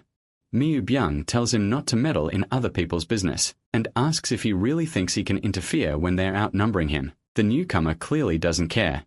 He keeps walking forward and knocks aside everyone in his path. Then he stops right in front of Miu Byung and asks if having a few extra lackeys really matters. Does Miu Byung still want to challenge him? Miu Byung has no choice. He has no choice but to back off. Even while bleeding, Bo gets back up and calls out to Yo-chan saying he owes him one. He says the badges are gone so he can't get another one, and that's why he won't become his subordinate. Then Bo tells his friends he obviously turned the offer down. Right after that they arrived. Wonho says he didn't know Cadet 5 was interested in Bark and Guy and asks if it's because of the heirs' battle. Still, he says that doesn't matter. Now they've run out of options. Homan asks if they can gather some cadets and strike back. Wonho says that would mean relying on people who only care about themselves, not those who truly want to serve their sovereign, and that goes against what he believes. That leaves Homan feeling down. Bark and Guy ask what they're supposed to do now, but Wonho says there's only one way left. Bark and Guy realize he means the senior instructor's badge but remind him taking it is impossible. Wonho says he knows that better than anyone since he fought him himself, and now even the heirs avoid that man. Even so, they still have to trust their sovereign. Bark and Guy wonder if all they can do is wait and keep believing in him. Bong says he'll take Jong to the infirmary. Homan tries to help, but Bong says he needs to say something first. He tells Wonho that just like he said, he also believes in their sovereign more than anyone else, but it doesn't feel right to just depend on him. If they serve him, they should do something on their own too, so if there's really no other way before he returns tomorrow, they should at least gather more cadets. Hearing that, Wonho lowers his head in frustration. Bong starts thinking he may have gone too far, but then Wonho laughs and says he's right, they shouldn't just lean on him. As his servants, they should be his hands and feet. He even says Bong may be the most loyal of them all. The others are impressed, saying Bong actually has good ideas sometimes, and he decides to stop wasting time and hurry off to find some people. The next morning, around 8 a.m., the instructors head to the protagonist's cell, wondering how he held up. When they arrive, they say it's the last day of Chae-hyun's punishment and order them to open the door. Then he walks over to Cadet 7 and tells him his punishment is over, but the protagonist is sitting there calmly, meditating. He opens his eyes and looks at them, leaving the instructor stunned. Once he steps out, he looks even better, and they say the kid's body has clearly improved. More than that, Those aren't the eyes of someone who spent 5 days locked in a dark cave. His gaze is sharper than before. Then they remember to ask what happened to his shirt. When he shows it to them, the smell is so awful. One of them blurts out how terrible it is. He asks what Chai-Hyan even did to that shirt and throws the thing away. Inside, they check the cave and say everything looks normal, so they decide to just head down. While Chai-Hyan quietly feels relieved they didn't notice the hole he covered with rocks. Then he asks how many badges are left, and the instructors notice he still hasn't given up. They tell him only one remains. MC figures that one must be the senior instructors, and the instructor says he should already know that taking his badge isn't the only answer. Kanakan says he knows that and could go after other cadets, but instead he tells the instructor he wants to go see Ho-Jin Shan right now. That catches them off guard. Still they tell him to take a bath first, because he smells absolutely terrible. Then one instructor asks if he's lost his mind. Smell aside, he warns Caden not to rush into something beyond his limits. Another agrees and tells him not to do something reckless just because he's desperate. Even so, he still doesn't back down. He thanks them for the warning and says if it truly gets too hard he'll give up mid-fight, so he asks for one chance. One instructor starts saying this kid learned nothing from his punishment, wondering why he'd accept a challenge that hard. He even doubts the senior instructor would show mercy once the fight starts, but since Chai-Hyan is so set on it, they have no choice. They tell him to avoid getting hurt if he can, or he won't stand any chance. The protagonist promises he'll keep that in mind. Sometime later, Bong is trying to recruit someone to serve Cadet 7, but the guy calls him crazy, asks what kind of nonsense he came to say, and tells Bong to get lost. Bong stays behind, realizing that was his 4th rejection and gets discouraged, though he says he'll keep trying a little longer.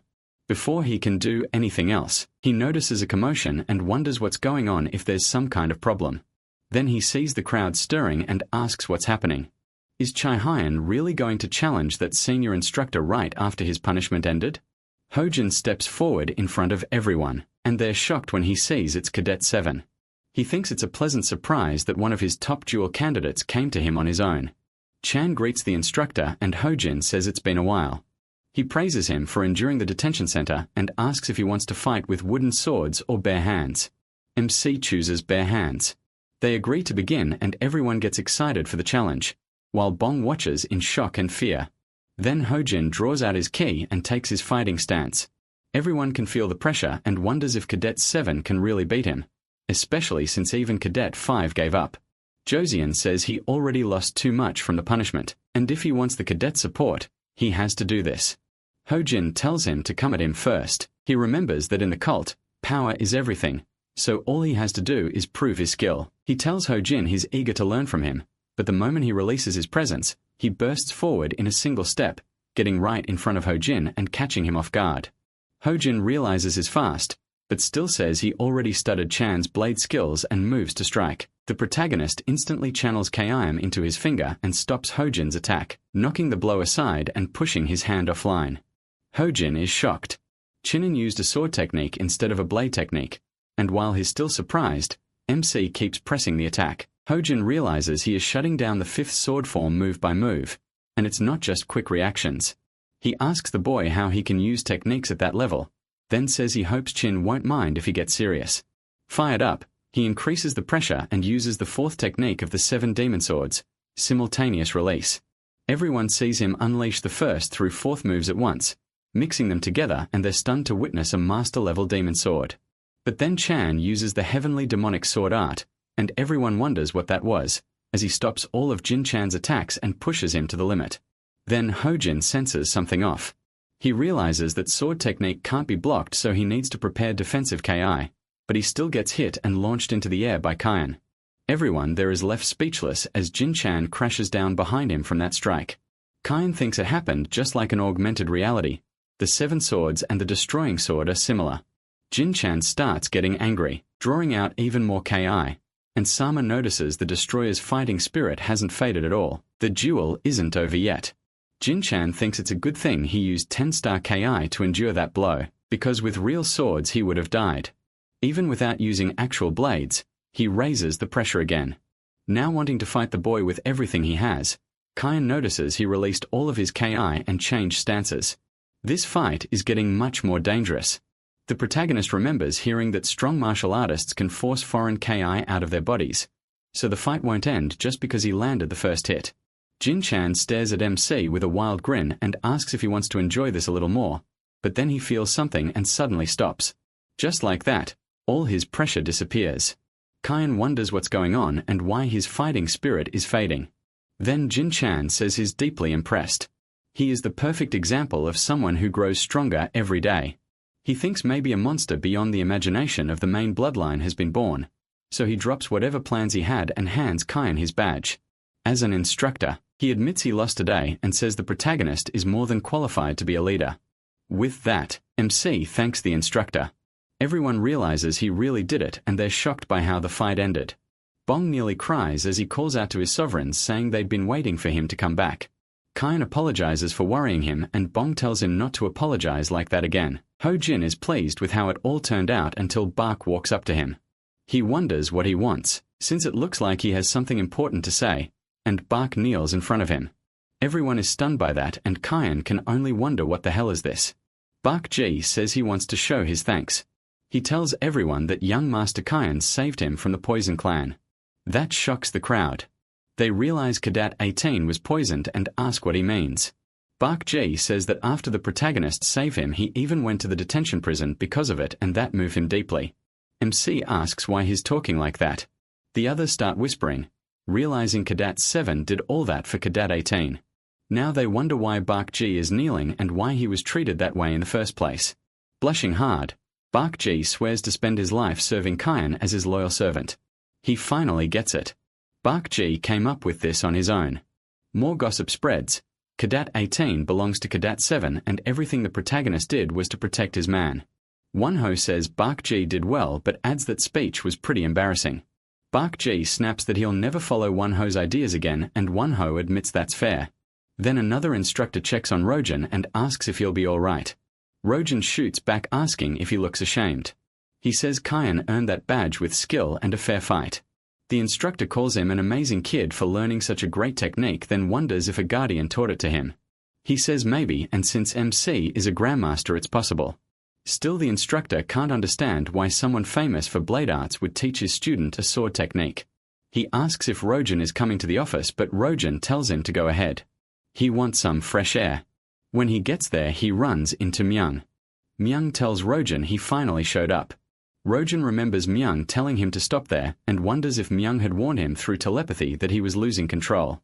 Myung says anyone would have reacted the same way against a technique like that. He says that in his youth he fought hundreds of battles between justice and evil and often fought beside his lord. So when it comes to helping the lord personally as a guardian, Myung says Rojin should know that better than anyone. Then he brings up the technique Chan used. If his eyes didn't fool him it was the same as the lord's heavenly demonic sword, maybe even better. The heavenly demonic sword is said to be one of the demon cult's greatest arts created by the heavenly demon himself and passed down only to the lords. People say their ancestor, the greatest genius of his age, ruled as the top martial artist because of those techniques. Myung thinks that even if his move looks similar at first, it may actually be a sword art that surpasses even the lord's heavenly demonic sword. He can't understand how a kid could do that. He wonders if Chan learned it from the sapphire monolith, the one said to hold the ancestors' enlightenment, but those carvings are badly damaged and covered in sword marks. Myung has studied them thousands of times and still learned nothing, so he can't figure out how the protagonist did it. Ho Jin starts to speak to the director, but Myung he cuts him off and says they should keep this secret for now. Ho Jin realizes Myung is thinking the same thing and agrees that's best for the moment. Meanwhile, a girl approaches Chan. She says his sacrifice for a subordinate really moved her.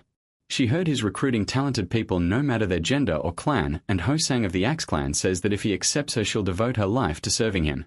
Wonho instantly turns bright red staring at her and Bayuk wonders what's wrong with him while the kid looks completely dazed. Then another girl steps up and tells Chan that her martial arts may not be great but if he takes her in she'll swear him eternal loyalty. MC says martial arts can always improve, what matters more is her will to serve, so he gladly welcomes her into the group. Then he says his name is Jin Guk, the eldest son of the Jin family, and he swears eternal service. He thanks him. Bong wonders if that's a bit much while Wang Hul and Bak Gay think they just got another Bong. They figure this could be a problem since they still need 3 more people. Still, now that their lord has another badge it's only a matter of time before more join. Chang asks where the rest of his subordinates are. Bak doesn't know what to say, and Wang Hul says they should find somewhere private first. So they all head there. Once they arrive, the protagonist starts piecing things together and realizes Wang Hul, Rhoda, and Myung left. He thanks Chu and Minute for trying to recruit people, and they say they're just glad he came back safe. Then Chu-eun asks where Jong is. That question makes everyone go quiet. Even so, MC tells them to explain what happened. After hearing it, he realizes that's why Jong ended up hospitalized. He also sees that Myung still hasn't let it go. Bak notices Chu-eun is different now. He's still angry, but unlike before, he's keeping his killing intent under control. It looks like he won't rush in blindly this time. Wang Hul asks what he wants to do. He thinks the academy wanted cadets fighting over badges. Even if it's messed up, he can't say their actions were completely wrong, but none of them are willing to forgive it. So he says they owe him one, and now it's time to pay that debt. Bak Jiari starts wondering if Chu-eun really has changed. Meanwhile, one of Yo Chan's lackeys reports that, just like he asked, they provoked Myung by taking Bak Ji's badge. Yo Chan asks if he was the leader of that group. Something feels off to him, but he doesn't dwell on it. The boy says Yo Chan asked about Yo Myung. He was hospitalized with severe internal injuries. But there's something more important. Yo Chan asks if he really thinks he'd break his promise, then hands over the badges. But he adds that the deal wasn't fully completed, and the boy asks what he means. Jong reminds him the deal was to help him win over Bak Gi, then asks if Bak Gi is here now. Frustrated and with no good answer, the boy asks what Jong wants him to do. Yang says nothing too big. If he wants Bak Gi, he just needs to show even deeper despair. The kid realizes Yang is rotten to the core. Yang asks if he gets it. People only notice the good after living through the bad, and now that he thinks about it, he doesn't really have anyone fit to lead the group, especially after Jang Zhu got crushed. The boy can barely believe what he's hearing. Then Yo Chan calls for Yumpa and says he'll give him another chance. The kid lights up immediately. Yo Chan orders him to gather those men, wipe out Bak Gi, destroy Group 1, and take their badge. Then he asks if he already knows how to do it. He warns him not to make another stupid mistake, and Yumpa promises he won't disappoint him. Jong says that if they take the badge, they should form a group with those men under Yumpa's command. That way they still get a group leader. Good for both sides. The boy realizes Yumpa's plans to use even his own lackeys, and gets completely fed up. Elsewhere, a group is training when someone arrives asking for Myong, the leader of Group 6. Yumpa steps forward and introduces himself as Cadet 200. But Myong spots another boy in the back. That boy recognizes the men behind Yumpa as the same ones who helped chase Bak Gi and asks what they want. Yumpa gets straight to the point. He wants Myong's help because he needs a badge to pass the third test. Young scoffs and asks why he'd help if there's nothing in it for him, then tells him to stop wasting his training time and get lost. But Yumpa asks what he'd think if the target was Chon's group. That gets Myong's attention. Yomampa notices and says he personally owes the protagonist for a lot. He suffered plenty because of that kid. If they take MC's badge, his group will fall apart. After all, who would follow someone who lost his group twice? And of course, that would make it much more likely for Chon's side to be disqualified before the third test. Myong realizes Yompa wants to finish what started yesterday, but his strength is no joke. He asks if they really have no choice but to work together. In the end, Myong agrees. Yompa thanks him for making the smart choice, but Myong asks when they strike. Yompa says right now. Myong gets excited and says he likes that style. Meanwhile, Chain is with his group when those guys suddenly show up with a huge brute, calling the protagonist people filthy rats. They sneer that they love hiding in the mountains. Chain says he was already on his way to find them, so he's grateful they came to him instead. Myong asks why he's smiling.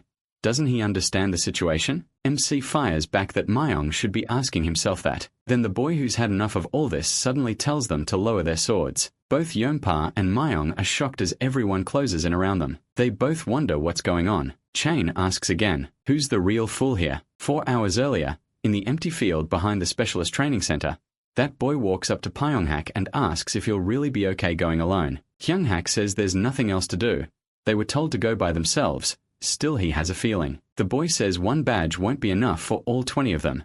If anything, it'll just make them turn on each other. Pyong answers that they still can't sit around and do nothing, and the boy starts to get his point. He goes on, saying, they won't survive if they're scared to get their hands dirty. Giving up just because they're weak will only destroy them. Even then the boy hesitates.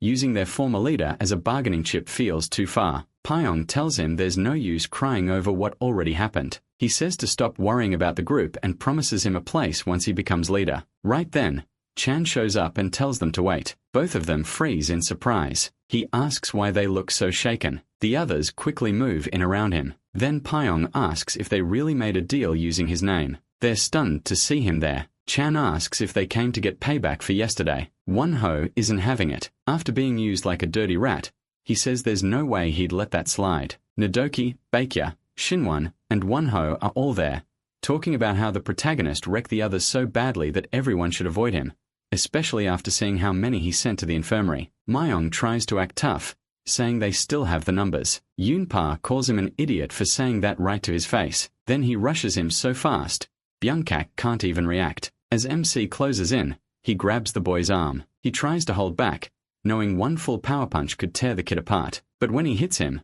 blood bursts from his mouth, and the boy is launched away by a single punch. That one hit leaves the whole other side speechless. The kid tumbles across the ground, while his friend yells for Byunghak. When the boy finally hits the ground, Yoonpa realizes he may not have held back as much as he thought. While everyone is still stunned, Bong steps up and asks where the badge is, the one they took yesterday after breaking all of Ojong's fingers. The boy says Cadet 108. Myong has it. That's exactly what Wonho expected. And Cheon says there's no way a greedy guy like that would leave it with these losers. Bong starts beating the boy again, but Bark tells him to stop. Bong snaps back, asking if he suddenly got soft because of his old group. Bark tells him to wait.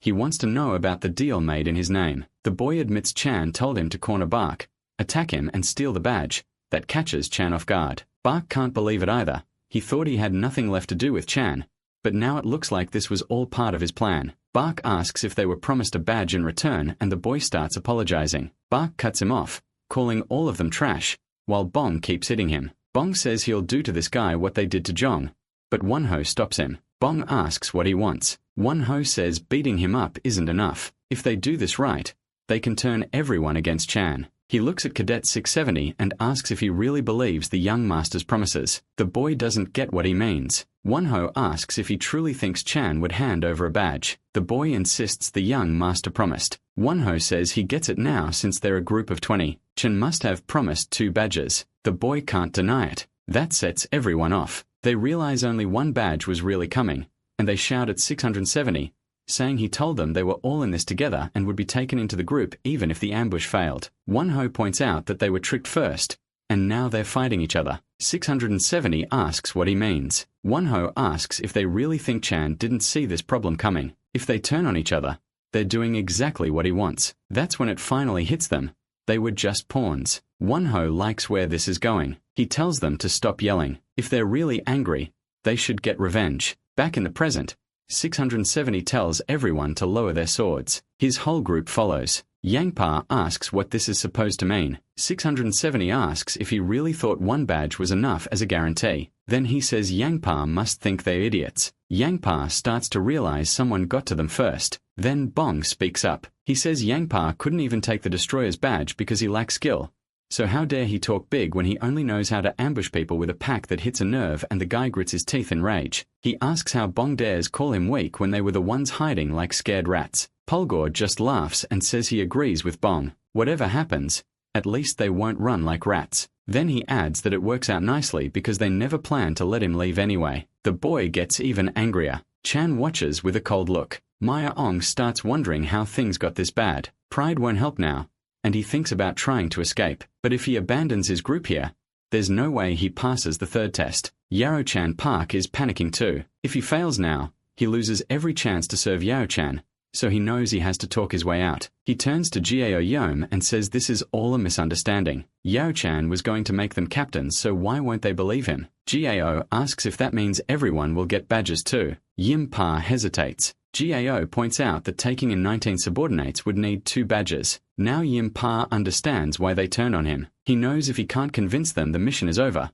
but he also can't promise something that isn't his to give. So he proposes a deal. He'll ask in person and they can get 2 badges. That makes Gao hesitate. Yim Pa keeps talking, saying it's not a lie if he can ask. Of course Yim Chan will make the final call. The offer sounds tempting, but Gao asks if he can really handle what comes next. Yim Pa asks what that means and Chan appears right behind him, saying Gao wants to know if he can handle him. Yimpa is completely thrown off. He barely slips away from the hit in time. Then Maya Ong charges straight at the protagonist with his wooden sword. But Chan doesn't even dodge. He catches the blade barehanded and snaps it in front of him. Maya Ong can't believe it. That was a wooden sword strengthened with 2 7-star energy.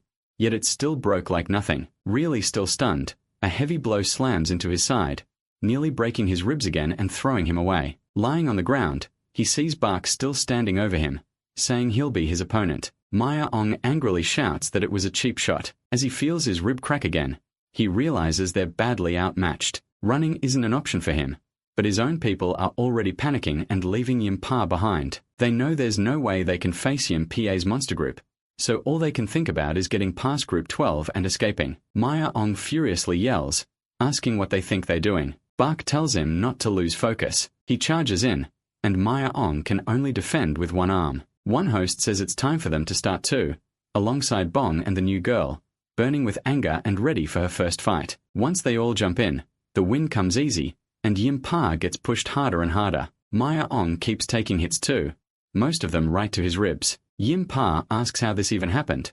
They've already lost, and fighting back will only make things worse. Since they can't win, he throws down his sword and bows to Chan, saying he surrenders and the victory is his. MC asks what he's trying to pull. Yimpa says the outcome is already decided.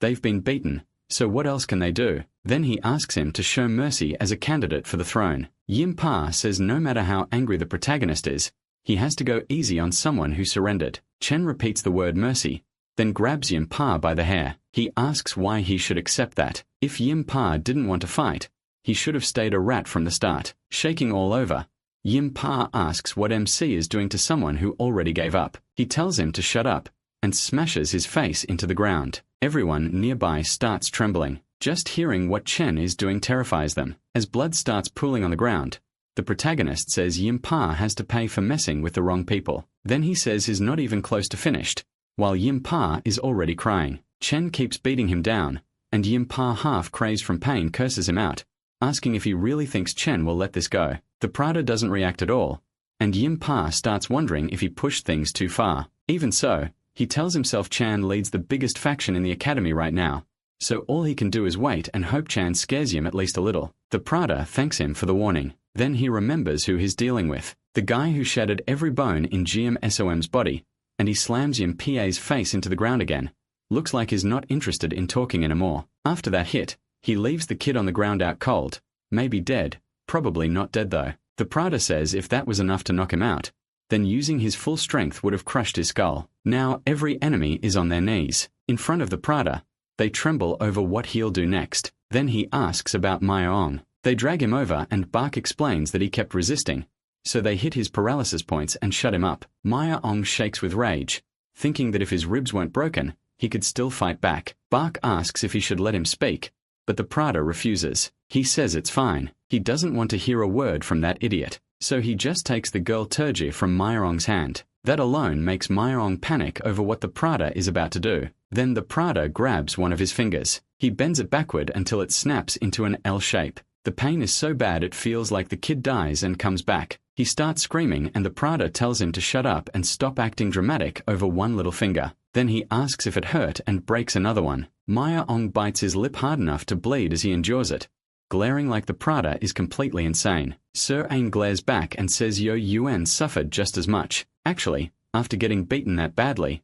he was probably in even more pain. That thought scares everyone there because they were the ones who did it. They all curse the Prada in their heads and Maya Ong swears he'll kill him no matter what. The Prada only smiles at that attitude, then smacks Maya Ong across the face. The hit nearly ruins the boy's face. After that, the Prada gives an order. He tells them to break one leg and every finger of Maya Ong's whole group. No joke. The physical therapists in this place must stay busy. The Prada leaves people wrecked, and hearing that, the captives are terrified. Gal thinks that if he had let Yumpadus persuade him earlier, they'd probably be the ones suffering like this. As the Prada walks away, Maya Ong is filled with so much rage it's like it's eating his whole body. Then he snaps into berserker mode. Bong notices his back on his feet, giving off a bloody red aura. Bong calls out to his lord, but Maya Ong attacks with everything he has. The Prada turns around and Maya Ong is almost on top of him. While that demonic possession is happening over there, Yu Chan's group is just training, and he feels something is off. They practice the 7 demonic swords just like the secret manual said, but it still doesn't look right. They're all advanced martial artists, so they should have mastered it by now. What bothers him is that they still can't recreate the special teamwork the formation needs, so he calls for a break and says he needs to read the manual again. Then he turns to Gumpio and asks what he thinks is someone watching from the side.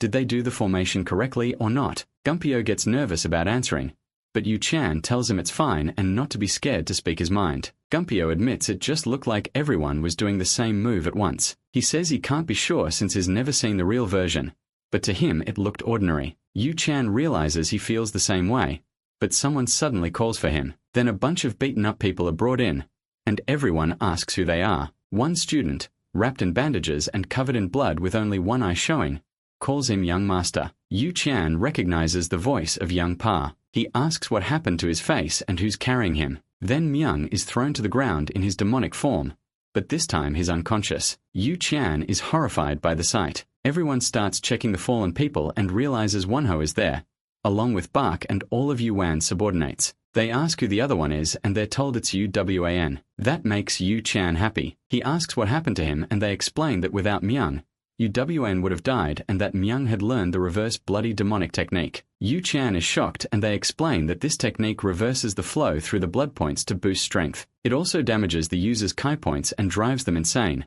which is why even the cult marked it as dangerous. Yu Chan decides that guy really is an idiot and figures he went mad enough to attack friend and foe alike. Still, he thinks they did better than expected, so he's impressed. But before sending the supposed Proto to the infirmary, he starts cutting him over and over. He says that having your tendons sliced must hurt. Still, unlike what was done before, he says he'll leave the Danchan intact. Gal sees him cutting the tendons of someone already half dead and thinks this guy is horrible. He really has no mercy. Then he starts removing the cloth from the supposed Proto's face and asks if he isn't grateful. But when he looks, he freezes. It's Yuan TPA. He can only think what the hell is going on. Then the real Proto charges him. He lands a punch right in Yu Chan's face and blasts him away. The others around Yu Chan, who hadn't realized that wasn't Myung Pa, demand an explanation. But then Wan, who gets up and blows everyone back. They realize he's totally fine and they can't understand how. Wan, who tells everyone to get up.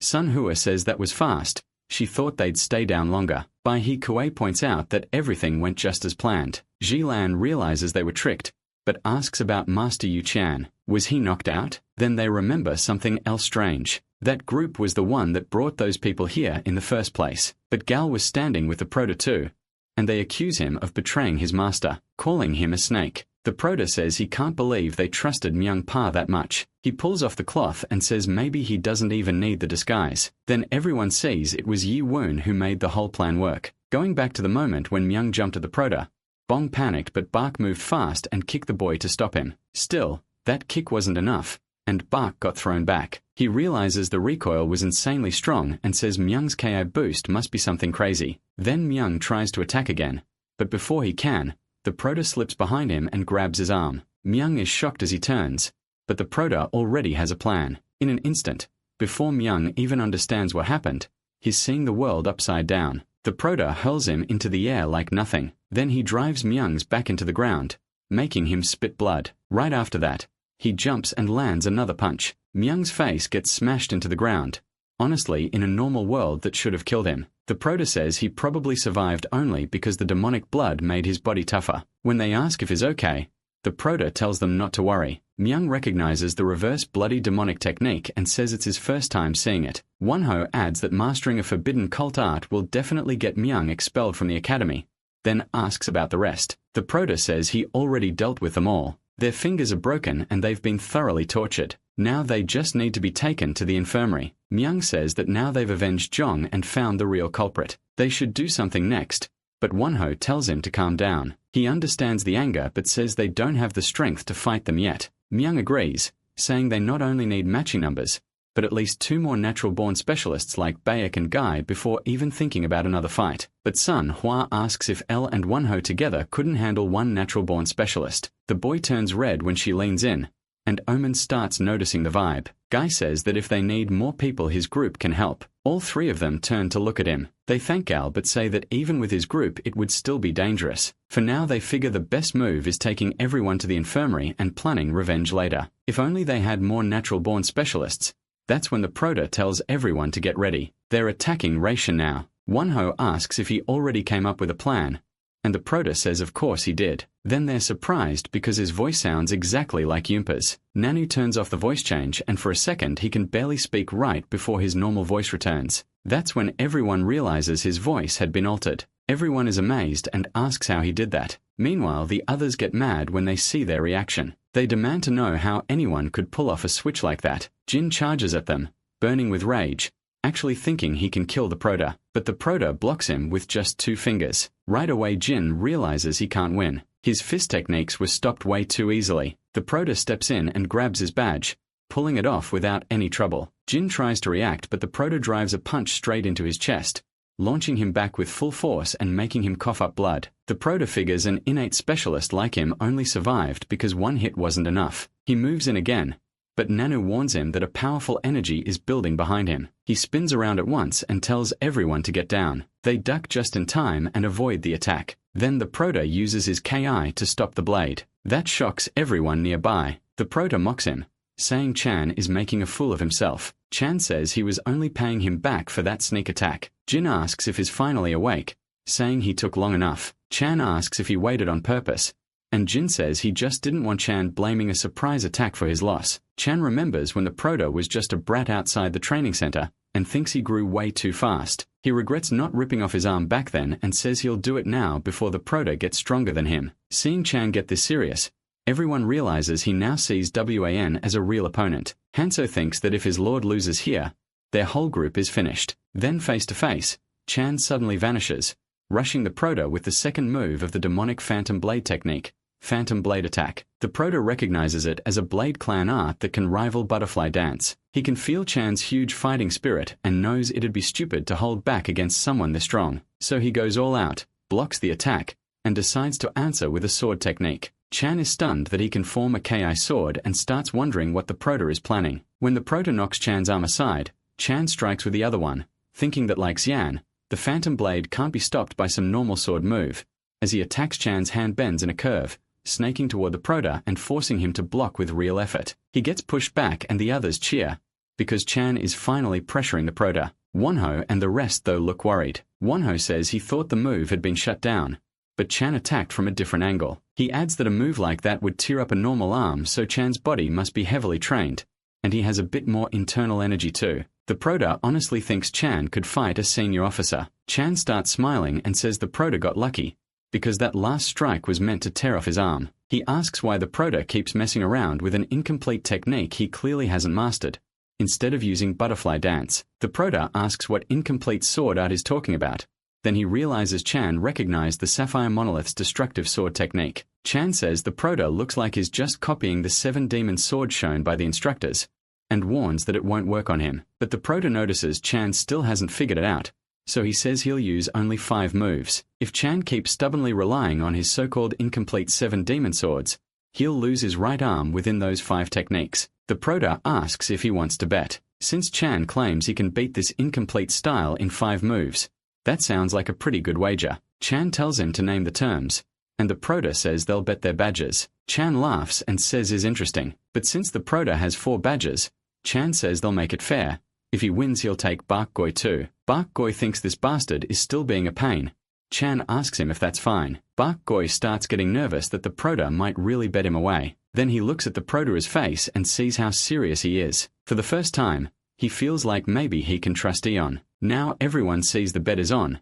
Chan even says he'll let the Prota strike first, and the Prota notes how arrogant that is. Chan just tells him to shut up and come on. The Prota really does. Chan tries to defend, but the boy thrusts straight ahead. Chan calls him a fool and says this stubbornness will cost him everything. He says the Prota doesn't even know how many times he's studied the secret book of the 7 demon swords while training with the instructors. He already knows every flaw. Then he starts using the 4th move of the demonic Phantom Blade attack, Phantom Blade Thread. But as their attacks clash, Chan feels something is off. The Prota is putting way too much pressure on him. When Eon lifts his hand, Chan has no idea what's happening. The Prota surges forward again, pressing even harder, and Chan starts wondering if this is really the Seven Swords at all. He can't understand why the longer it goes on the harder it gets to block, and the Prota keeps pushing harder and harder. Chan realizes that if this keeps up he'll have to retreat, so he pulls back, trying to activate the 5th demonic blade attack, but he doesn't get the chance. The Prota keeps up absurd pressure and Chan can't understand how he's moving so fast. As he keeps backing away he realizes things have gone bad. The Prota spins his sword and Chan feels himself getting overwhelmed. When the blade comes down again the strikes finally land and Chan feels terrible pain. His whole body gets sliced up as the Prota carves an X across him. Cuts tear through his arms, legs, everywhere. Then the Prota drives the sword into Yu Chan with a cold, serious stare. After that he rips off his arm.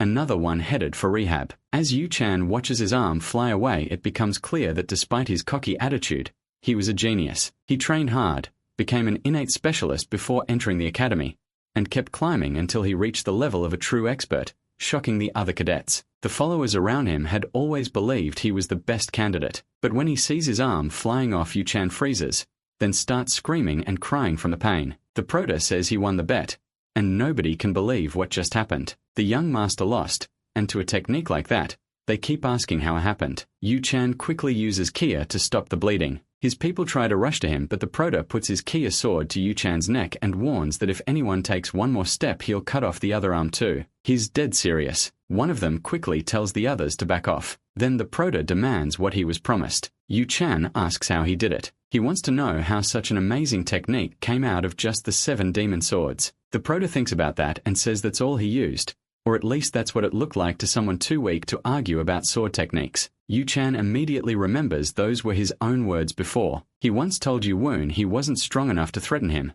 and now that line comes back to crush him. Frustration eats at him. He works so hard to become the next lord, but now he tells them to hand over the badges. They hesitate and he speaks to Yu Wn telling him not to think this is the end. Then he passes out. The blood loss finally gets him. One of Yu Chan's lackeys is too scared to say much, but he still glares at the Prota and swears they'll pay him back someday. Then he hands over the badge with pure hatred. He repeats what the young master said, that this isn't the end. The Prota isn't in the mood at all, so he drops that guy with one punch. The fool really threatened him right to his face, and the hit sends him crashing down, spitting blood. Even then the guy starts cursing at the Prota saying they kept their promise, so what does this mean? The Prota says he only promised to take the badges, not to end everything there. Then they start to understand. The Prota says Yu Chan taught him a great lesson. Never leave loose ends. The guy realizes the Prota holds grudges hard and says that doesn't mean he should beat someone who already lost, but the Prota hits him again. The blow sends him flying. After that he drops with a shattered jaw.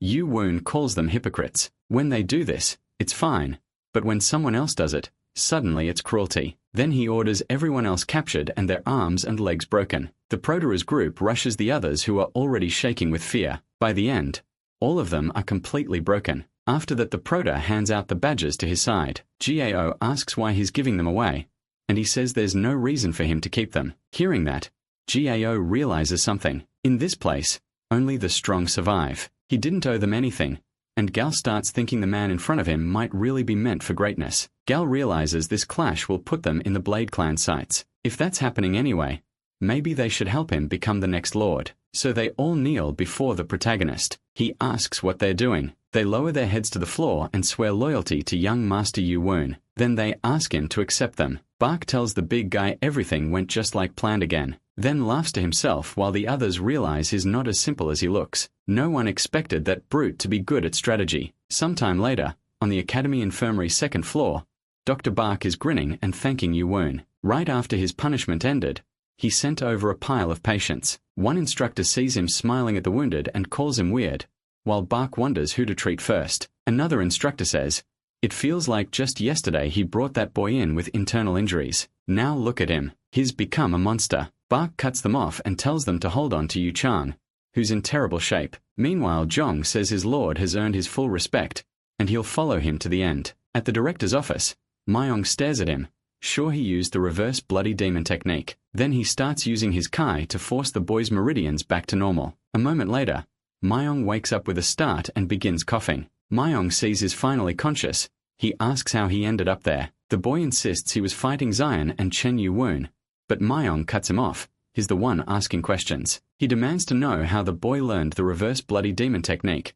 Now the boy realizes how bad this is. Seeing his shock, Myung keeps staring him down, clearly furious, and the boy says he has no idea what he means. That only leaves Myung disappointed. He lifts a hand and raises the boy with Kai alone. Panicking, the boy asks why the director is doing this to him. Myung pulls him closer and twists his arm using only Kai, snapping it completely. Outside, no one hears a thing, and even if they did, they wouldn't dare move. Inside, the boy screams as his arm is twisted apart. Myung says his aura is sealing off the room, so no one can hear those screams. Then he recites the boy's file, saying that officially he has no ties to any outside clan. That's the report he submitted. The boy starts crying in fear. Myung tells him he must think he's good at hiding secrets, but a 17-year-old mastering the reverse bloody demon technique, a martial art lost for decades, makes his whole clan suspicious, and if the Sword Warrior clan gets wiped out, Myung won't care. Then he twists the boy's leg and breaks that too. The boy is in agony, but he still says nothing. So Myung grabs him by the throat and says he underestimated the cult's information network. Did he really think Myung didn't know the Sword Warrior clan is one of the two Sword Shadow clans, a secret branch of the Blade clan? The boy grows more and more desperate until he gives up on hiding it, bites his tongue, and spits out a huge mouthful of blood. Myung is alarmed by that because he never expected the boy to go this far. He didn't just bite his tongue, he reversed his Kai flow too. Myung tries to do something with the Kai in the boy's abdomen, but he can't control it, and realizes they never planned to be captured so easily. As the boy fades, he wonders if he's really going to die like a dog for that clan. Broken and bitter, he thinks this is complete crap. At 6 in the evening in the academy snack hall, everyone crowds around the protagonist asking for one more chance to stand by his side. Then Myung steps in front of everyone and orders them to line up. After causing all that chaos, how dare they demand to speak to his lord directly? If they have business with him, they'll wait in order. He looks oddly proud of himself, and Go Wong Hol figures there's no stopping this now. As expected of Bong, he's actually good at this kind of thing. Still, he wonders if the rumors have already spread. It happened even faster than he thought. Then again, there's no surprise. He beat instructor Ho Jin Chan and Yo Chan too. Go Wong thinks his lord has finally been recognized as a lord candidate. Alongside Mu Young of the Black Clan, of course he'd become the center of attention, and soon everyone is standing before the protagonist. The first to introduce himself is Cadet 70, Yun Soob from the Thief Clan. When he kneels, he even wonders if that part is necessary. Seob Jong says his clan may be only mid-level, but he still wants to help, and then the others start doing the same. The protagonist notices there are way too many people. Hearing all of them will take forever. As night falls, he thanks everyone who came to join his group, but says there's something important they need to hear. He isn't looking for people just to pass the next test. He wants allies and subordinates to help build a new demonic cult. The road ahead will be hard, but he'll walk it with them. If they don't truly want that, he'll have to turn them down. Unru notices how much his lord has grown. He remembers when the boy said he would change the cult's 6 clans. Now he sees the difference. Rather than targeting the 6 major clans directly, he made changing the cult itself his cause. It's less threatening to the cadets, but still shows the ambition of a future lord. Even so, he still lacks the backing the other clans have, and Anru wonders how many will really stay. One cadet stands and apologizes, saying it would be hard for him, because his clan serves the Sound clan. Others rise too, saying they're sorry, and Anru admits they still gain a lot. It's a shame, but he can't blame them. After a while, only a few remain, and the boy smiles anyway, happy with that number. One of them stands and says that after hearing those words, even if his skills are lacking, he still wants to follow him on that journey. The others ask the protagonist to accept him too, but then someone else arrives and calls out to the protagonist directly. He asks if they can speak for a moment. Both Anru and Minute realize it's Mongol. He says, "My lord, you have to accept me no matter what," and the protagonist asks why he should. Minute explains that Mongol is the grandson of the 9th Elder. Mongol, the heavenly demonic cult, stands with the lord at the top, and beneath him the 12 council elders. Unlike the 6 great clans, those elders earn their seats through pure martial skill. The 9th elder from the famous Black Dragon Palm clan rose during the last great demonic war. He's strong, sharp, and helped his clan grow enough to rival the 6 great clans. That's why his descendant is one of the most wanted recruits among lord candidates. Mongol walks up to the protagonist, but everyone notices his limping. Mongol wonders what happened to him. Mongol asks if the protagonist has 6 badges. He says yes, and Mongol tells him one of them is his. He explains that the 6 great clans kept trying to recruit him, a descendant of the Black Dragon Palm clan. He turned them down every time. Then Yu Chan came for the third time and asked one last time if he would become his subordinate. Mongol says he apologized and made it clear he still wanted to stay neutral and focus on the academy for now. But the moment he answered, Yu Chan attacked him, and in the end, Mongol lost. Yu Chan took his badge, broke his left leg and right arm, then threatened him to join his group if he wanted to pass the third test. Bark is reminded what a rotten guy Yu Chan was, not just jealous of talent, but obsessed with it too. Mongol says he planned to join any group and get revenge after recovering, but once he told people his leg and arm were broken, no one would take him. The protagonist still doesn't get where this is going, and asks what exactly he wants him to do. He adds that someone should still accept him because of his ability, but Mongol says one leader did, then withdrew the offer 2 hours later because Yu Chan interfered. Bong realizes what a bastard that guy was and feels even happier his lord cut off Yu Chan's arm. Gol seems to agree completely. Mongol says that no matter what happened with the third test, he wanted revenge as soon as possible. Then he heard the protagonist cut off Yu Chan's arm, and now he doesn't know whether to feel happy or disappointed. After explaining all that, he says that's why the protagonist has to take responsibility. The boy asks what he's talking about. He knows Mongol's in trouble, but how did he reach that conclusion? Everyone there can tell this take responsibility thing is starting to go too far. So Mongol quickly starts apologizing. He got carried away because he was still upset, but what he really wanted was simple: join the group even with his injured arm and leg. The Prota asks if that means he wants to follow him for real or if he just needs a spot on the team. Mongol Yu can't answer right away. He remembers his grandfather warning him to stay neutral after entering the academy. Still, if he ever found someone worth serving, he was told to watch that person carefully before deciding. So Mongol Yu asks to join the group first and decide the rest later, promising it won't take long. The Prota asks if he's serious, then he flat out refuses. That makes Mongol to panic. Mongol cuts in saying Mongol owes in a rough spot and asking the Prota to think again. Privately, he warns that letting someone this gifted walk away would be a huge mistake, especially when other candidates were trying so hard to recruit him. Unwoo agrees. If a cadet's strong enough to lead his kneeling like this, there's a good chance he'll become a loyal subordinate later, so they should accept him for now. But the protag says that if he bends his rules just because of the situation, what about everyone else he already turned down? Talent alone can't be the reason for an exception. Mongol Suk Yu quickly begs for 4 days. The protag starts to refuse and Mongol Suk Yu keeps bargaining, then drops it to 2, then 1. The protag stops him and asks why he's this desperate to join his group. At the same time, he tells Nano to scan Mongol's face. Mongol starts stumbling over his words, saying he just wants to understand what kind of person the Prota really is,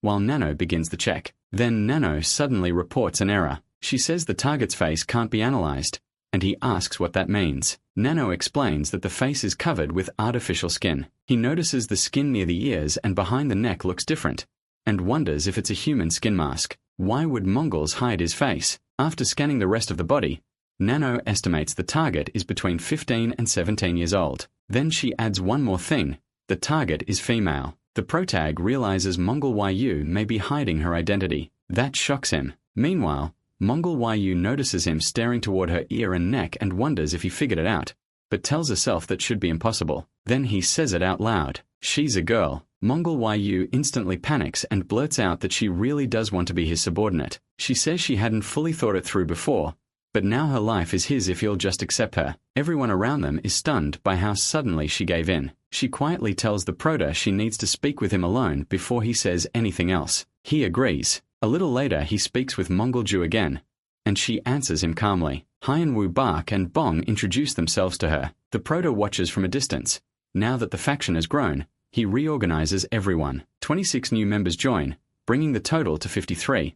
So he splits them by the number of badges he has and picks 5 leaders based on skill and loyalty. The first team goes to Hyenwoo, the second goes to Bark, the third is led by Sun Woo, who leads the female cadets, the fourth team goes to Yeoman, and the fifth to Gol, who had led a group of 4. Just like that, the Prota ends up leading the biggest faction in the academy. Later that night around 8, behind the specialist training area, he meets Moonji Wayu in private. There she reveals that the face she's wearing belongs to her younger brother. She explains that before she was born, her father was sent on a mission, ambushed, and killed by evil forces. The shock caused her mother to die while giving birth to her brother. Her brother Moonji Wayu was born with a disability because of the difficult delivery, and their grandfather hid that from everyone. The Prota realizes she threw herself into martial arts because of all this, but he also feels the lie can't stay hidden forever, so he asks why they went this far. She says the 6 great clans keep trying to force her clan into serving them, even sending matchmakers to tie the families together. They already knew everything before she entered the academy. That makes the Prota understand.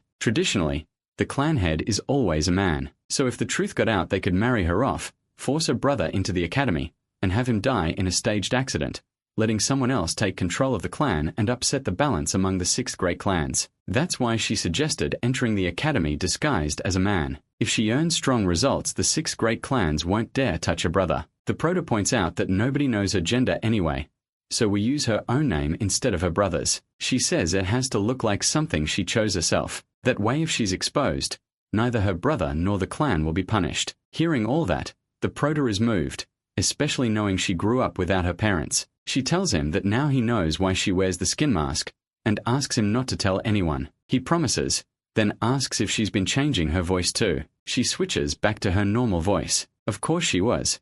Otherwise she would have been exposed right away. The Prota realizes the forced voice really did sound like a teenage boy, but now it's obvious she's a girl. She says talking normally feels much better, since forcing the other voice always makes her throat sore. Then she remembers something important.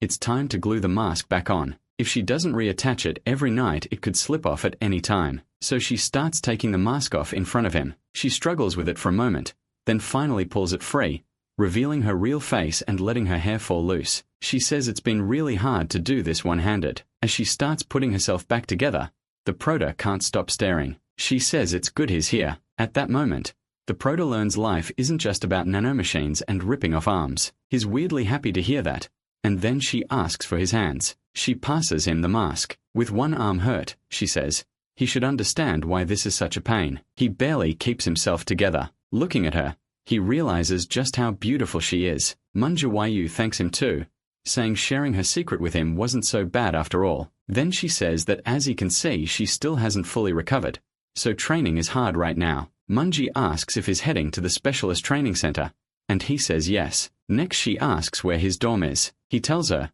Building 4, Room 7. Since she joined his group, she says she should move her things there, and tells him she'll see him later. That leaves the Prota standing there in a daze. Then he remembers what Building 4 is like, and gets a little worried. At the same time, Mugian is beating another cadet down. The boy can barely stay up, and Mugian looks annoyed by how weak he is. The bald follower with him thinks that in the 10 days the young master spent in the hospital, the cadets have gotten much stronger. Even so, an elite clan cadet surviving 30 techniques could still become a problem. He also notes that Mugian now has over 60 years of Kai thanks to medicine balls, but because he's so desperate, his understanding is already near the level of a natural-born expert. Mugian tells Jerian that now they have a badge they can go. Jerian knows exactly why they're going after that monster. Mugian thinks the same. He needs to raise his skill until beating people like this is easy, because he plans to catch up to the Prota. Meanwhile, back at Academy Dormitory Building 4, ManhwaCapped is already there, lying on one of the beds and waiting for the Prota. He immediately thinks this is bad.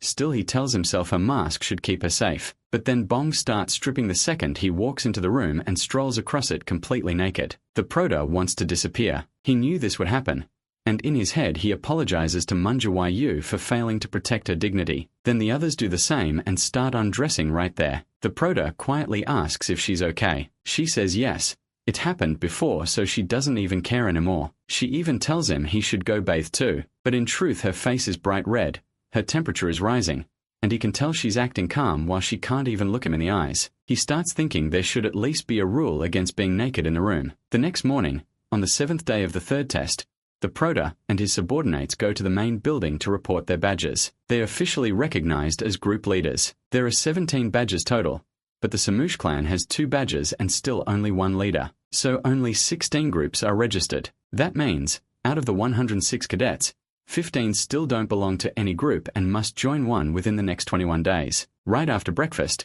everyone heads to a field to learn the sword forms. He hesitates, but Wan, who says he knows, is busy training his own people, so it'd be better if they train their groups themselves. That makes Chen think they're acting like this is about helping him, when the real reason started the day before, during a talk about training. It all began at breakfast, and he just happened to hear it. Then Gao agrees with Wan, who, saying they already have their own training method and want to keep using it, so MC tells them to do whatever they want. Still, he notices they're clearly trying to outdo each other. Even so, he figures a little rivalry might actually help, and Minute admits his group still needs more members. Sun, who says she's in the same spot. She apologizes and asks Chen to watch over her people until her group is complete. They say they'll keep looking for recruits, and he tells them not to worry. He says it won't be easy to convince anyone, since joining a group is a big deal. Then he remembers Bak also needs more members, but Bak hates taking help, so he'll probably handle it himself. Sometime later, the protagonist starts training part of the cadets.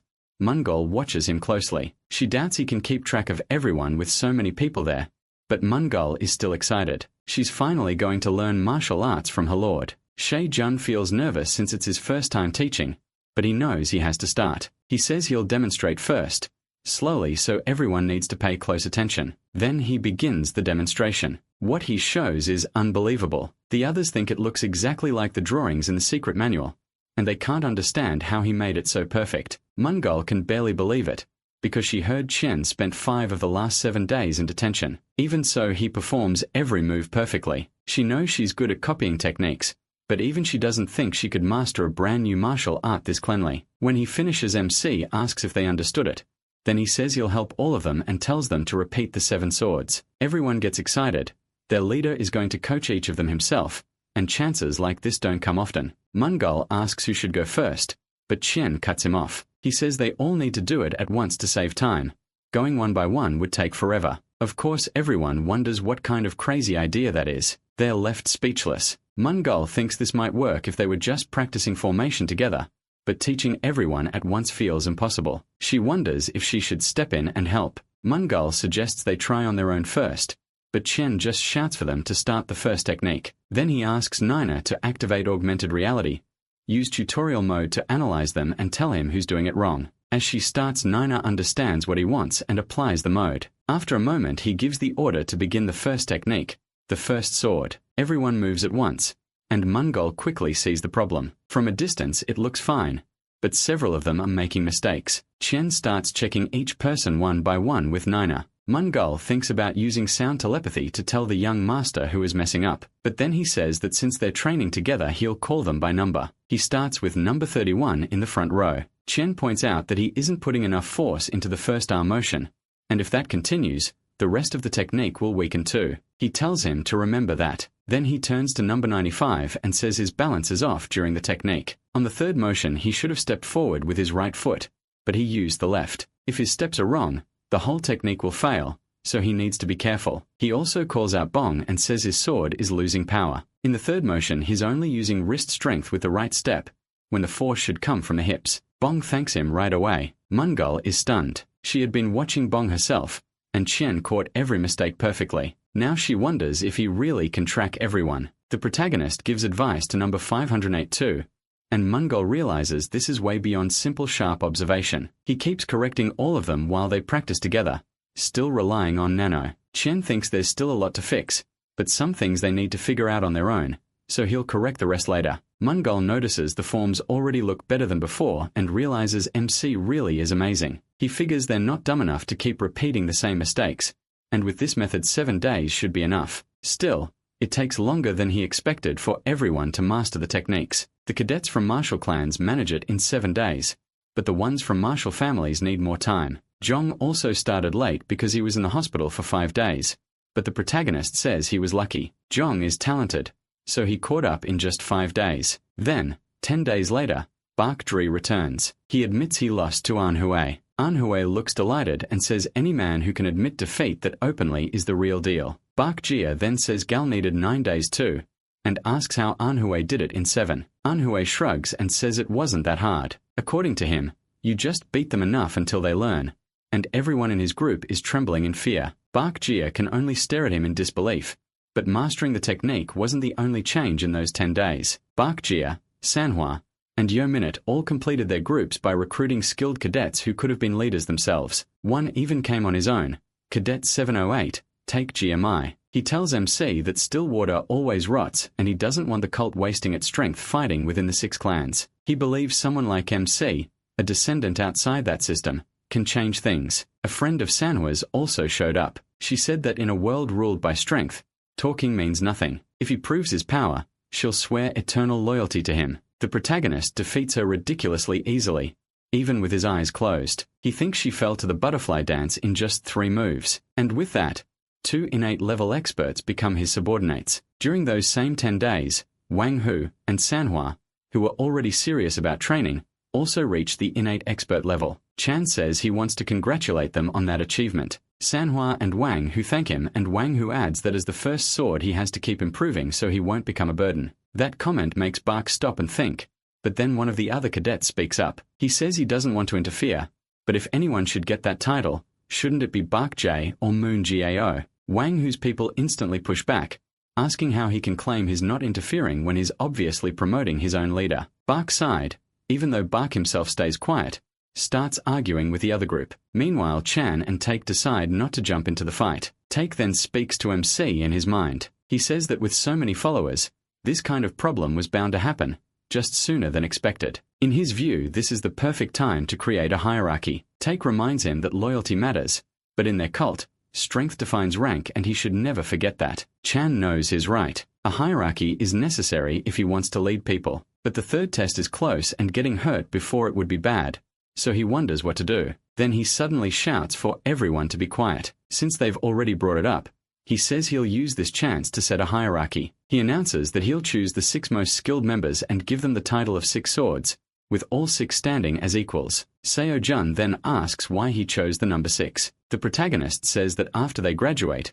they'll stand against the 6 clans, so he wants 6 swords strong enough to lead that attack. That answer makes everyone tense. Lang Hu points out that they destroyed the 6 clans just to replace them with 6 swords. Wouldn't that create the same problem again? Chan says no, because the title won't belong to anyone forever. Every year the strongest will compete for it, and that rule won't change even if he reaches the top. Bark says that if MC wins the heirs battle and becomes lord, a system like that would break the current power structure controlled by the 6 clans. He says that since the third test is coming, he'll keep the selection simple. Everyone below innate expert level should step forward. Then he asks if anyone has any objection to the 6 chosen people. The 6 standing there are too intimidating, and no one objects. Churn starts thinking about who should be the first sword, but Bark says he has something to add. There should be a rank even among the swords. Seo Jun agrees. If they're going to do this, he says, the order should be decided by skill. The protagonist admits they have a point, but since injuries would be a problem, they can't use anything beyond 3-star power. Then Mungil says that since she isn't injured, she wants to take part, but Itzik says that's a shame, because he wanted to fight her, and she replies that they can settle it next year. Take realizes that means Mungil will be the Seo, with Mun taking 6th place. Wonho starts laughing and throws his shirt off. The 2 girls look at him in total disgust. All pumped up, he asks if they're starting or not, but Aek wonders why he took off his shirt. While Wonho keeps hyping himself up, the girls get even more annoyed. Then both charge him, saying they'll kill him first. Wonho loves it, thrilled to fight both of them at once. Next, Chai steps up. He says he may not be as gifted as Mun, but he hopes Bark won't hold back. Bark introduces himself too and tells him to take the first move. Chai warns him not to regret that. Then he rushes straight at Bark. At the same time, Ho and Wu keep pressing Wonho, but he manages to hold them off. He notices an opening whenever the 2 get too close together. Using that gap, he sends both girls flying. They are stunned. Ho snaps at Wu, telling her to stop getting in her way. Wu fires back. She says Ho should be the one hearing that. Then the 2 turn on each other and Ho tells Wu to try taking her down if she can. One mocks the other for being too big while the other calls her too small. Wu nearly knocks Ho down. The protagonist notes they've been stuck like this for 30 minutes already and it should be ending soon. Wu says it's over as she goes for Ho, but Ho spins through the air and lands a hit. Her strike smashes into Wu's head and drops her to the ground. The blow also hits Ho's shoulder. Wu says her shoulder popped out and can't believe she lost to Ho. Ho tells her she complains too much for someone with a sword, and Wu snaps back that Ho is just a ridiculous axe fighter who only knows brute force. Then Wonho yells at them not to forget him and charges Bakuan Chai Bakuan Dao. Bakuan tells him to stay out of it, but Wonho just laughs and says sharing only makes it better. Then he attacks. Bakuan keeps striking hard and the 2 end up deadlocked. Bakuan says Wonho's body carries a lot of weight, so one clean attack could decide it. Wonho answers that Bakuan's hit won't compare to his kick. Before they can finish, Chai cuts between them and says that if they keep stalling, he'll steal first sword from both of them. He slips right through the middle, but they both dodge aside. Then Wonho appears behind Chai, asking where he thinks is going. She nearly lands the hit. Chai dodges her but runs right into attacks from Wonho and Baek, leaving him completely out of the fight. The protagonist thinks Chai dug his own grave, while Mun decides the fourth sword is settled. Bakuan says only 3 are left. Wonho tells them to stop dragging it out. He calls for both to come at him, and Baek asks who he thinks he is. Wonho says she's had enough too. The fight keeps going, and after a while, Ho finally gives up. She admits to herself that she thought she had plenty of stamina, but those two are on another level. Wonho then declares that first sword is his. Baek realizes Wonho's weight and reach are making this really hard, especially since Bakuan comes from the Black Fist clan and specializes in fist techniques. So when he rushes in, he faints. He ducks low and fires a kick straight into Wonho's stomach, blasting him back. Bakuan chose that move because he was sure a low attack would work. As Wonho is thrown up, Baek prepares another strike and rushes in again, sending Wonho flying once more. After that, Wonho admits he lost, and Baek claims first sword. So the final order is first sword, Baek, second Wonho, third Ho, fourth Chai, fifth Wu, and sixth Mun. The protagonist thinks the group that will one day face the 6 great clans is finally taking shape, but there's still a long way to go and he needs to get stronger so no one in the cult dares challenge him. Then the day of the third test arrives, around 8 in the morning. Inside the director's office, Wonho asks the Grand Guardian if this was really approved. He says it was decided by the higher-ups the day before yesterday, and the Lord gave the final approval. He explains that except for the first test, academy exams are set by the director and instructors after the cadets are admitted. Only then are they reported upward, first to the elders and finally to the Lord. If there's a problem with the test method, changes can be requested, but there has never been a change on the day of the test. Myung realizes the reason must be that the old test was too easy, and he thinks this is ridiculous. He can't believe the Lord, who has been keeping the 6 great clans in check, approves something like this. It doesn't feel right. The Grand Guardian quietly watches Myung, then pulls something from his pocket and hands it over. The moment Myung reads it, he's shocked and starts gathering his key.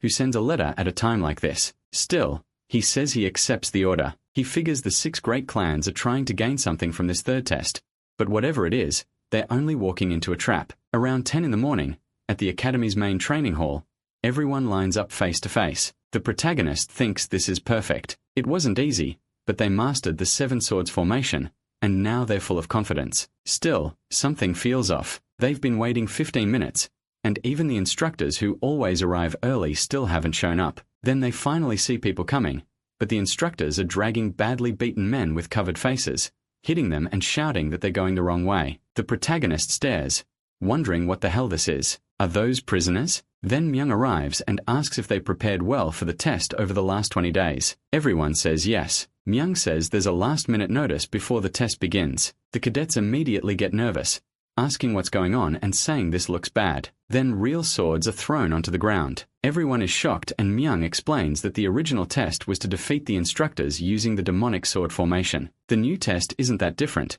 They still have to beat enemies with the formation. The chained prisoners in front of them belong to the Martial Arts Alliance, the Justicide and the cult's enemies. To pass, the cadets have to kill them. In other words, this will be their first real battle. Myung adds that the prisoners will be freed if they win, so they'll fight with everything they have. If the cadets show mercy, they'll die. That kills the mood instantly, and the protagonist notices it right away. It's not just Jin-guk. Everyone changed. There's no excuse now. This is life and death for real. Myung calls up the first team, led by Cadet 700, Sama, and Sama introduces himself to the others. Then he tells everyone to stay calm, because the prisoners' pressure points are about to be released. As soon as they remove the bag, Myung orders them to begin. The prisoner looks confused and asks what this is. They tell him he volunteered because he was promised freedom if he could beat a sword formation. Then he realizes his opponents are just kids. Sama immediately orders everyone to use the third formation. They all move into attack. The prisoner realizes they're serious. The protagonist can tell they truly mastered the technique by how well each member matches the others. Even if someone read the manual differently, all that mattered was using the same method together. Even so, the prisoner deflects every strike, and more swords start cutting into him from all sides. He realizes his muscles are still stiff, so he can't fight properly. Sama sees his chance and orders everyone into the second formation, but 2 cadets mess it up and crash into each other. The prisoner spots that opening and swings his sword at one of the boys. The cadet almost dies, but right before the blade lands, the prisoner hesitates. He feels guilty for nearly killing a child, so he stops his sword. The protagonist notices that pause, and in that instant, the prisoner is stabbed by 3 other swords and dies on the spot. He looks back with tears in his eyes and collapses. The cadets are shaken. They realize they just killed someone, but others start shouting and cheering for their victory. Sama thinks the man had already stopped, so they didn't need to kill him. Then the director congratulates the cadets and says they passed. They're confused when they learn only 7 passed. They wonder if it's because some of them collided during the formation. The protagonist realizes that was the point. Even though the test is done as a group, each cadet is judged alone. The next group is led by Mug Yang, and their opponent is a skilled martial artist from the evil side. He attacks before anyone can use a technique. They switch to the 5th formation to dodge, but he still cuts off one cadet's arm. Then he uses the cadet's fear of death to completely break their formation, but he gets careless and pays for it when Mug Yang lands a spring-planned fist strike. After that, they kill him without much trouble, and the remaining 5 cadets who never drop their swords finish the job with the formation. In the end, only 6 pass, including Mug Yang. He loses half his men, including Cadet Agg Hyun, one of his trusted vassals. The third group faces a fighter from the Justice side and he goes all out, badly injuring many cadets. In the end, only 3 pass. The next 5 groups also fight to the death against prisoners, but Mugyans is the only team where everyone passes. Young thinks nothing unusual has happened so far. Just like he expected, they're only targeting the protagonist. They must have decided they can't wait 4 years. 2 candidates already lost their arms, and one doesn't even have his dantian, so they want him dead now. Still, with the Lord watching, they can't just ignore the Academy's rules. They try to outsmart everyone by changing the test, but he wonders if it'll really go the way they want. Next up is Cadet Yuan's group. The moment Bong sees their opponent, he thinks they're in serious trouble. The man looks dangerous. His pressure points still haven't been released, but is giving off a brutal killing intent, and is clearly not from the forces of justice. As the man is freed, they glance back. Cheon finds it odd. Unlike the others, this prisoner seems to be looking for someone. Then Instructor Ho speaks to MC through sound transmission and warns him to be careful. He is shocked. Ho used telepathy to warn him. Since the test was changed too, he's now sure something is wrong. Then they give the order, begin. The man raises his sword. Cheon notices he took his stance but didn't attack, making him wonder if he's that confident. So he orders the 4th formation. But then, as the commander shouted, the man stares right at the protagonist with a crazed look. Everyone charges him and he knocks their attacks away with ease. They can't understand what's happening or why his strikes are so strong. Then he puts terrifying force into his counterattack, slamming into them with overwhelming weight and nearly killing them in one blow. Myung grows uneasy, asking how he broke 2 swords so easily. He starts to realize this man's skill is beyond a normal specialist. Bark also senses that something is wrong. Ho orders the test stopped. If the enemy is a master-level martial artist, this turns deadly fast. Ho tells Cheon's group to fall back at once, wondering how this happened when the man's keg was checked before the test and showed only specialist level. Was he hiding his strength? But the man grabs one of the boys and throws him straight at Ho, forcing him to catch the cadet and lose time. Now Ho realizes the man is as strong as an innate master, and he can't believe he missed it. When he comes back with the boy in his arms, everyone notices that the man is using the reverse bloody demonic technique. He says the seasons are over, and now it's time for them to die. Then he turns to Cheon. He's confused. He was told this kid had barely become an innate expert, but instead of fear MC is staring right back at him. That's when he realizes this was the man's real target all along. The man rushes at the kid saying he'll slice him apart piece by piece. Bong and the others call out to their lord, but there's no time to help. The man swings his sword at Hose and Cheon coolly says is way too loud. He draws his sword and uses the first technique of the heavenly demonic sword art to cut the man down in one strike. Everyone is stunned. Even his brother almost shakes as he looks at Cheon, realizing he really is a monster. Ho meanwhile notices the man's skin was so tough that even that strike didn't cut cleanly. Even on the ground the man keeps moving, then gets back up. But the protagonist already expected that. He rises in a berserk state, screaming that he'll kill the boy. Then he roars, and everyone is hit by the aura wave. Some even cough up blood. Mano explains that the scream carries powerful high and low frequency sound waves, so emergency defense activates and blocks them from entering Chiad's body and ears. The man says that since the lion's roar appeared, MC has to die here. Ho tells him he can keep talking if he survives. The man lifts his sword and tries to strike him, but the right guardian appears and cuts off his arm in a single blow. Cheon-hee and everyone else is left shocked. The guardian demands to know how this filth dared lay a hand on his disciple, and the protagonist calls him master. The attacker grows more and more desperate, falling apart completely, and charges the guardian. Cheon says that's too dangerous, but he remembers hearing they were told to bring the man back almost dead. So they carve him up from every angle, dropping him to his knees before he passes out on the ground. Yorm is shocked that they shut down all his movement in an instant. He recognizes it as a Grandmaster's butterfly dance and says it looks at least twice as strong as the avatar he fought in augmented reality. The man groans on the floor, realizes he can't move and decides to use his last resort. But Sebe grabs his head. He says the man was about to self-destruct by reversing his mana flow, then asks who gave him permission to die. Sebe worries pours chi into the man's head, knocking him out. Then he asks if they don't think they've wasted enough time on small fry. Mang can only stand there, annoyed. He says Subwabara's acting way too proud for someone who only had to handle one enemy, calling Subwabara's a damn nuisance. Then they realize he took down 7 people in an instant. They can't even tell when it happened, and it's clear that's the level of a Grandmaster. Sayabai gets mad and calls him an idiot. Then several more people appear and they realize they've been there the whole time. Everyone wonders where all these people came from and how long they'd been hiding. They soon recognize them as the Guardian unit that serves the Lord, made up only of martial arts specialists. Sayabai starts looking around and says he's getting too many calls here. He hopes to hear good news about Xian later. Then he leaves, and MC thinks they won't meet again for 4 years. When that day comes, he wants to greet him as Vice Lord. Outside, Sumi says he still can't understand the Lord's true intentions. He used Xian Yuan as bait in a trap, as if his own son were just another pawn. Still, Sumi says he couldn't see clearly from his hiding place, but that looked a lot like the heavenly demonic sword technique, and since that red-haired bastard knew about it,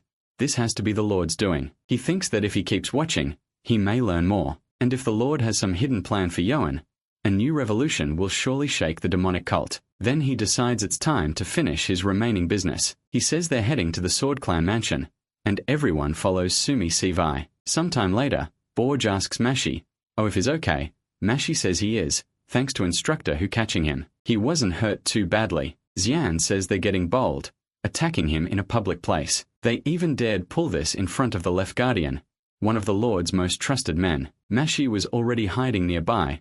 That means he knew this would happen. He starts to wonder if he's really nothing more than a pawn. His mother never doubted the Lord's love even with her last breaths, but while she was dying from poison, he abandoned her. The protagonist starts asking himself if his father ever truly loved her. If he really used MC's mother to deal with the 6 great clans, he'll regret it. Meanwhile, Myung is deep in thought. Han Sumiel, the 5th elder and leader of the Song clan, lost control during the first test and was placed under house arrest for a year. Bark Yeol, head of the Poison clan, broke the rules by entering the demonic academy and using his techniques against Sumiel, so he was imprisoned for 2 years. On top of that, the Sword clan's 2 secret factions, the Shadow Sword clan and the Empty Sword clan, which handled the cult's prisoners, were both tied to the reverse bloody demonic technique case, costing the Sword clan some of its power. Even though they got results by using the Lord's own son, they were exposed way too easily. Myung believes they were nervous seeing Yeol lead the battle for the heirs, but causing such a huge mess right while they were gaining strength makes no sense. To him,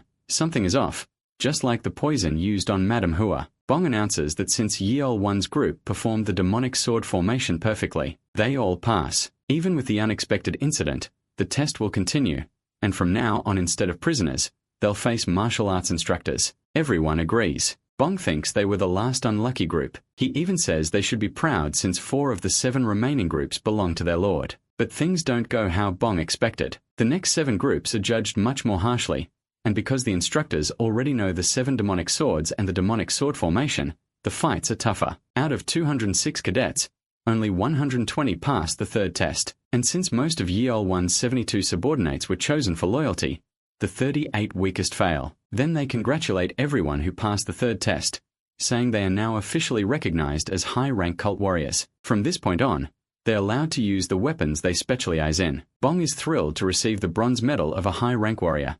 They also receive their weapons, and Sangji Double gets all soft seeing her baby again after so long, saying she missed him. The others can't help wondering what kind of baby carries a giant axe like that. One of the instructors tells the remaining cadets that if they don't have a weapon yet, they should go get one. The pro starts thinking about what weapon fits him best. His master once said the wild sword dance, one of his clan skills, is needed to bring out the true power of the butterfly dance.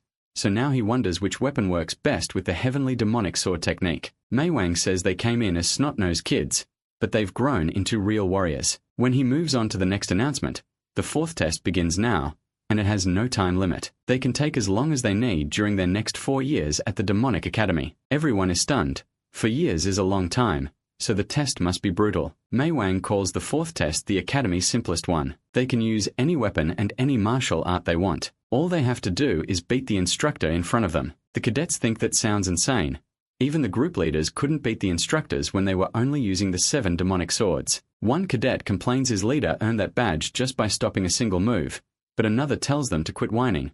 They've got 4 whole years. The Proto realizes what that really means. If they need up to 4 years to beat one instructor, they'll have to reach at least specialist level. The others also know that's impossible without making major progress with their kick. This test is meant to separate them right from the start. Mei reminds them he warned them about this when they entered the academy. Failing even once can mean immediate expulsion, so they better not forget it. That's all for the fourth test. Mei wishes them luck and dismisses everyone. A little later, the Proto speaks to the cadets who were sent away after failing. He apologizes for not being able to lead them to the end. They stop him right there. Without him, they wouldn't have even made it this far. They pray he wins the Battle of the Airs and say they'll be waiting for him outside. The Proto says it's a shame. They were starting to get close. Then someone calls for Cadet 7. It's instructor Song Moon Yem. Bong whispers that this is the instructor who spent 22 days in the hospital after the sovereign broke his ribs. Wonho tells him to shut up. Wonho walks straight up to the Proto and orders him to come to the Demonic Academy's main building. The Proto asks if something happened. The instructor snaps back, asking since when. A mere cadet had the right to question him. The Proto starts, then says he understands. Before leaving, he tells the others to head straight to the dorm. Wonho agrees. On the way, the Proto wonders if the director is calling him because of what happened earlier. Meanwhile, as they walk, something feels off. This area shouldn't even be open to cadets yet. Then Wonho says this looks like a good spot. Right away, the Proto realizes the director never called for him. Mei asks when he ever said anything about the director, while pulling out his sword. The Proto immediately knows something is wrong. Mun starts cursing at him and tells him to listen carefully. Right here, right now. He's challenging him to the fourth test. Mun thinks he's waited long enough for this. Remembering his defeat, he burns with anger. How dare this kid humiliate him in front of everyone? The Proto crushed his pride and left him in bed for 20 days. Still, Mun tells himself the boy is only at innate specialist level. The Proto stays silent while Mun thinks that if he can use his sword technique he can kill him in under 10 moves. Mun swears he'll finish him off, saying the only thing anyone will hear is that the boy challenged him first. Then he charges, but the Proto calmly blocks the attack, shocking Mun. The Proto says this is actually perfect, since Mun was the one who said it. Mun has no idea what he means. With cold eyes, the Proto says this is the fourth test. Mun can only grumble in confusion. He's forcing his blade with 10-star KI, but instead of cutting through, his own hand starts shaking. The boy knocks him away, and Mun stumbles back. Mun thought the Proto was only an innate specialist at best. How could he have improved this much in just 28 days? He admits the Proto has gotten stronger, but says he won't go easy anymore. The Proto tells him to try. Mun curses him again and rushes in with a sword art. Weightless sword technique. Double light upward slash. The Proto sees how fast it is but uses the butterfly dance circular butterfly movements to stop it. Mun is stunned. The boy blocked his KI blade. How? Then he wonders if the Proto can make a KI blade too. If that's true, then he's an innate specialist just like Mun. He can't attack carelessly now, but before he can settle himself, the Proto moves using Butterfly Dance 6 technique shining Butterfly Flight. The strike sends the instructor's sword flying, and Mun is left in shock. The Proto charges again and swings at his head. Panicking, Mun yells that he lost and begs him to stop. He's so scared he nearly loses control of himself. The Proto stops with his sword right at Mun's nose while Mun trembles in fear. Then the Proto says that means he passed the fourth test. Mun says yes, since the boy won, they should end it there. But inside Mun has no intention of letting him pass. The moment the Proto lowers his sword and puts it away, Mun plans to cut his head off with a sneak attack. So while the Proto sheathed his sword, Mun really does strike rushing in with only his KI. But the Proto simply turns and hits him hard in the solar plexus. That sends Mun flying before he crashes to the ground. Mun can't understand how he saw through it. Then Minyu tells the Proto that the energy in Mun's hands disappeared. His threat level dropped. The Prota says Mun really tried to lie, then hide the KI in his hands. Mun starts coughing violently. Realizing he can't win, he apologizes and swears he won't lie this time. He says he'll accept defeat and report to the director that the Prota passed the 4th test. But the boy steps on Mun's stomach, making him spit blood, and says of course he will. About an hour later, the instructors are all disappointed by what they're looking at. Mun is too, as he looks at Mun lying on the floor. They think Mun crossed the line this time. He caused trouble again and even tried to get revenge on a cadet. It's a total mess. Mun says he doesn't even need to hear Mun out. Since the 4th test is about fighting an instructor, the Prota still kept himself under control. Even though Sam Mayim attacked with hidden intent, the Prota didn't go too far. If he had been more brutal, he would have looked like the villain. But only breaking ribs once seemed nearly as cruel. Mun realizes the Prota has become sharp and clever. HOA says a win is a win, no matter what. Myung agrees and says he knew it was only a matter of time. Then he pulls something from his drawer and tells the instructors to take Myung to the infirmary. After that, he tells the Prota to take a plaque. The boy asks what it is. Without answering right away, Myung removes the old badge from his chest and puts the new one on him. He congratulates him for passing the 4th test in record time and says that in just 2 months, he restored his reputation and earned status equal to a martial instructor. Then he calls him Squad Leader Shan. Chen Yowan. The boy is stunned. The instructor congratulates him again and tells him to take the Black Dragon medicinal pill, and he thanks him. The instructor adds that passing the 4th test comes with 2 more rewards. First, he gets a room all to himself. The Prota is clearly thrilled. Then the instructor explains the second reward. Tomorrow at 9 they'll go to the blacksmith north of the main building. The boy isn't sure why until HOA explains that every squad leader who passes the 4th test gets a custom weapon from the cult, and honestly that's exactly what he needs most. The Prota thinks this is perfect. Not only will he stop sharing a room, but he can also solve the problem of what weapon suits his style. Then Myung says he'll explain the 5th test. To pass it, he must clear the sealed demonic chamber, and the minimum requirement is reaching master level. Meanwhile, Dr. Bark is surprised. Only a few days passed and that guy is already back. As Myung keeps talking about the 5th test, which is clearing the sealed demonic chamber, he says the requirement is at least innate master level. The Prota knows becoming a master means standing among the top 100 in the cult. So what kind of place is this chamber if it demands an innate master just to enter? He figures this test will take a long time. Myung says every generation has had plenty of cases where 10 or more people pass the 5th test, then gives him one piece of advice: don't be impatient. Impatience makes success much harder. He wishes the boy luck. The Prota thanks him and says he'll do his best to meet his expectations. Sometime later, Chen heads to the academy library. He says it's finally time to check the sapphire monoliths on the 3rd and 4th floors. When he arrives, he asks about entering with his cadet badge.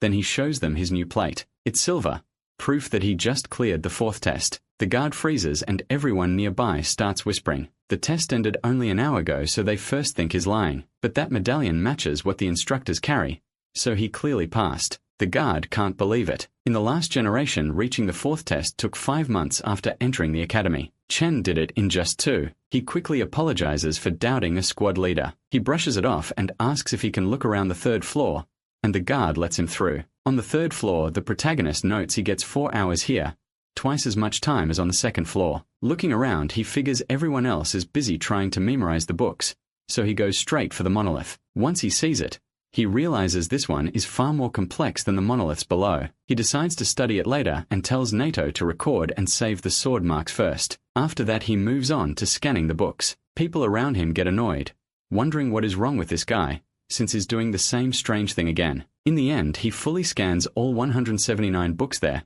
Then he heads up to the 4th floor and wonders what happened there. The moment he sees the stone, he notices a clean slash and guesses it came from a sword technique. But why are these monuments so badly damaged? He sees the sword marks are deep and rough. Nano reports that the force used on this monument was about twice as strong as the others, which leaves Chen stunned and even more curious. He'd love to view the augmented replay now, but decides to save that for later and has Nano scan it first. He notices that the higher the floor, the smaller it gets and the fewer books there are. Since only the best martial arts are kept here, he figures there must be a limit. As he checks the collection, he sees that about half are advanced elite techniques from his own clan, while the rest belong to the Justice Force or the Evil Force. Memorizing them could help a lot when he faces warriors from those groups. Since he still has 6 hours left, he starts with the books from his own cult. By the end, he scans 245 advanced martial arts books on the 4th floor, 112 from the Heavenly Demonic Cult, 83 from the Justice Force and 50 from the Evil Force. After scanning like crazy, Chen thinks of something else. There's no reason only he should learn these martial arts. His followers from the mid and lower clans should learn them too.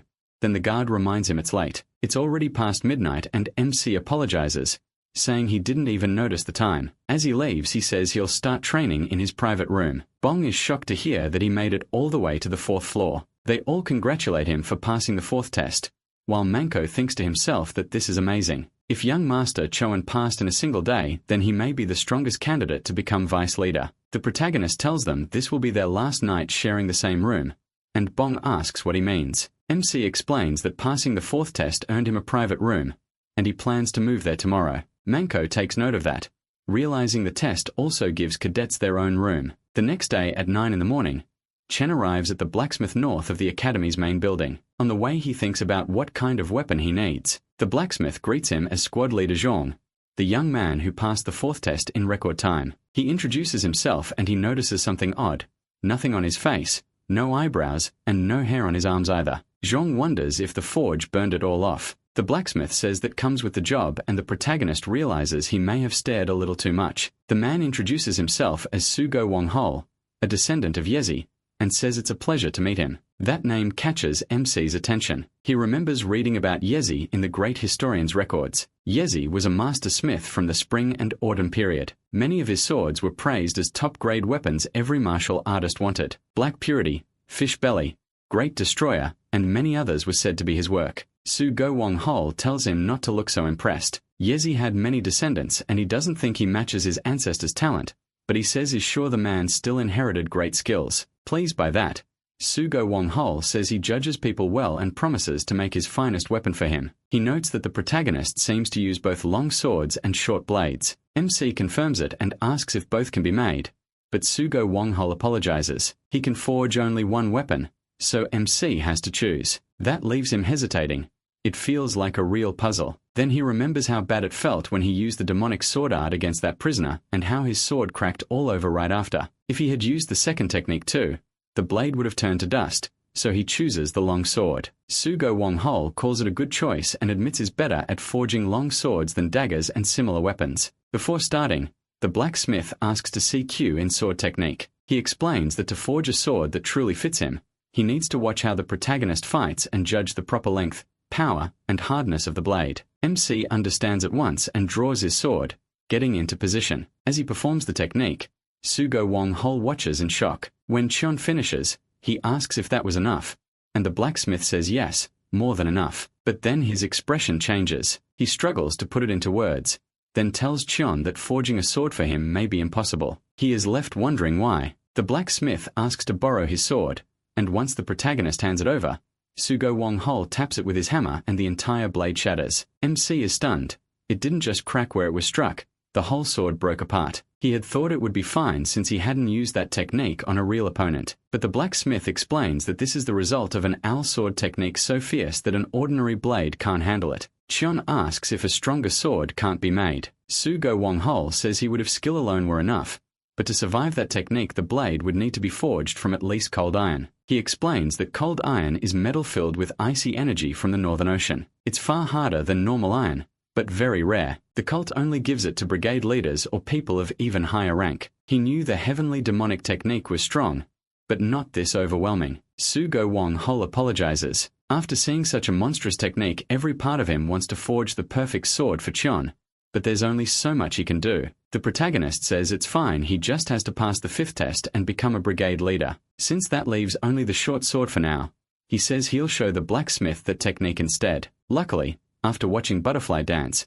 Sugo Wonghol says he can forge that weapon. He tells MC to come back in half a month. Later in his private training room, he notices more people training than usual. It seems several cadets have reached master level. Now he has to decide, take them one at a time, or both at once. He goes back and forth for a moment, then dumps them all into his mouth, saying he doesn't have time to overthink it. A strange feeling hits him, and he tells Nano that he's about to cultivate the heavenly demonic sword art. He asks for help absorbing the energy from the Black Dragon medicinal pills. Nano reports that a huge amount of energy has entered his body, and is rising fast as it mixes with the energy in his 14 energy channels. Nano warns that his pressure points could overload if the energy spread is reduced while his body absorbs it. His shine cuts her off, telling her to stop making it sound dramatic. It's simple, even if it's going to hurt like crazy. He remembers Bak Yo, the founder of the Poison Clan, known as the Lord of 10,000 Poisons. Even with his deep knowledge of medicine and poison, he failed again and again before making the first Black Dragon pill. Those pills were designed at the perfect size, so their power could be absorbed without damaging the pressure points.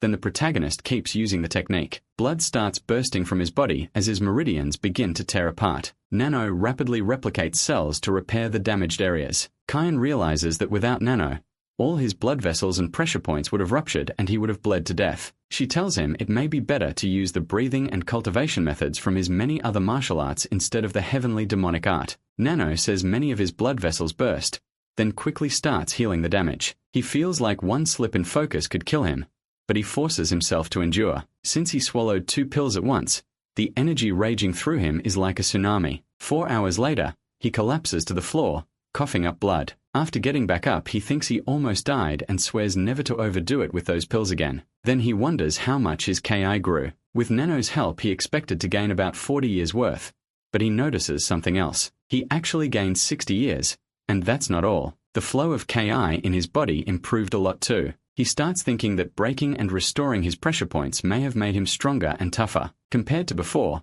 he can now pour out twice as much KI into his techniques, so he creates an even bigger KI sword. The blade is twice the size, denser too, and likely stronger than Instructor Hojin's. He says he still hasn't reached master level, because his understanding is lacking, but his KI foundation is finally there, so now it's time to learn the second half of the heavenly demonic art. He asks Nano to extract the KI cultivation method from the monolith's third move, along with the destructive sword technique. Nano begins sending both into his brain, then he suddenly flinches. Something feels off, so he asks Nano how many tries the destructive technique needed to cancel the heavenly demonic technique. Nano answers that it would nullify the third move on the 93rd attempt. That shocks him. No wonder the monolith had far more sword marks this time. It means the third technique is much stronger than the first two. He asks if Nano can transfer the third technique straight into his body. She says no, his body is already at its limit, and pushing his muscles more could leave them damaged. When he asks if it's still possible, Nano says yes, if he accepts that risk. She adds that even under that strain he could still use the technique once. His curiosity immediately kicks in. Since the second technique was far stronger than the first, he decides he has to test this one too. But then as he performs it, he feels a massive burst of pain. He drops to one knee. Nano says the excessive motions injured muscles all over his body and starts healing him. He realizes the technique is hard to use because it hasn't been fully imprinted into his body yet. But then he looks down and notices the floor cracked from the shockwaves alone. At that point, 93 attempts doesn't seem surprising. He wonders how powerful the third destructive sword technique really is if it could cancel the heavenly demonic art, and decides to test it again once his body recovers. After that, he starts trying several more moves, and he realizes this technique is amazing. Just by combining a few sword motions, it perfectly countered the third move of the heavenly demonic art. It didn't hurt his body at all, but the motions were far more complex. He starts wondering if the swordsman who made this truly mastered something incredible. If countering the third technique is already this hard, he can't imagine the fourth, so he asks Nano to transfer the fourth floor monolith techniques. He watches them all appear in his mind, but feels like something is missing. Still, he can't figure out what it is, so he asks Nano to show both techniques fighting in augmented reality. She creates a 3D simulation. There, the fourth form of the heavenly demonic sword art faces the fourth form of the destructive sword. The two crash together, and both swords break. He can hardly believe it. The destructive sword technique failed to beat the heavenly demonic sword art, so he keeps running more simulations. No matter how many times he watches, the result never changes. That only makes it stranger. He can't believe the final move of the heavenly demonic art can stop the destructive sword at its peak, so he asks Nano how many sword marks were on the monolith, and she says there were signs of about 130 attempts. On the last try, part of the monolith was cut on the 24th move. He thinks cutting sapphire stone would take more than just filling a sword with KI. It would need a perfectly focused strike. That means the final move of the heavenly demonic art only held because it used incredibly powerful materialized KI. He figures cutting the monolith was probably the swordsman's way of venting his frustration after failing to counter the technique with pure sword skill. From the marks, it seems he once challenged someone extremely strong and got furious when he couldn't win the way he wanted. Batman must have been fascinating, and he still doesn't fully understand his sword art. In the end, he knows he has no choice but to deepen his martial understanding. Strengthening his body and dumping information into his brain can only take him so far, so now there's only one path left. Elsewhere, at the Demonic Academy cafeteria, everyone is eating together. He says it feels refreshing to share a meal like this, and admits he really likes the idea. Wu tells him they should all at least have dinner together. He asks why, since everyone has been busy with their own training. Wu says that's exactly why it matters. Bong agrees, and another cadet adds that individual training is important, but they still need to build teamwork. He agrees getting stronger alone won't be enough. They need to grow stronger together. So for that he heads to the Demonic Academy storage. The instructor tells him that as a squad leader he can use as many materials as he wants. Still the man asks what he plans to do with all that paper. He mentions martial arts books, then says it still won't be enough and that he'll come back later. The instructor is stunned. That pile was about 60 volumes worth of material. Did he really memorize all of it? Half a month later, everyone gathers at their lord's request. He says he has an important announcement, and Mun thinks the young master has been acting strange lately. So she talks to him and asks what's on him, saying he still has some on his face. He says it's just from things he has to write. Back in the present, everyone sees him arrive, and she wonders if it has to do with that. He's carrying a stack of books. He asks if everyone is here, then says the reason he called them together is that starting tomorrow he'll begin closed-door training. Everyone is shocked because it came out of nowhere. Then Hu asks if he has a set time limit. He says not really. It could take 1 year, maybe 2, and he won't come back until he gets the results he wants. Hu can tell he's serious and says he hopes he finds what he's looking for. The others quickly say the same. Beck adds that this won't be just his problem forever. They'll probably have to enter closed-door training too, after passing the 4th test. Before that he gives them 2 orders. First, all of them must pass the 4th test before his training ends. That stuns everyone, but Suju and Take accept the order right away. Take thinks she's way too loud, though the stronger ones are clearly confident. The cadets from mid-level clans are discouraged. It's a good goal, but it won't be easy for them. Then he gives the 2nd order. They must master all the martial arts books he'll hand out. That shocks them again. Mong says now she finally gets why he was covered in ink. Writing all of those by hand must have been hard, and she would have helped if he'd asked. They're stunned to learn he wrote down the martial arts he learned on the 4th floor by hand, expert-level techniques meant to make up for their weaker arts. He tells everyone to come up in the order he calls them, starting with Bong. The moment Bong sees it, he freezes and the others ask what could make him react like that. It includes the illusory sword technique, falling pedal technique, and iron ripper kick. They realize these are elite clan arts. Some even come from both the righteous and evil factions, and many are expert-level techniques. Bong says he'll give everything he has to grow strong enough to repay such ocean-deep kindness and swears to follow every order. The others think the same. He's even taken care of cadets from lesser clans, and they feel ready to give their lives serving him. Until then, they hadn't known the other 99 books all contained different martial arts. Everyone is stunned to receive a different book packed with expert-level techniques, especially those who saw what Qian did on the 2nd and 3rd floors. They realized their lord wasn't being rude in the precious library after all. He wasn't just flipping through books for no reason. One who asks if he really memorized all the books, and the boy awkwardly admits he did. One who can barely even react. He just stares at him in total shock and admiration. Then it hits him. The library's time limit exists, so no one can take too many martial arts from it, and the arts their lord gave those 5 came from several of the 6 major clans. If they learn moves from multiple clans, they can study those clans too. One who admits he thought he understood him, but he was completely wrong. Qian is walking a path he can't even imagine following. The others call their lord a real monster. How could anyone memorize that many books? Still, the proof is right in front of them. Broda snaps them out of it and tells them to stop spacing out and come get their books. One by one they do. Each of them vows to master what they were given and not let him down. They promise to do everything they can to meet his expectations. Mongku starts laughing, but Bark points out there's still one problem. Some of them already practice their own cultivation and breathing methods, but people like Jin Gok from smaller clans or martial families probably need proper techniques the most. Ben Bong points out that one of these is a cultivation and breathing technique, and they quickly spot several more. Take realizes he worried for nothing. They receive even more techniques, and Mongku asks how something like this can even exist. Even though it moves energy through unusual pressure points, it looks incredibly effective. She hates to admit it,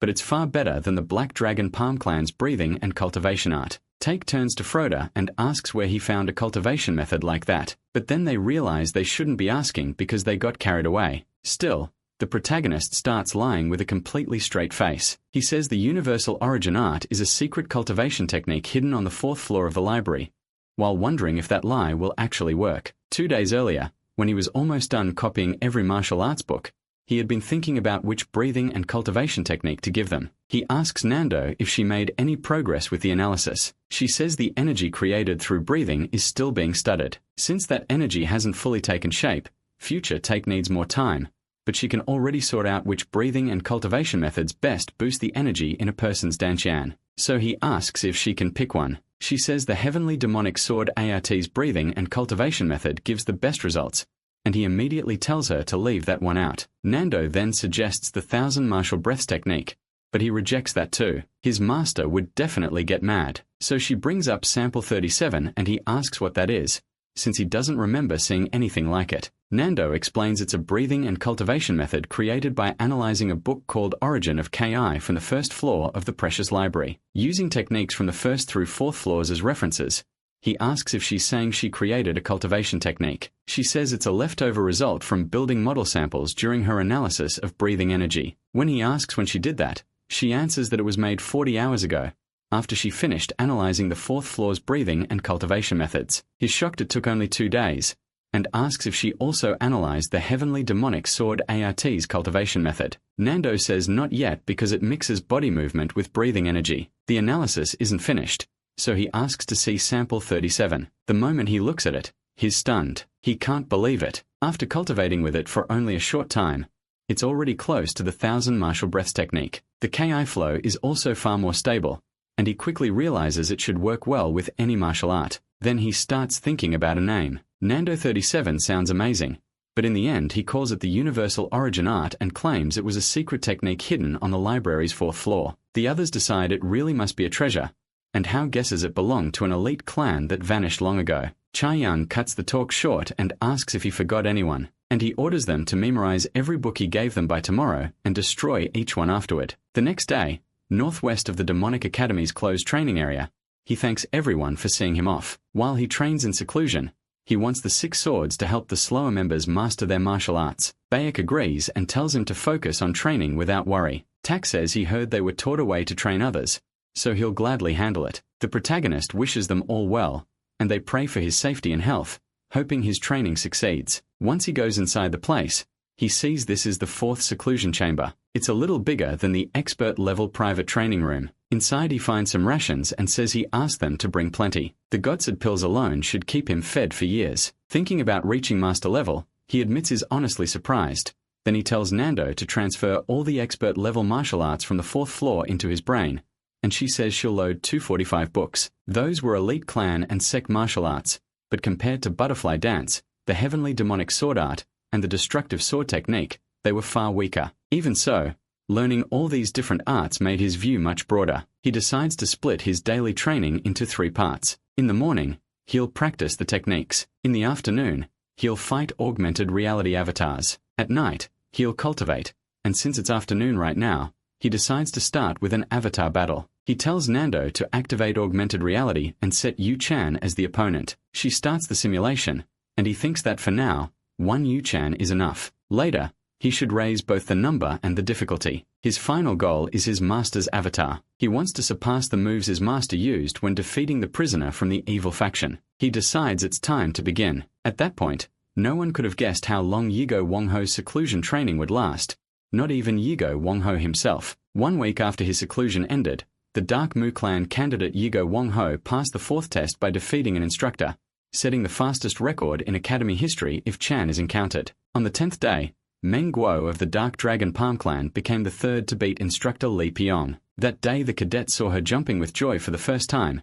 She was thrilled to finally get her own room. The 4th to pass was Kyung Mun, the Sword Clan's Vice Lord candidate. He wanted to clear the test before anyone else, but took longer than expected, because he wanted to be sure he could properly defeat the instructor. 2 months after the protagonist entered seclusion, both Muji-go Wongho and Kim-go Wongho entered seclusion too, while Meng Guo also felt the need to train that way, but put it aside so she could teach the lower clan vassals. Around then, Bark, the first sword among the six, passed the fourth test. Yigo Wangho's men were happy their second vassal had passed, but Bark himself wasn't very pleased, since he failed to do it before Mengguo. For months after the protagonist entered seclusion, Muguo, the Spring Clan's Vice Lord candidate, passed the fourth test and immediately began secluded training. The second sword, Wang Ho, and the fifth, Seo Jun, became two more members of the six swords to clear the fourth test, but after 5 cadets failed the test, no one dared challenge the destroyers for a while. In the 5th month, the remaining swords, Sun Hua and Take,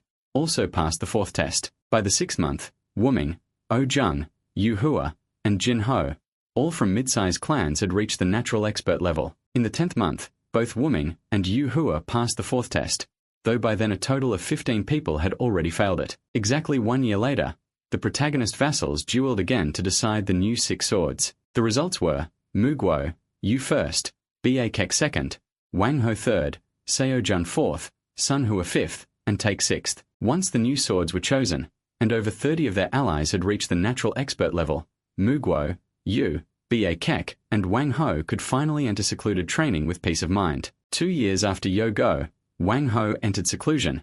Most of the cadets had taken the fourth test. Out of 121 cadets, 71 cleared the fourth test, and the rest were kicked out. Of the protagonist's 34 vassals, 19 were among those expelled. After training harder than anyone, Go Wang Ho reached the proficient expert level in 2 years. During that time, nearly 80% of those who passed the fourth test entered secluded training, so the Six Swords duel was skipped that year. That led to the calmest stretch the Demonic Academy had seen. Aside from the Protasha, the 70 cadets in secluded training eventually came out, but not even 40% of them reached the level of a master. Then 2 years and 4 months in, Muguo Wang Ho of the Dark Clan became the first to pass the 5th test and clear the sealed demonic chamber. But even before that, in the 8th month of the 2nd year, King Wan, Sama Sheikh, Wu Ki Shen, Muguo, Wang Ho, and by Ki, a total of 6 cadets had already passed the 5th test. On top of them, 7 more people, including Muguo Wang, challenged the sealed demonic chamber.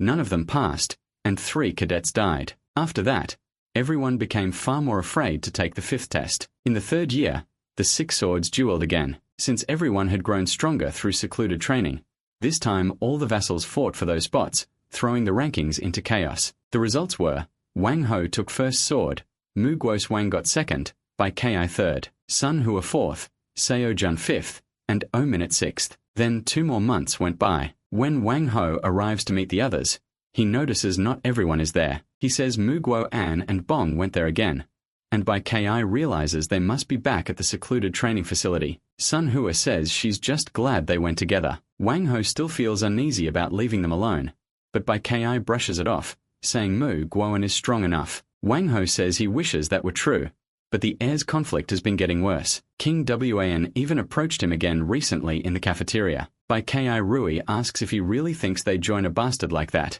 Wang Ho says it's not about trust, they just don't know what Kyung Wan might try. Kyung says Wan Ho is right. Kyung Wan is no different from Wu Chan, so who knows what kind of trick he'll pull. Beck answers that's exactly why they've been moving around together like this. Wan Ho says he has a really bad feeling about today, and thinks they should go get them. Meanwhile, at the Demonic Academy's secluded training facility, Bong asks Kyung what he thinks he's doing with those weapons. Kyung says he has no interest in Bong and tells him to stay out of it. Then he asks Moon Kyung one last time if she's sure she won't reconsider his offer. She says she already refused him many times.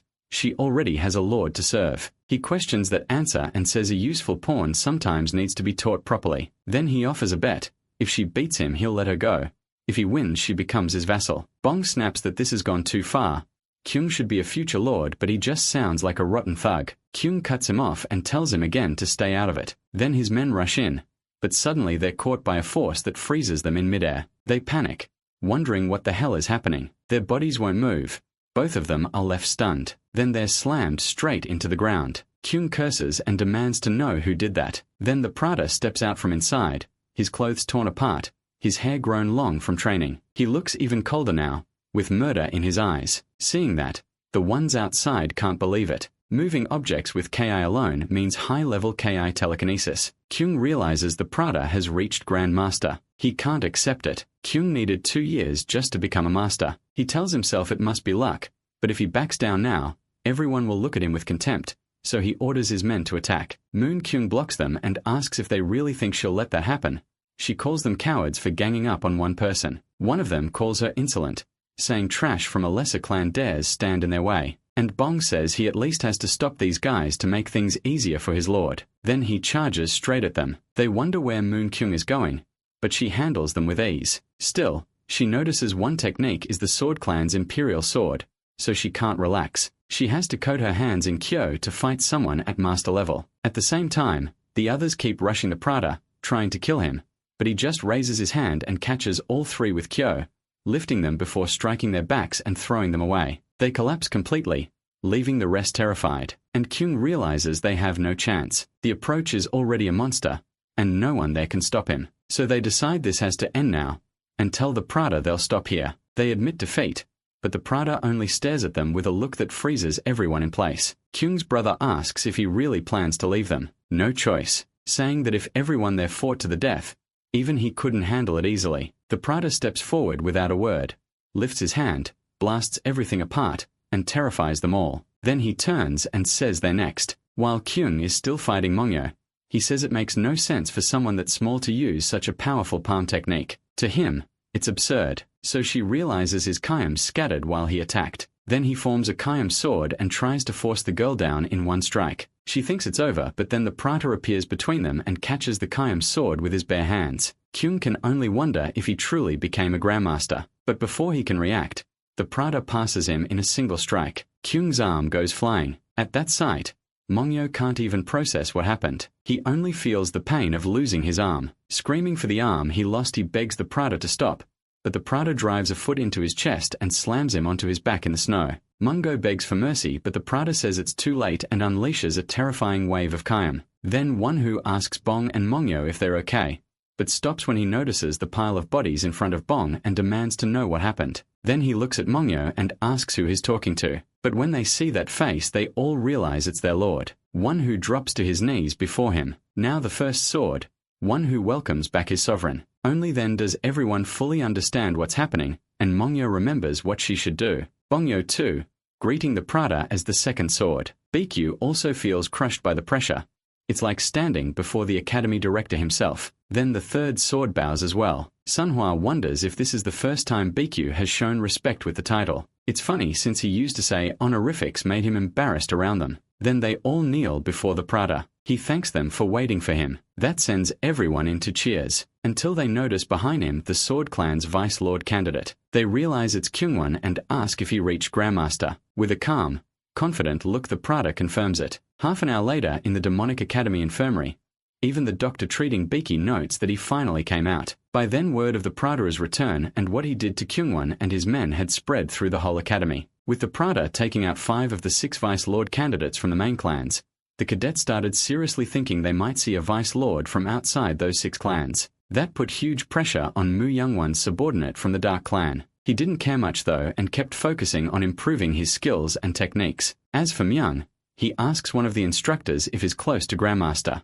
The instructor says it's not that he's close, he's already there. After letting him out of the secluded chamber, the instructor saw him use high-level Kia telekinesis with his own eyes. Myung thinks his secluded training took longer than expected, so he assumed he'd only reached the level of a true master, but he reached Grandmaster. In the whole history of the Demonic Academy, no one ever did that before passing the 6th test. At this point, calling him a genius isn't enough. Then something clicks in his mind. The instructor asks the director if something happened, and the director says yes. Then the instructor asks what it is. Before he can answer, someone knocks. He tells the instructor to let them in. If he hadn't just read those reports, he would have guessed it was one of the council elders. The hostile energy wrapping around the academy was that intense. Myung says he's gotten so strong he's almost hard to recognize. Then he asks what brings him here. Squad leader Sion. Sometime later at the cave, Instructor Ho is shocked that he wants to take the 5th test only 4 hours after leaving seclusion. Ho says Cheon must be in a real hurry. MC explains that his vassals were scared of this place while he was in seclusion, so he decided to deal with it as soon as possible. Ho is impressed. He trained for 3 years to become a true master and now he's the one overseeing his test. So Ho tells the boy to go in, but Cheon suddenly feels a strong wind from inside and gets uneasy. It's even fiercer than the winter wind outside, and the cave is much bigger than he expected. Ho explains that the fifth test is to cross the cave of the sealed demon. Inside, the protagonist has to get through countless traps in total darkness,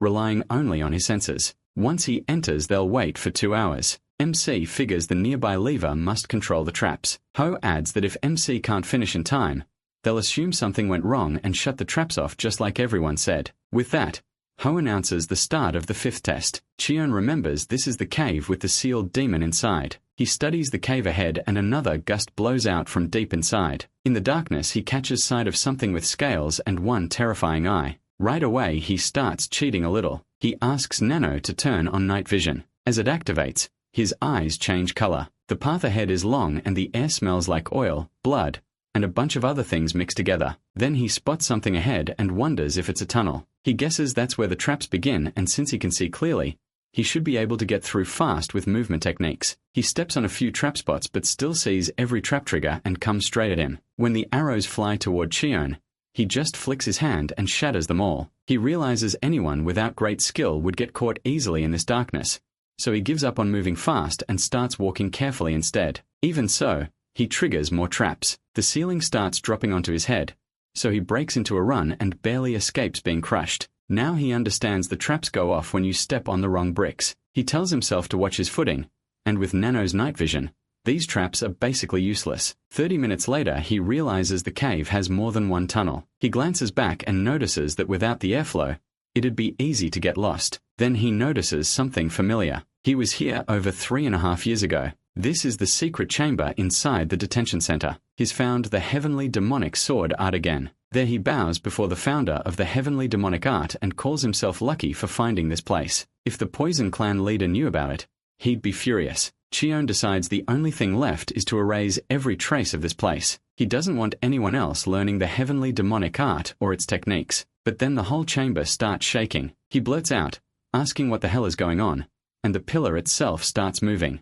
Startled, he jumps back and wonders what's happening. When the dust settles, he sees that the pearls once set in the ceiling are now right in front of him. He starts to understand. These are the texts explaining the movements of the heavenly demonic sword art. There was a hidden mechanism here.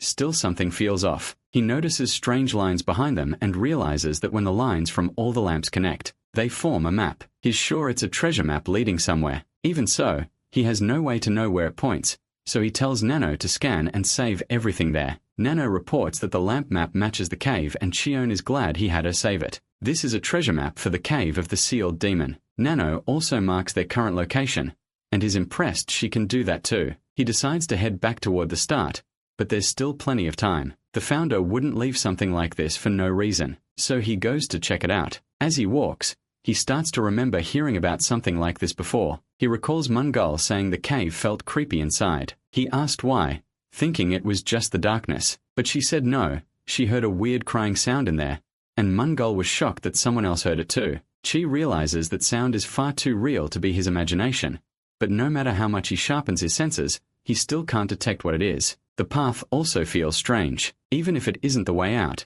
it has more traps than the other routes. As he keeps moving forward, he notices that even though this is the route shown on the map, it still looks like a dead end. Then his eyes widen. Is it really a dead end? He spots writing on the wall saying something is sealed. Then he hears that crying again and wonders if the founder sealed something behind that wall. He doesn't know what it is, but it feels demonic. Maybe that's why this place is called the Cave of the Sealed Demon. Still, he starts worrying that his curiosity might unleash something he can't handle. He remembers the warning that curiosity gets you killed, so maybe he shouldn't touch it. But then why would the founder leave a map leading here? In the end, Chan decides there's no time to overthink it. If the founder left it behind, it can't be a mistake. So he says he'll break the wall first, and pour his keel into his sword. Then he uses the link strikes of butterfly dance, the fifth technique. The wall breaks apart. He stares in shock, realizing his attack only scratched the surface compared to the founder's mark. Something is wrong with that wall. It looks like the sapphire monolith.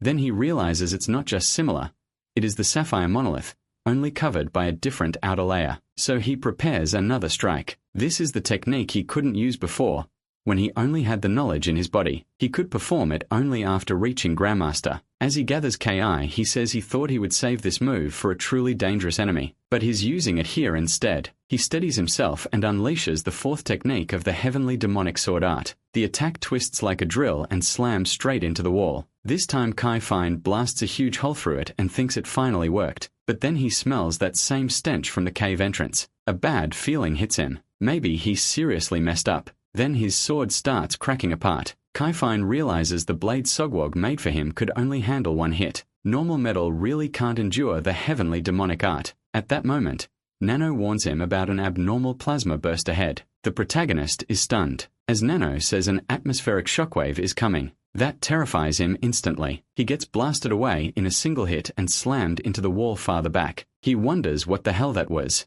because he couldn't block it at all. Another attack comes right after him, and he has no choice but to dodge and run. Then he turns around to see what it is. Out of the black haze, he sees a giant snake, an emug. Kai Fine has heard emugs are usually white or blue, sacred spirit beasts that live in lakes, but this one is nothing like that. It's just a violent monster. The creature attacks again, and MC keeps dodging charge after charge from the massive serpent. It even clings to the ceiling, and he realizes the cave will collapse if this keeps going. If this whole chamber is made of sapphire, then he needs to lure it outside. The giant snake chases him the whole way. Once it fully leaves that area, he notices and moves into the chamber. He thinks the plan worked, but inside, he lands in a puddle that looks like blood. That leaves him stunned. He looks around and wonders what that black liquid is. The smell is so bad it gives him a headache. Then the snake comes at him again, and he runs even farther away until it tries to swallow him whole. He realizes the sticky liquid is slowing his movement technique, so he gathers Kai in his hand and forms a sword, then slashes the snake with all his strength, but he freezes. His hand actually bounced back. The snake roars and blasts him away again, and he sees the demonic heavenly sword art didn't even scratch it. It felt like hitting hard metal. He starts wondering if that monster's body is tougher than sapphire. Then something ahead makes him tense up again. He's shocked that the water around the snake barely moves. A beast that huge should have raised the water level the second it entered that black river. But nothing changed. So he tells Nano to turn on augmented reality, and she does. She confirms there's strange black plasma energy inside the chamber. Nano explains it happens when atmospheric energy gets so dense that ion particles condense, even if science can't fully prove it. She says this could be called a spiritual phenomenon, and he asks if that's really what this is. Nano warns him to be careful because another atmospheric shockwave is coming, while the snake keeps charging. It tries to bite him again, but this time he dodges easily and that confirms it.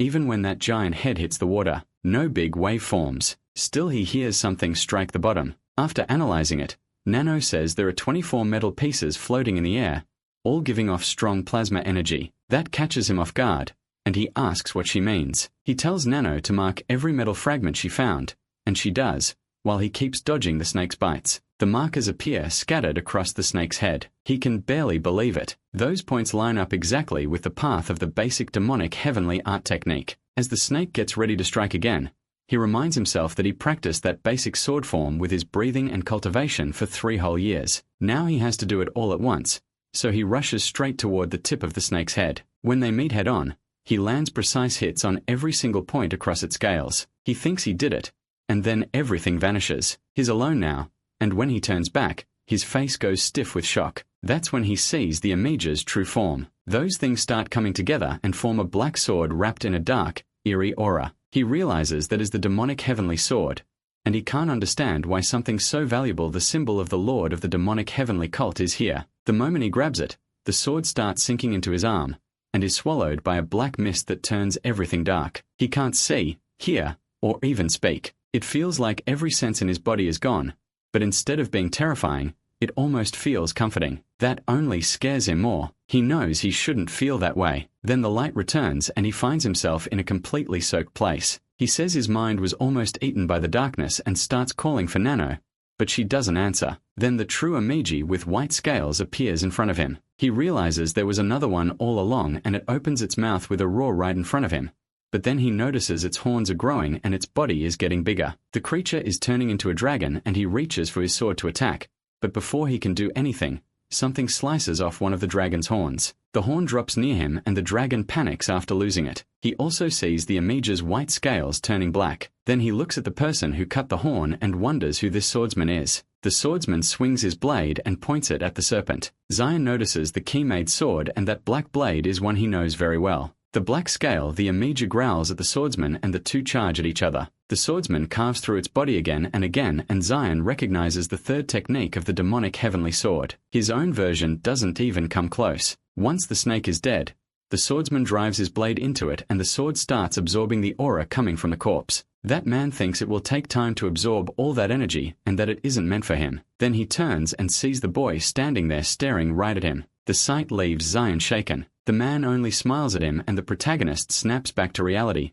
lifting his face out of the sticky sludge. He starts coughing and Nano asks if he's okay. He realizes he accidentally swallowed some of the black liquid and thinks it's disgusting. When he asks how long he was out, Nano says he never lost consciousness. He just collapsed the moment he grabbed the sword. That shocks him. He thought he had been on the verge of death for a long time, so he asks how long it's been since they entered the cave. Nano says it hasn't even been an hour. Relieved, he asks if all that happened was falling down, but Nano says no. The moment he held the sword, black plasma energy entered his body and fully stimulated the nerve cells in his brain. She adds that the black plasma he absorbed merged with the energy already inside him and that leaves him stunned. He says that explains the terrible demonic energy he felt inside himself. But how could it change him this much? He starts wondering if it was the sword's effect, because now that he thinks about it, the sword he was holding turned into the bracelet on his wrist. He stares at it, wondering what it is and why it's attached to him. Meanwhile, outside the sealed demon cave,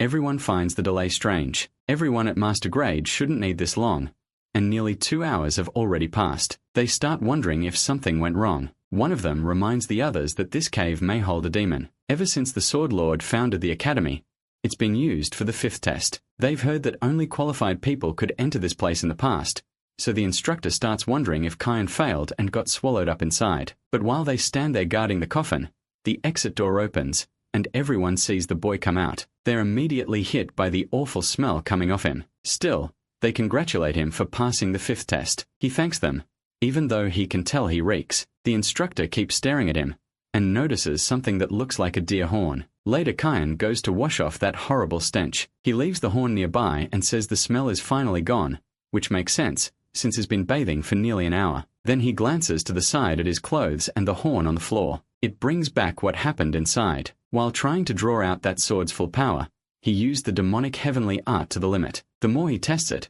the more amazed he gets. The blade can handle that art and cut sapphire easily. Combining it with his Kira is terrifying. As he keeps using Kira, it starts falling apart, and the sword does too, before returning to his wrist. He says it won't come off.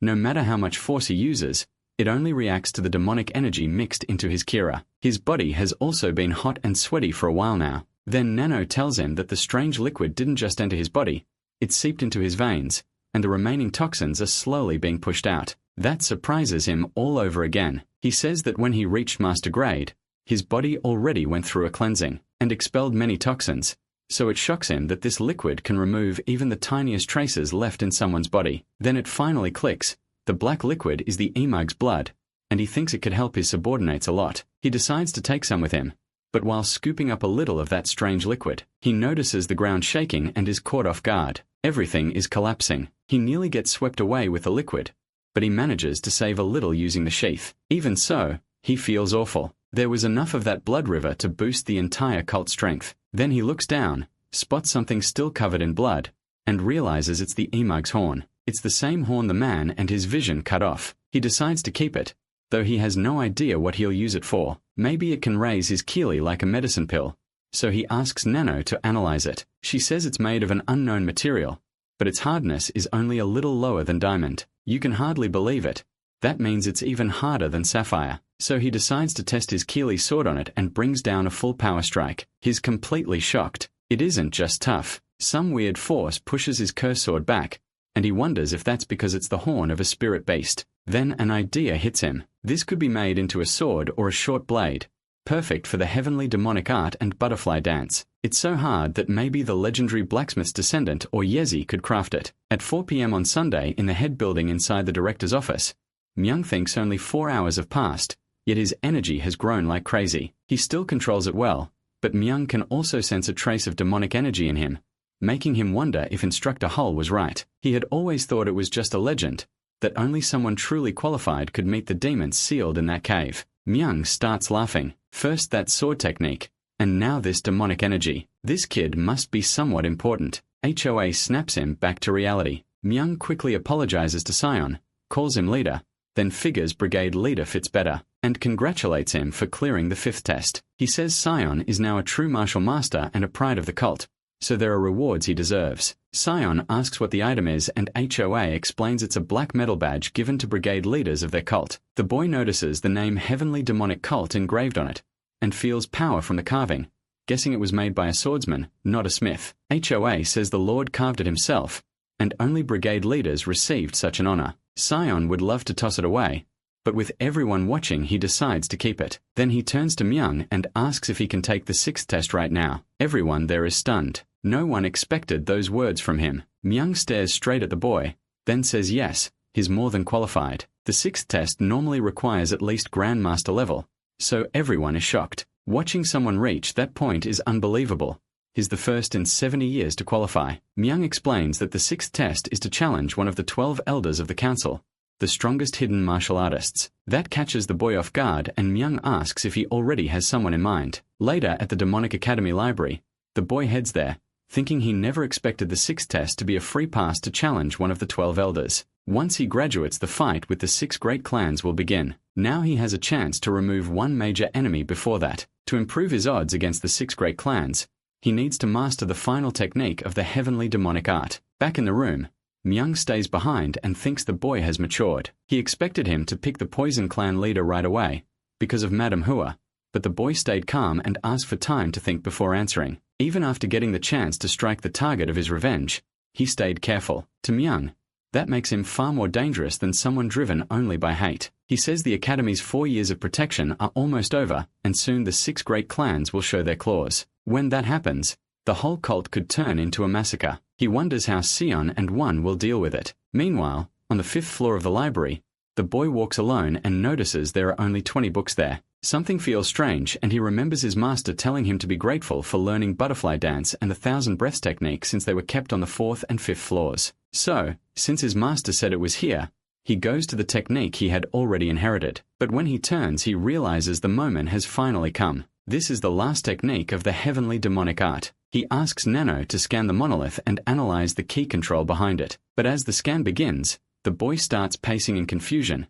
Then he jolts in shock. How is that possible? There are no sword marks. He can't understand it. A destructive sword technique should have left something behind. Why didn't the founder leave it there? He asks Nano if the monolith really has nothing, and she says it does, a mark left by a single person. Nano immediately activates augmented reality and zooms in on the target, revealing one tiny hole. The boy stares at it, totally confused. It's just a hole. He wonders if this is really part of the heavenly demonic art. Could a technique like that even exist? Then he asks himself if the attack pierced straight through it. He says he missed it because of the poem, but the stone really was pierced. He can't believe it, because it doesn't even look like ki was used. The founder must have focused the technique's raw power into one single point. If even a little ki had been used, the monolith would have shattered. So the monolith has no sword marks, not because his master failed to find the hole, but because he couldn't figure out how to counter the technique with normal sword moves. The boy realizes the founder's greatest discovery in his final years wasn't solving sword unification alone. It was something else. By drawing the sword's intent into himself,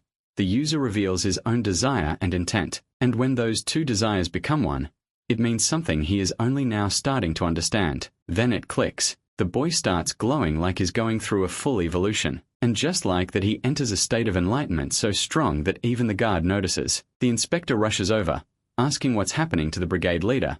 But when he sees the light, everyone is confused. One of them tells the newcomer to be quiet. They all notice the others have formed a defensive stance around him. While the boy sits there cultivating, they think he must be unifying the 5 kinds of ki. None of them ever expected to witness this. It's said that when someone reaches the level of a true Grand Master, they receive the energy of heaven, earth, and man that cleanses the body and aligns the 3 dansons. Even then, that stage is only half complete. A true Grand Master is born only after unifying all 5 energies. And that's exactly what the boy is doing now. As he sways in meditation, his skin begins to crack, and it looks like he's breaking out of a shell. The inspector watches everything happening to him as the cracks spread further. Then he realizes what this must be: body reconstruction. After all the chaos on that floor, everything finally goes quiet. The inspector thinks that even though the boy was pouring out huge energy a moment ago, now he can't feel anything at all. He must have gained proper control of his ki. If this keeps up, even the director may not be able to sense Brigade Leader Zion's energy. When the boy opens his eyes,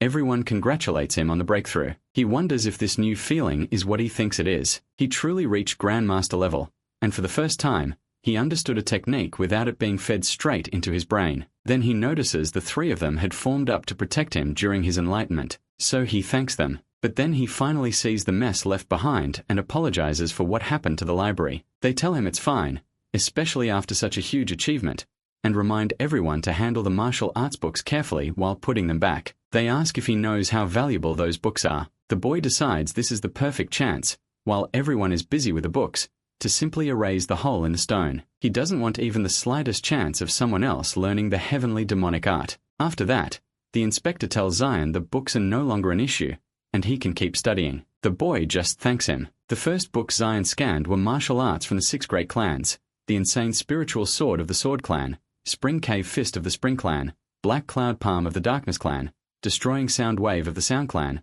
Poisonous Demonic Toad Palm of the Poison Clan, and Phantom Demonic Blade Dance of the Blade Clan. He knows these probably aren't their strongest techniques, but they're still among the best arts in the whole demonic cult. Then he spots the Crimson Fire Sword technique, and figures it must belong to the Left Guardian. The name suits him well. Next he finds Winded Step and wonders if it's a movement technique instead of a martial art. He says the timing is perfect since he doesn't have a good movement skill. Then he wonders who would donate something like that to the library and tells Nano to scan it. Sometime later, at 8 p.m., then back in his quarters, the boy is with his subordinates and they all congratulate him for passing the test. They're thrilled, but one who asks if he knows about that, while Munku wonders if they're dreaming. Then another girl says, "No way, monsters like that should even exist. People would be shocked to learn something can actually scare Sanhua." She adds that the girl is strong enough to wipe out those monsters alone, yet she still got hit hard. But Xian decides not to mention what he found, telling them would only stir up trouble. Meanwhile, one who is busy thinking about how cute Sanhua is,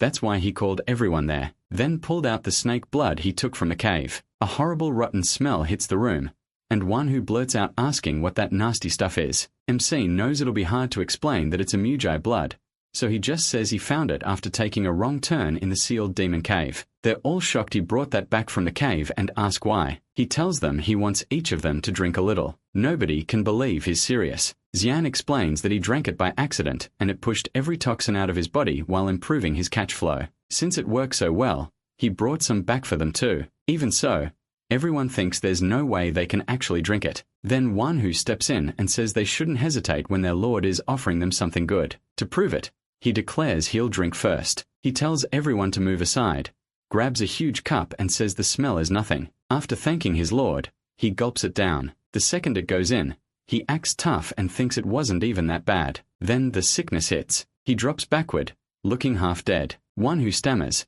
asking if Xian is saying this stuff is really an elixir. A moment later, his Ki starts moving wildly. He says he was right. His body feels renewed, and his Ki flow got much faster. Seeing that, everyone realizes they're doomed to drink it too. After watching the results, they all take some except Ho Sanhua, who refuses, and Munku, who has trouble because of her mask. Still, there was no way they wanted to drink that willingly. A while later, at the forge north of the Demonic Academy, the descendant of the legendary blacksmith is hammering at that dragon horn, but the thing doesn't even scratch. Instead, his hammer shatters into pieces. He asks the protagonist where in the world he got that thing, but the protagonist says he can't tell him. The smith says it doesn't matter. With material like that, he can make the finest weapon in the world. He asks if MC wants a spear, and MC says yes, but the smith remembers he also received cold iron and asks if he wants a sword made from that. The protagonist reminds him that he once said he could only make one weapon. The smith explains that now the protagonist is a brigade leader, he can request weapons whenever he wants. The academy limits how much cold iron it gives out, but that's fine. They can get materials directly. So Xian asks him to forge a sword. He needs to hide the black sword until he learns why the heavenly demon sword was carved into it. A replacement sword would help. The smith warns that with materials this good, each part will take about a month, so 2 months total. MC tells him to start anyway. After that, he heads to the academy director's office, where the director asks if he's sure about what he just said. He says yes. Myung is clearly shaken by it. He admits the protagonist is bolder than anyone else, and wonders if the kid is actually crazy. Xian's target is the Dark Clan leader, Mongil Yuan, the first of the 12 elders. He reached Grand Master long ago, and was one of the strongest fighters competing for 2nd and 3rd place in the demonic cult, alongside the great guardian Marikian. Myung realizes MC plans to deal with the 6th sect leader first, but taking on a Grand Master is no easy matter. He can tell the MC has thought this through, though it still feels reckless. Even so, he says he'll send a formal letter as a lord of the heavenly demonic clan. Everything seemed to be going his way, but the world didn't move by his plans alone. On the 10th day after GE, Guo Wang Hul applied for the 6th test. Envoys from the Martial Arts Alliance arrived at the Heavenly Demon Castle for the first time in nearly 10 years. The whole demonic cult was shocked, but Jiol Yun Go Wang Hul, still training at the academy, had no way of knowing. Then 1 week before the 6th test, Xian is told that Yungo Wang Hul wanted to see him. The man looks troubled, and the protagonist asks if something happened. He apologizes, and says MC will need a different opponent for the 6th test. He asks why. Did the first council elder change his mind? The answer is no. Then he spreads his energy through the whole room. Xian catches on right away.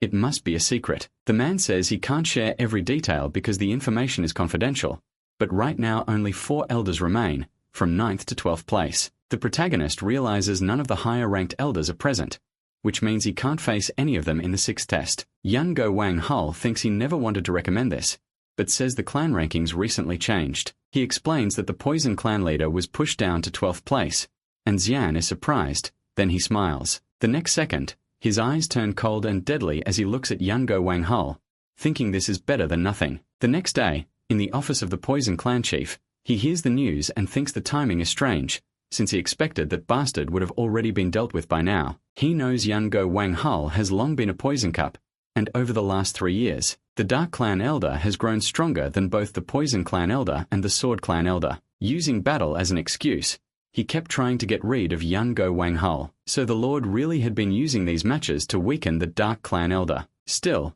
while the 6 clans including the Poison Clan waited to be restored to full strength, an unexpected request reached the Martial Arts Alliance on the morning of the 6th test and changed everything. One of the Poison Clan men urges their leader to reject it. He says not much time has passed since the man was freed from prison, and the Lord is always watching them. Another agrees, warning that if they get pushed any harder, the balance among the 6 clans could break, but their leader says refusing would only tell everyone they've grown weak. His nephew is still stuck in bed, and now a request like this comes in. What is he supposed to do? One of them sides with his Hyong and says that boy has already reached Grandmaster level. It would be better to get rid of him now, especially considering their history. Another says this concerns all 6 clans. Even if he claims he trained every day, he doesn't have the strength to back that up. He asks if this is supposed to be a threat, then says the real threat is the Lord, but their leader cuts everyone off. He says he wants Cheong dead more than anyone, but they have too much to lose if they move too fast. Then he decides to reject the request. After that he goes to see the nephew MC crippled. The boy is lying in bed,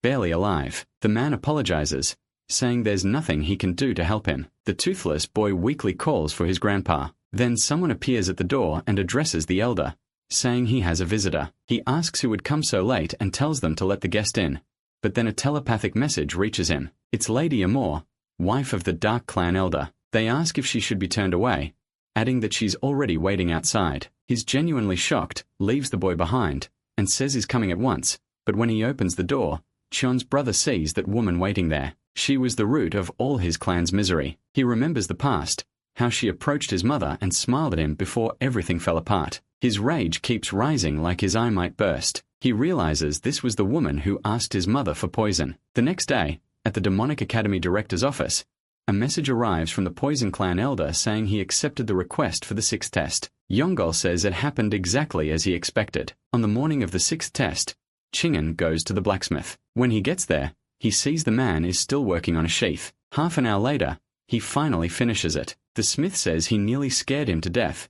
He didn't even notice the boy arrive. When the protagonist takes the sword, he notices how smooth it feels. This is the White Dragon Blade, and the smith says he named it exactly as the protagonist asked. MC says the name suits it perfectly. Then the smith tells him to turn the blade over, takes out a handkerchief and drops it onto the edge. The cloth splits apart the instant it touches the blade. He is thrilled. The weapon is sharp enough to cut even something that light and soft, and the smith asks if he likes it. He says yes right away. He never expected such an amazing weapon, and calls him the best blacksmith around. The blacksmith laughs and thanks him. Meanwhile, the boy thinks that with this blade he might even surpass his master Seo and the wild dance blade. This is the moment Chingen gets the white dragon blade, one of the two great weapons that will define him later, the black sword and the white blade. On the day of the 6th test, everyone gathers at the Demonic Academy training ground. People stare at Chingen in shock. He already made it to the 6th test, and some call him a complete monster. Reaching Grandmaster level this fast is insane.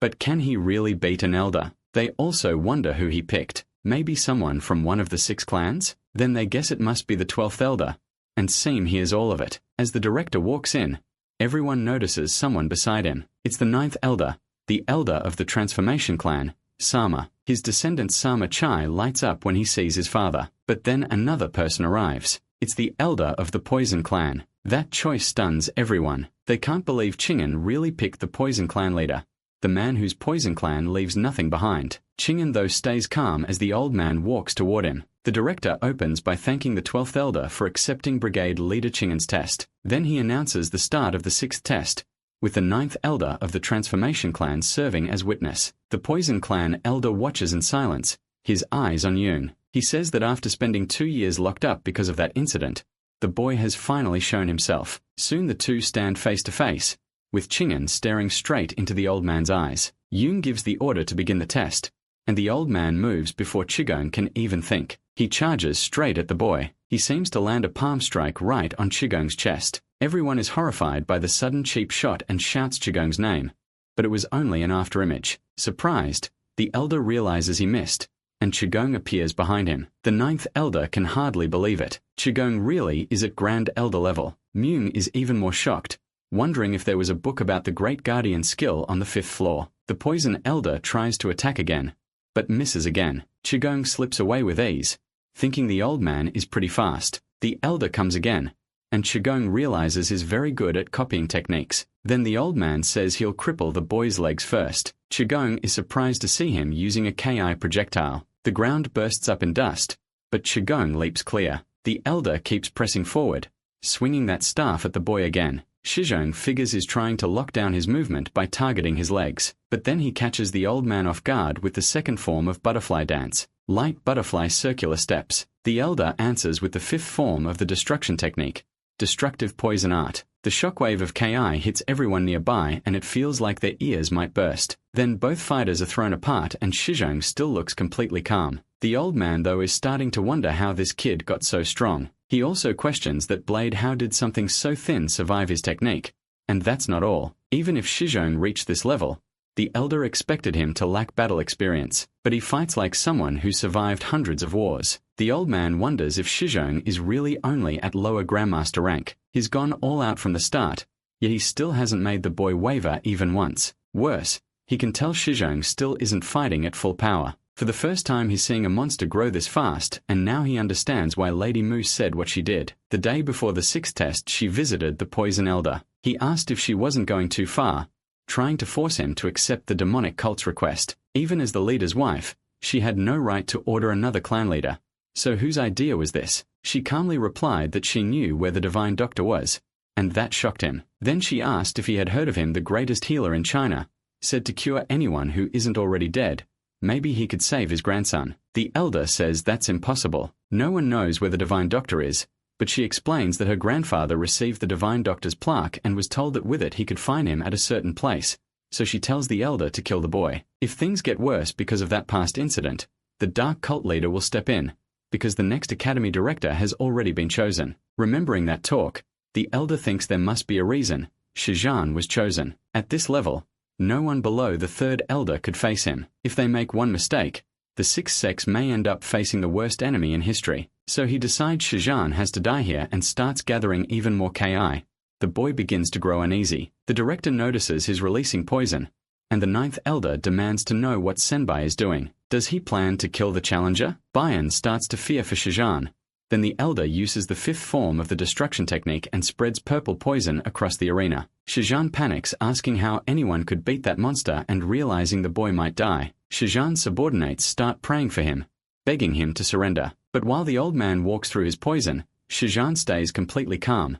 Then he rushes straight at him, and the elder is stunned. He throws up a curtain of poison to stop the boy. Mengyu starts yelling to Shizhan. The elder thinks that should be enough to melt even his bones. If the boy dies, it's his own fault for being a fool. But a ki slash from Shizhan cuts toward him. Shizhan is forced to defend with everything he has. He gets shoved back and Shizhan follows the slash, appearing right in front of the old man with a punch ready. Now it's his turn. The poison elder is completely shaken when he realizes Ryzen's skin is burning and healing at the same time. Then the punch lands, sending the old man flying. Outside the cloud, no one can see anything through the smoke, and they all wonder what's happening. Bungie starts crying for his lord, one who thinks that poison is strong enough to melt someone to the bone, and they all wonder why Ryzen had to choose the Poison Clan elder of all people. Then someone flies out of the smoke, crashing across the ground. Everyone thinks it's over. Even Inspector HOA says that was too much, but when they look closer they're stunned. It's the elder. Ryzen beat him, and whilst Ryzen walks out through the poison, he looks completely fine. Everyone wonders how he could survive Elder Bark's poison. They remember the war against the Martial Artist Alliance, when the Poison Clan elder's toxic smoke was so deadly it was called a massacre. Even a shaman grandmaster left nobody behind after being hit by it. Myung says he can't believe it, even with his own eyes. Then the elder stands up, shocked and unable to understand what's happening. Even while defending, his bones were shattered, and Zuzun's internal energy and raw combat power are beyond belief. He remembers that healing ability and wonders who Zuzun really is, if he's even human. He gets back to his feet, but Ryzen attacks again with Wide Butterfly, the final form of Butterfly Dance. The Poison Elder thinks about defending but realizes his staff is gone and he just stands there trembling. He sees he has no choice. His skin changes color, turning dark blue-purple, and Zuzun realizes he's using even more poison power. The old man says he's purging the toxic poison from his body while healing his wounds at the same time, and Zuzun notes that even the White Dragon,